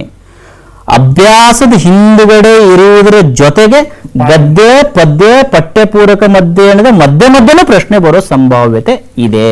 ಇದರ ಉದ್ದೇಶ ಮಗುವಿಗೆ ಸಮಗ್ರ ಅಧ್ಯಯನದ ಗುಣ ಬೆಳಿಬೇಕು. ಹೌದೌದು, ಸ್ವ ಅಧ್ಯಯನದ ಗುಣ ಬೆಳಿಬೇಕು ಅನ್ನೋ ಕಾರಣಕ್ಕೆ ಈ ರೀತಿ ಪ್ರಶ್ನೆ ಅಂದ್ರೆ ಮಗುಗೆ ಉತ್ತರಿಸ್ಲಿಕ್ಕೆ ಆಗಬಾರದು ಅನ್ನೋ ಉದ್ದೇಶ ಅವ್ರದಲ್ಲ, ಆದ್ರೆ ಅಧ್ಯಯನದ ಸೂಕ್ಷ್ಮತೆಯನ್ನು ಬೆಳೆಸಲಿಕ್ಕೆ ಮಕ್ಕಳಿಗೆ ಅಂದ್ರೆ ಎಲ್ಲವನ್ನು ಮಗು ಓದ್ಲಿ, ಸಮಗ್ರ ಅಧ್ಯಯನಕ್ಕೆ ತೊಡಗಲಿ. ಮುಂದಿನ ಪ್ರಶ್ನೆ ಮಕ್ಕಳೇ: ಭಗತ್ ಸಿಂಗ್ ತನ್ನ ಸಹಚರರೊಡನೆ ವೀರ ಯೋಧನಾಗಿ ಅಮರನಾದದು ಹೇಗೆ ತಿಳಿಸಿ? ಭಯದಿಂದಲೇ ಪ್ರವೇಶಿಸಿದ ಸುಂದರಿಗೆ ಅರಮನೆ ಮತ್ತು ಮೃಗ ಹೇಗೆ ಕಂಡವು? ಮೃಗ ಮತ್ತು ಸುಂದರಿ ಪಠ್ಯಪುಸ್ತಕ ನೋಡ್ಕೊಂಡು ಹೋಗ್ಬೇಕು. ಒಂದು ನಾವು ಹೇಳಿರ್ತೀವಿ, ಅದೇ ಮಾದರಿಯಲ್ಲಿ ಈ ತರವೆಲ್ಲ ಉತ್ತರ ನೀವು ಮಕ್ಕಳೇ ಸಿದ್ಧತೆ ಮಾಡ್ಕೊಂಡಿರ್ತೀರಿ, ಹಾಗೆ ಬರಿತೀರಿ ಅಂತಕ್ಕಂಥ ಭಾವನೆ. ಇನ್ನ ಇದು ಒಗಟುಗಳಿಗೆ ಸಂಬಂಧಪಟ್ಟಿರ್ತಕ್ಕಂಥ ಪ್ರಶ್ನೆ. ಗರಿಕೆಯ ಹುಲ್ಲು ಎಂಬ ಉತ್ತರ ಬರುವ ಒಗಟಿನ ವಿಶೇಷತೆಯನ್ನ ತಿಳಿಸಿ ಅಂತ ಕೇಳ್ಬೋದು. ಪಠ್ಯಪುಸ್ತಕದಲ್ಲಿರುವಂತ ಎಲ್ಲ ಒಗಟುಗಳ ಬಗ್ಗೆ ಅವ್ರು ತಿಳ್ಕೊಂಡಿರ್ಬೇಕು. 5ನೇ ಮೇನಲ್ಲಿ ಈ ಕೆಳಗಿನ ಕವಿಗಳ, ಸಾಹಿತಿಗಳ ಸ್ಥಳ, ಕಾಲ, ಕೃತಿ ಮತ್ತು ಬಿರುದು ಪ್ರಶಸ್ತಿಗಳನ್ನು ಕುರಿತು ವಾಕ್ಯ ರೂಪದಲ್ಲಿ ಬರೆಯಿರಿ. ಗಮನಿಸ್ಕೋಬೇಕು ಮಕ್ಕಳೇ, ವಾಕ್ಯ ರೂಪದಲ್ಲಿ ಬರೆಯಿರಿ. ಹಾಗಾದ್ರೆ ವೀರಪ್ಪ ಅವರು ಇಲ್ಲಿ ಅವರು ನಿರೀಕ್ಷೆ ಮಾಡುವಂತದ್ದು, ಒಂದು ಕವಿ ಕಾವ್ಯ ವಿಚಾರವನ್ನ ತಿಳ್ಕೊಳ್ಳುವಂತ ಉದ್ದೇಶ, ಇನ್ನೊಂದು ಒಬ್ಬ ವ್ಯಕ್ತಿಯನ್ನು ಪರಿಚಯಿಸುವಾಗ ಭಾಷೆ ಅವರ ಸಹಾಯಕ್ಕೆ ಬರುತ್ತೆ. ಮಗುಗೆ ಒಂದು ವ್ಯಕ್ತಿ ಅನ್ನೋ ಸ್ಥಳವನ್ನು ಪರಿಚಯಿಸಿಕೊಡುವಾಗ ವಾಕ್ಯಗಳ ರೂಪದಲ್ಲಿ ಹೇಳಲಿಕ್ಕೆ ಅವನಿಗೆ ಸಮರ್ಥನಿದಾನ ಅನ್ನೋದು ತಿಳಿಯುವಂಥದ್ದು. ಹಾಗಾಗಿ ಮಕ್ಕಳೇ, ಇಲ್ಲಿ ನೀವು ಈ 3 ಅಂಕಗಳಿಗೆ ಪ್ರಶ್ನೆ ಕೇಳುವುದರಿಂದ ಅಲ್ಲಿ ಆ ಮೌಲ್ಯಮಾಪಕರು ಕೂಡ ನಿಮ್ಮ ಯಾವ ಅಂಶಗಳಿಗೆ ಆದ್ಯತೆ ಕೊಡ್ತಾರಂದ್ರೆ, ಆ ಕವಿ ಆಗಿರ್ಬೋದು, ಲೇಖಕರಾಗಿರ್ಬೋದು, ಅವರು ಜನ್ಮಸ್ಥಳ ಮತ್ತು ಕಾಲ ಬರಿಬೇಕು. ನೀವು ಕೃತಿ, ಪ್ರಶಸ್ತಿ, ಇಲ್ಲ ಹಳಗನ್ನಡ ಕವಿಗಳಿದ್ರೆ ಬಿರುದುಗಳನ್ನು ಬರಿಬೇಕಾಗತ್ತೆ. ಇವೆಲ್ಲವನ್ನು ವಾಕ್ಯ ರೂಪದಲ್ಲಿ ಬರಿಬೇಕು, ಪಾಯಿಂಟ್ ರೂಪದಲ್ಲಿ ದಯವಿಟ್ಟು ಬರೆಯಕ್ಕೆ ಹೋಗ್ಬೇಡಿ. ನಿಮ್ಮ ಭಾಷಾ ಶೈಲಿಯನ್ನು ಕೂಡ ಮೌಲ್ಯಮಾಪಕರು ಗಮನಿಸಿರೋದ್ರಿಂದ ನಿಮ್ಮ ಪೂರ್ಣ ವಿರಾಮ, ಲೇಖನ ಚಿಹ್ನೆಗಳನ್ನು ಇಲ್ಲಿ ನೀವು ಆದ್ಯತೆ ಕೊಡಬೇಕಾಗತ್ತೆ ವಿದ್ಯಾರ್ಥಿಗಳೇ. ಈ ಒಂದು ಪ್ರಶ್ನೆ ಪತ್ರಿಕೆಯಲ್ಲಿ ಸಾರಾ ಅಬೂಬಕರ್ ಅವರ ಬಗ್ಗೆ ಪ್ರಶ್ನೆ ಕೇಳಿರ್ತಕ್ಕಂಥದ್ದು, ಇದೇ ಮಾದರಿಯಲ್ಲಿ ಅವರು ಉತ್ತರವನ್ನು ಬರೀಬೇಕಾಗತ್ತೆ. ಇನ್ನು 29ನೇ ಪ್ರಶ್ನೆ ಲಕ್ಷ್ಮೀಶ ಪದ್ಯಭಾಗದಿಂದ ಬಂದಿರತಕ್ಕಂಥದ್ದು. ಹಾಗಾಗಿ ಇಲ್ಲಿ ಆ ಸೂಚನೆಗಳನ್ನೇನು ನಾವು ಹೇಳಿದೀವಲ್ಲ ಆ ಸೂಚನೆಗಳಿಗೆ ಅನುಗುಣವಾಗಿ ಇಲ್ಲಿ ಉತ್ತರ. ಒಂದು ಸಂದೇಹ ಮಕ್ಕಳು ಕೇಳುವಂಥದ್ದು, ಎರಡೂ ಕವಿ ಪರಿಚಯ ಗದ್ಯದಲ್ಲಿ ಬರೋ ಸಾಧ್ಯತೆ ಇದೆಯಾ ಅಥವಾ ಪದ್ಯದಲ್ಲೇ ಬರೋ ಸಾಧ್ಯತೆ ಇದೆಯಾ? ಇಲ್ಲ ಗೌಡ್ರೆ, ಒಂದು ಪದ್ಯ ಒಂದು ಗದ್ಯ, ಎರಡು ಪ್ರಶ್ನೆ ಕೇಳೋದ್ರಿಂದ ಒಂದು ಹೊಸಗನ್ನಡದಲ್ಲಿ ಒಂದು ಹಳಗನ್ನಡದಲ್ಲಿ ಕೇಳುವಂತ ಸಾಧ್ಯತೆ ಇರುತ್ತೆ ಅಂತ ಗುರುಗಳು ಹೇಳಿರ್ತಾರೆ. ಹಾಗೇನು ನೀವು ಸ್ವನಿರ್ಣಯ ಮಾಡ್ಕೋಬೇಡಿ ಮಕ್ಕಳೇ, ಯಾವ್ದಾದ್ರೂ ಬರ್ಬೋದು. 8 ಗದ್ಯ 8 ಪದ್ಯ ಏನಿದಾವಲ್ಲ ಯಾವ್ದಾದ್ರೂ ಬರ್ಬೋದು. ಎಲ್ಲವನ್ನು ನೀವು ಸುಲಭವಾಗಿ ನೆನಪಿಟ್ಕೊಳ್ತಕ್ಕಂಥ ವಿವಿಧ ತಂತ್ರಗಳನ್ನ ನೀವು ಬಳಸ್ಕೋಬೇಕಷ್ಟೇ. ಇನ್ನು 6ನೇ ಮೇನಲ್ಲಿ ಈ ಕೆಳಗಿನ ಪದ್ಯಭಾಗಕ್ಕೆ ಪ್ರಸ್ತಾರ ಹಾಕಿ ಘನ ವಿಭಾಗ ಮಾಡಿ ಛಂದಸ್ಸಿನ ಹೆಸರನ್ನು ಬರೆಯಿರಿ. 3 ಅಂಕದ ಒಂದು ಪ್ರಶ್ನೆಯನ್ನ ಇಲ್ಲಿ ಕೇಳ್ತಾರೆ. ನೀವು ಇದನ್ನ ಬರೆಯುವ ಸಂದರ್ಭದಲ್ಲಿ ಅಲ್ಲೇ ಸೂಚನೆಯಲ್ಲಿ ಕೊಟ್ಟಿದ್ದಾರೆ, ಪ್ರಸ್ತಾರ ಹಾಕ್ಬೇಕಾಗತ್ತೆ, ಅಂದ್ರೆ ಲಘುಗುರು ಹಾಕ್ಬೇಕಾಗತ್ತೆ, ಅದಕ್ಕೆ 1 ಅಂಕ ನಿಗದಿ ಮಾಡಿದ್ದಾರೆ. ಒಂದು ಗೆರೆ ಬಿಟ್ಟು ಒಂದು ಗೆರೆ ಲೈನ್ ಅನ್ನ ಬರ್ಕೊಳ್ಬೇಕು. ಬರ್ಕೊಳ್ಳುವಾಗ ಯಾವುದೇ ಕಾಗುಣಿತ ದೋಷವಿಲ್ಲದಂತೆ ನಕಲ್ ಮಾಡಬೇಕು. ಹೌದು, ಲಘುಗುರು ಹಾಕುವಾಗ ಅದು ತಪ್ಪಾಗ್ಬಿಡುತ್ತೆ. ಹೌದು. ಎರಡನೇದು ಇಲ್ಲಿ ಛಂದಸ್ಸು ಯಾವ್ದಾದ್ರು ಕೇಳ್ಬಹುದು. ಹೌದು, ಇದನ್ನೇ ಕೇಳ್ತಾರೆ, ಹೇಳಕ್ಕಾಗಲ್ಲ. ಅಕ್ಷರ ಛಂದಸ್ಸಿನಲ್ಲಿ ಕೇಳಬಹುದು, ಇಲ್ಲ ಮಾತ್ರ ಛಂದಸ್ಸಿನಲ್ಲಿ ಕೇಳಬಹುದು. ಹಾಗಾಗಿ ಘನ ವಿಭಾಗ ಮಾಡ್ಕೋಬೇಕು ನೀವು ಲಘು ಗುರು ಹಾಕಿದ್ಮೇಲೆ. ತದನಂತರ ಛಂದಸ್ಸಿನ ಹೆಸರು ಬರಿಬೇಕು. ಈ 3 ಪಾಯಿಂಟ್ ಅನ್ನ ಗಮನಿಸಿ ಮೌಲ್ಯಮಾಪಕರು ನಿಮಗೆ ಅಂಕಗಳನ್ನ ನಿಗದಿ ಮಾಡಿರ್ತಾರೆ. ಸೊ ಹಾಗಾಗಿ ಇಲ್ಲಿ ಯಾವುದನ್ನು ಮಕ್ಕಳೇ ನೀವು ಬಿಡಬಾರ್ದು. ಏನಪ್ಪ ಅವ್ರೆ, ಈಗ ಮಗು ಕೇಳುವಂತ ಪ್ರಶ್ನೆ ಏನಂದ್ರೆ ಪೆನ್ಸಿಲ್ ಹಾಕ್ಬೇಕಾ ಪೆನ್ನಲ್ಲಿ ಹಾಕ್ಬೇಕಾ? ವಿದ್ಯಾರ್ಥಿಗಳೇ, ಆ ಪೆನ್ನಲ್ಲಿ ಹಾಕಿದ್ರೆ ಏನಾದ್ರೂ ತಪ್ಪಾದ್ರೆ ನಿಮ್ಗೆ ಅರೇಂಜ್ ಮಾಡಕ್ ಆಗೋದಿಲ್ಲ. ಮೊದಲು ನೀವು ಪೆನ್ಸಿಲ್ ಹಾಕಿ ಆಮೇಲೆ ಬೇಕಾದ್ರೆ ಪೆನ್ನಿಲ್ ಅದ್ರ ಮೇಲೆ ತೀಡ್ಬೋದಲ್ವಾ? ಪೆನ್ಸಿಲ್ ಅಳಿಸಿ ಅದು ಖಾತ್ರಿ ಮಾಡ್ಕೊಂಡು ಸರಿ ಇದೆ, ಲಘುಗುರು ವಿನ್ಯಾಸ ಸರಿಯಾಗಿ ಬರ್ತಾ ಇದೆ ಅಂತ ಅಂದ್ಮೇಲೆ ಹಾಕೋಬಹುದು ನೀವು. ಇಲ್ಲಿ ಆ ಪ್ರಶ್ನೆ ಕೇಳಿದರೆ ಕೇವಲ ಇದು ಕಂದ ಪದ್ಯಕ್ಕೆ ಸಂಬಂಧಪಟ್ಟಿರ್ತಕ್ಕಂಥ ಪ್ರಶ್ನೆ. ಇಲ್ಲಿ ಅರ್ಧ ಕಂದ ಪದ್ಯ ಇದೆ, ಪೂರ್ವಾರ್ಧ ಮಾತ್ರ ಕೊಟ್ಟಿರ್ತಾರೆ, ಇನ್ನು ಅರ್ಧ ನಿಮ್ಗೆ ಕೊಟ್ಟಿರೋದಿಲ್ಲ ಮಕ್ಕಳೇ. ಇಲ್ಲಿ ಗುರುತಿಸಕ್ ನಿಮ್ ಟೀಚರ್ ಎಲ್ಲ ಹೇಳಿರ್ತಾರೆ ಮಕ್ಕಳೇ, 2 ಸಾಲ ಬಂದ್ರೆ ಕಂದ ಪದ್ಯ, 1 ಸಾಲ ಬಂದ್ರೆ ವೃತ್ತ, 3 ಸಾಲ ಬಂದ್ರೆ ಷಟ್ಪದಿ. ಅದು ಒಂದ್ ರೀತಿ ಒಂಥರ ಒಟ್ಟಾರೆ ಗುರುತಿಸಕ್ ಸುಲಭ ಒಂದು ಉಪಾಯ ಹೇಳಿರ್ತಾರೆ. ಅದನ್ನೇ ಆಧರಿಸಿ ಎಲ್ಲ ಛಂದಸ್ಸು ಆಗಲ್ಲ. ಅದಕ್ಕೆ ನೀವು ಮೂಲ ವಿಷಯದ ಗ್ರಹಿಕೆ ನಿಮ್ಗಾಗಿದ್ರೆ ಪ್ರಶ್ನೆಗೆ ನೀವು ಉತ್ತರಗಳನ್ನ ಬರಿಬಹುದು. ಮತ್ತೊಂದು ಅಲಂಕಾರಕ್ಕೆ ಸಂಬಂಧಪಟ್ಟಿರ್ತಕ್ಕಂಥ ಪ್ರಶ್ನೆ. ಇಲ್ಲೂ ಕೂಡ 3 ಅಂಕಗಳಿಗೆ ಈ ಪ್ರಶ್ನೆಯನ್ನು ಕೇಳ್ತಾರೆ. ಇಲ್ಲಿ ಅಲಂಕಾರವನ್ನು ಹೆಸರಿಸಬೇಕು, ಲಕ್ಷಣ ಬರಿಬೇಕು, ಅಂಶಗಳನ್ನು ಆಧರಿಸಿ ನೀವು ಸಮನ್ವಯಗೊಳಿಸಬೇಕು. ಪೂರ್ವ ಸಿದ್ಧತಾ ಪರೀಕ್ಷೆಯಲ್ಲಿ ಕೇಳಿರ್ತಕ್ಕಂಥ ಪ್ರಶ್ನೆಗೆ ಉತ್ತರ ಇದು ಯಾವ ಅಲಂಕಾರ ಅಂದ್ರೆ ಅರ್ಥಾಂತರ ಅನ್ಯಾಸ ಅಲಂಕಾರ. ಆಮೇಲೆ ಲಕ್ಷಣ, ಆ ಅರ್ಥಾಂತರ ಅನ್ಯಾಸದ ಒಂದು ಹೇಳಿಕೆಯನ್ನೇ ಇಲ್ಲಿ ನೀವು ಲಕ್ಷಣ ರೂಪದಲ್ಲಿ ಬರಿಬೇಕಾಗತ್ತೆ. ತದನಂತರ ಇದನ್ನ ಸಮನ್ವಯ ಮಾಡಬೇಕಾದ್ರೆ ಉಪಮೇಯ ಮತ್ತು ಉಪಮಾನ ಯಾವುದು ಅನ್ನೋದನ್ನು ನೀವು ಗುರುತಿಸಿಕೊಂಡು ನೀವು ಸಮನ್ವಯ ಮಾಡಿದ್ದೆ ಆದ್ರೆ ನಿಮಗೆ ತುಂಬಾ ಸುಲಭ ಆಗುತ್ತೆ. ಇನ್ನು ಗಾದೆ ಮಾತಿಗೆ ಸಂಬಂಧಪಟ್ಟಿರ್ತಕ್ಕಂಥ ಒಂದು ಪ್ರಶ್ನೆ ನೀವು ಬರಿಬೇಕಾಗತ್ತೆ ಮಕ್ಕಳೇ. ಇಲ್ಲಿ ನಿಮ್ಗೊಂದು ಆಯ್ಕೆಯನ್ನ ಕೊಟ್ಟಿದ್ದಾರೆ.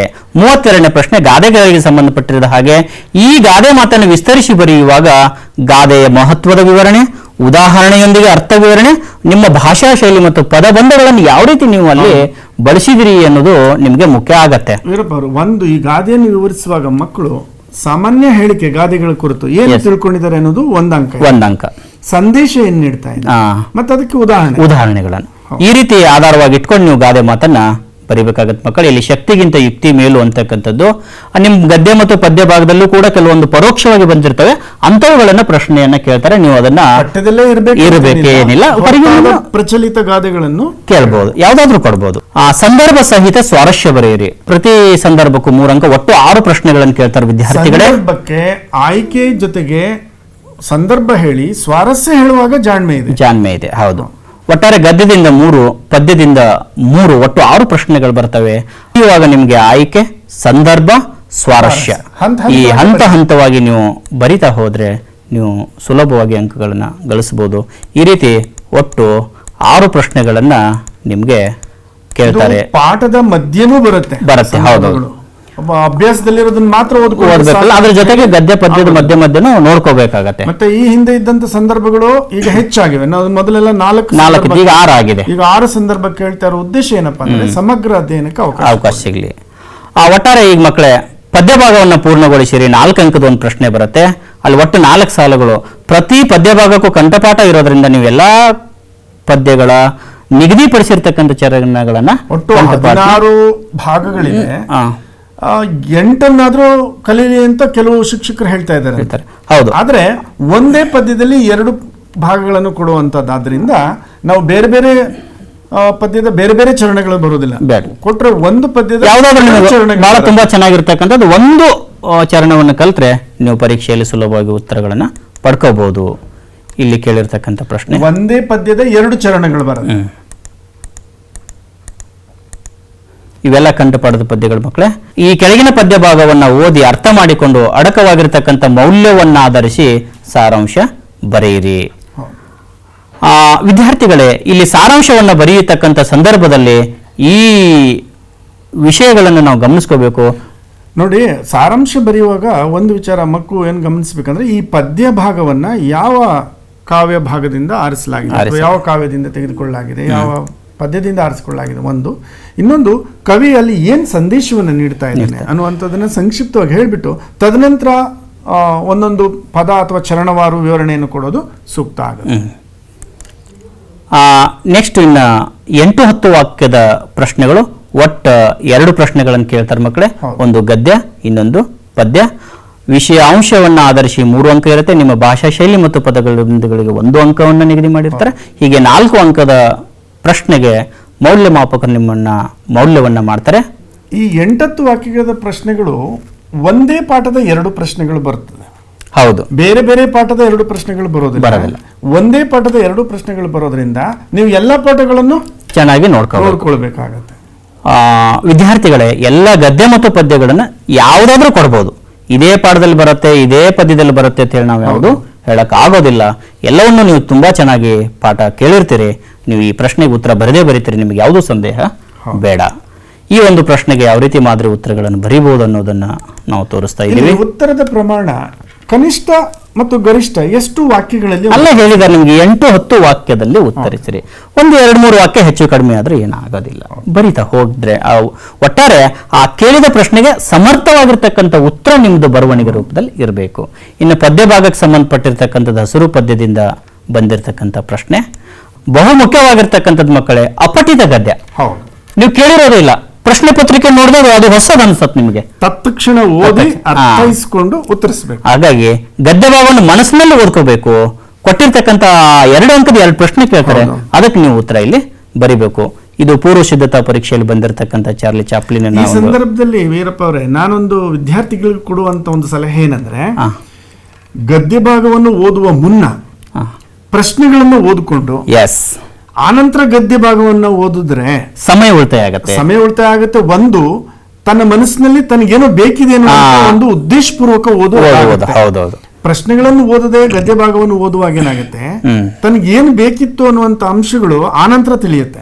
ಆಗ ಮತ್ತೊಮ್ಮೆ ಓದುವಂತ ಅವಕಾಶ ಬರುತ್ತೆ. ಅದಕ್ಕಾಗಿ ಮೊದಲನೇ ಪ್ರಶ್ನೆಗಳನ್ನು ಓದಿ ಆ ಗದ್ಯವನ್ನು ಓದ್ಕೊಂಡ್ಬಿಟ್ರೆ ಕೇಳಿರ್ತಕ್ಕಂಥ ಪ್ರಶ್ನೆಗೆ ಸುಲಭವಾಗಿ ನೀವು ಉತ್ತರ ಬರಿಬಹುದು. ಈ ಸಂದರ್ಭದಲ್ಲಿ ಮಗುಗೆ ಹೇಳ್ತೆ, ಮೊದಲನೇ ಪ್ರಶ್ನೆಗೆ ಮೊದಲನೇ ಪ್ಯಾರಾಗ್ರಾಫ್, 2ನೇ ಪ್ರಶ್ನೆಗೆ 2ನೇ ಪ್ಯಾರಾಗ್ರಾಫ್ ಉತ್ತರ ಆಗುತ್ತೆ ಅಂತ ಒಂದು ಕುರುಡು ಮೆಥಡ್ ನಲ್ಲಿ ಉತ್ತರ ಬರೆಯೋ ಅದನ್ನ ಮಾಡಬಾರ್ದು.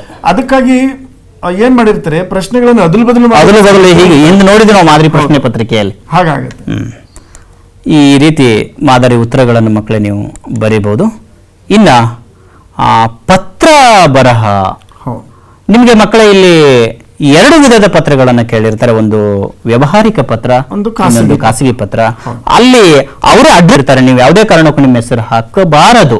ವೀರಪ್ಪ ಅವರು, ಈ ಅಡ್ರೆಸ್ ಅಂತಂದಾಗ ಏನಾಗುತ್ತೆ, ವಿಳಾಸದಲ್ಲಿ ಆ ಪ್ರಶ್ನೆಯಲ್ಲಿರೋ ವಿಳಾಸವನ್ನು ನೇರವಾಗಿ ಹಾಗೆ ಹಸಿಯಾಗಿ ಬರಲಿಕ್ಕೆ ಆಗುದಿಲ್ಲ. ಹೌದು, ಒಂದು ಸಂಪ್ರದಾಯ ಇದೆ. ಮೊದಲು ಹೆಸರು, ಹುದ್ದೆ, ಕಚೇರಿ, ವಿಳಾಸ, ನಗರದ ಹೆಸರು, ಅದನ್ನು ಅನುಕ್ರಮಗೊಳಿಸುವಂತದ್ದು ಜಾಣ್ಮೆ. ವಿದ್ಯಾರ್ಥಿಗಳೇ, ಪತ್ರಲೇಖನ ಬರೆಯುವಾಗ 5 ಅಂಕಗಳ ಪ್ರಶ್ನೆ ಇರೋದ್ರಿಂದ ಮೌಲ್ಯಮಾಪನ ಮಾಡ್ತಕ್ಕಂಥವ್ರು ಈ ಪಾಯಿಂಟ್ಗೆ ಅನುಗುಣವಾಗಿ ನಿಮಗೆ ಅಂಕವನ್ನ ನಿಗದಿಪಡಿಸಿರುವುದರಿಂದ ಇವರಿಂದ ಇವರಿಗೆ ಸಂಬೋಧನೆ ವಿಷಯಕ್ಕೆ 1 ಅಂಕ ಕೊಟ್ಟಿದ್ದಾರೆ. ಪತ್ರದ ಒಡಲು ಏನು, ಪತ್ರದ ಆತ್ಮ, ವಿಷಯ ನಿರೂಪಣೆ ನಿಮ್ದು ಹೇಗಿದೆ ಅನ್ನೋದನ್ನ ಗಮನಿಸ್ತಾರೆ.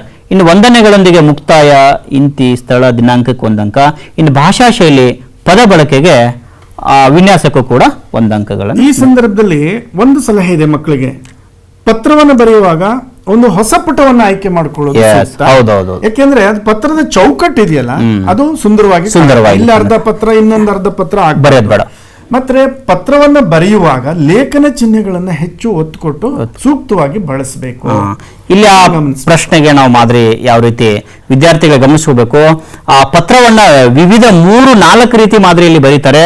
ಆದ್ರೆ ಪಠ್ಯ ಪುಸ್ತಕದಲ್ಲಿ ಒಂದು ಮಾದರಿ ಪತ್ರ ಬರಹವನ್ನ ಕೊಟ್ಟಿದ್ದಾರೆ, ಅದನ್ನ ಆಧರಿಸಿ ನೀವು ಬರೆದ್ರೆ ನಿಮಗೆ ಪೂರ್ಣ ಅಂಕಗಳು ಸಿಗತ್ತೆ. ಮಕ್ಕಳಿನ್ನ ಕೊನೆಯ ಘಟ್ಟಕ್ಕೆ ಹೋಗ್ತಾ ಇದ್ದೀವಿ. ಪ್ರಬಂಧ ಬರಹ. ಯಾವುದಾದ್ರೂ ಒಂದು ವಿಷಯಕ್ಕೆ ಇಲ್ಲಿ ನಿಮ್ಗೊಂದು ಆಯ್ಕೆ ಕೊಟ್ಟಿರ್ತಾರೆ, ಆ ವಿಷಯಕ್ಕೆ ಕನಿಷ್ಠ ಒಂದು 15 ವಾಕ್ಯಗಳಿಗೆ ಕಡಿಮೆ ಇಲ್ಲದಂತೆ ಪ್ರಬಂಧ ಬರೆಯ ಸೂಚನೆಯಲ್ಲೇ ಕೊಟ್ಟಿದ್ದಾರೆ. 5 ಅಂಕ ಇದೆ. ಈ ಪ್ರಬಂಧ ಬರೆಯತಕ್ಕಂಥ ಸಂದರ್ಭದಲ್ಲಿ ನಾವು ಪ್ರಸ್ತಾವನೆ, ವಿಷಯದ ಪ್ರವೇಶ ಹೇಗೆ ಮಾಡಬೇಕು, ನಿಮಗೆ ಆ ಒಂದು ಒಡಲು ಸೂಕ್ತ ವಿವರಣೆ, ವಿಷಯದ ಬೆಳವಣಿಗೆ ಹೇಗಿರಬೇಕು, ಇನ್ನು ಉಪಸಂಹಾರ ಕೊನೆಗೆ ಹೇಗೆ ಮಾಡ್ತೀರಿ, ಇನ್ನು ಇದೆಲ್ಲ ಬರೀತಕ್ಕಂಥ ಸಂದರ್ಭದಲ್ಲಿ 3 ಅಂಶಗಳನ್ನ ಆಧರಿಸಿ ಬರೀತಕ್ಕಂಥ ಸಂದರ್ಭದಲ್ಲಿ ನಿಮ್ಮ ಭಾಷಾ ಶೈಲಿ, ಪದಬಂಧಕ್ಕೂ ಕೂಡ 1 ಅಂಕಗಳನ್ನು.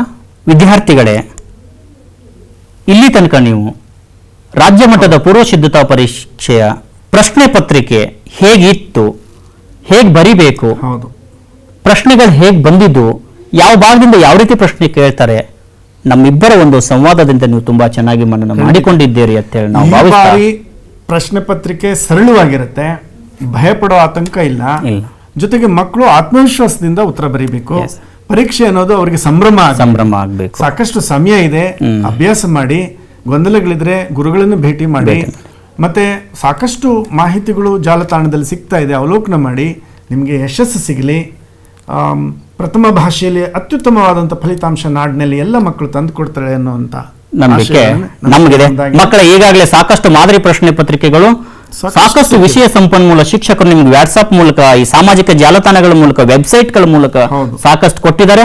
ಅವೆಲ್ಲವುಗಳನ್ನ ನೀವು ಚೆನ್ನಾಗಿ ಮನನ ಮಾಡಿಕೊಂಡು ಬರತಕ್ಕಂಥ ವಾರ್ಷಿಕ ಪರೀಕ್ಷೆಯಲ್ಲಿ ನಿಮ್ಮೆಲ್ಲರಿಗೂ ಶುಭವಾಗಲಿ. ಮತ್ತೆ ಭೇಟಿಯಾಗೋಣ. ನಮಸ್ಕಾರ.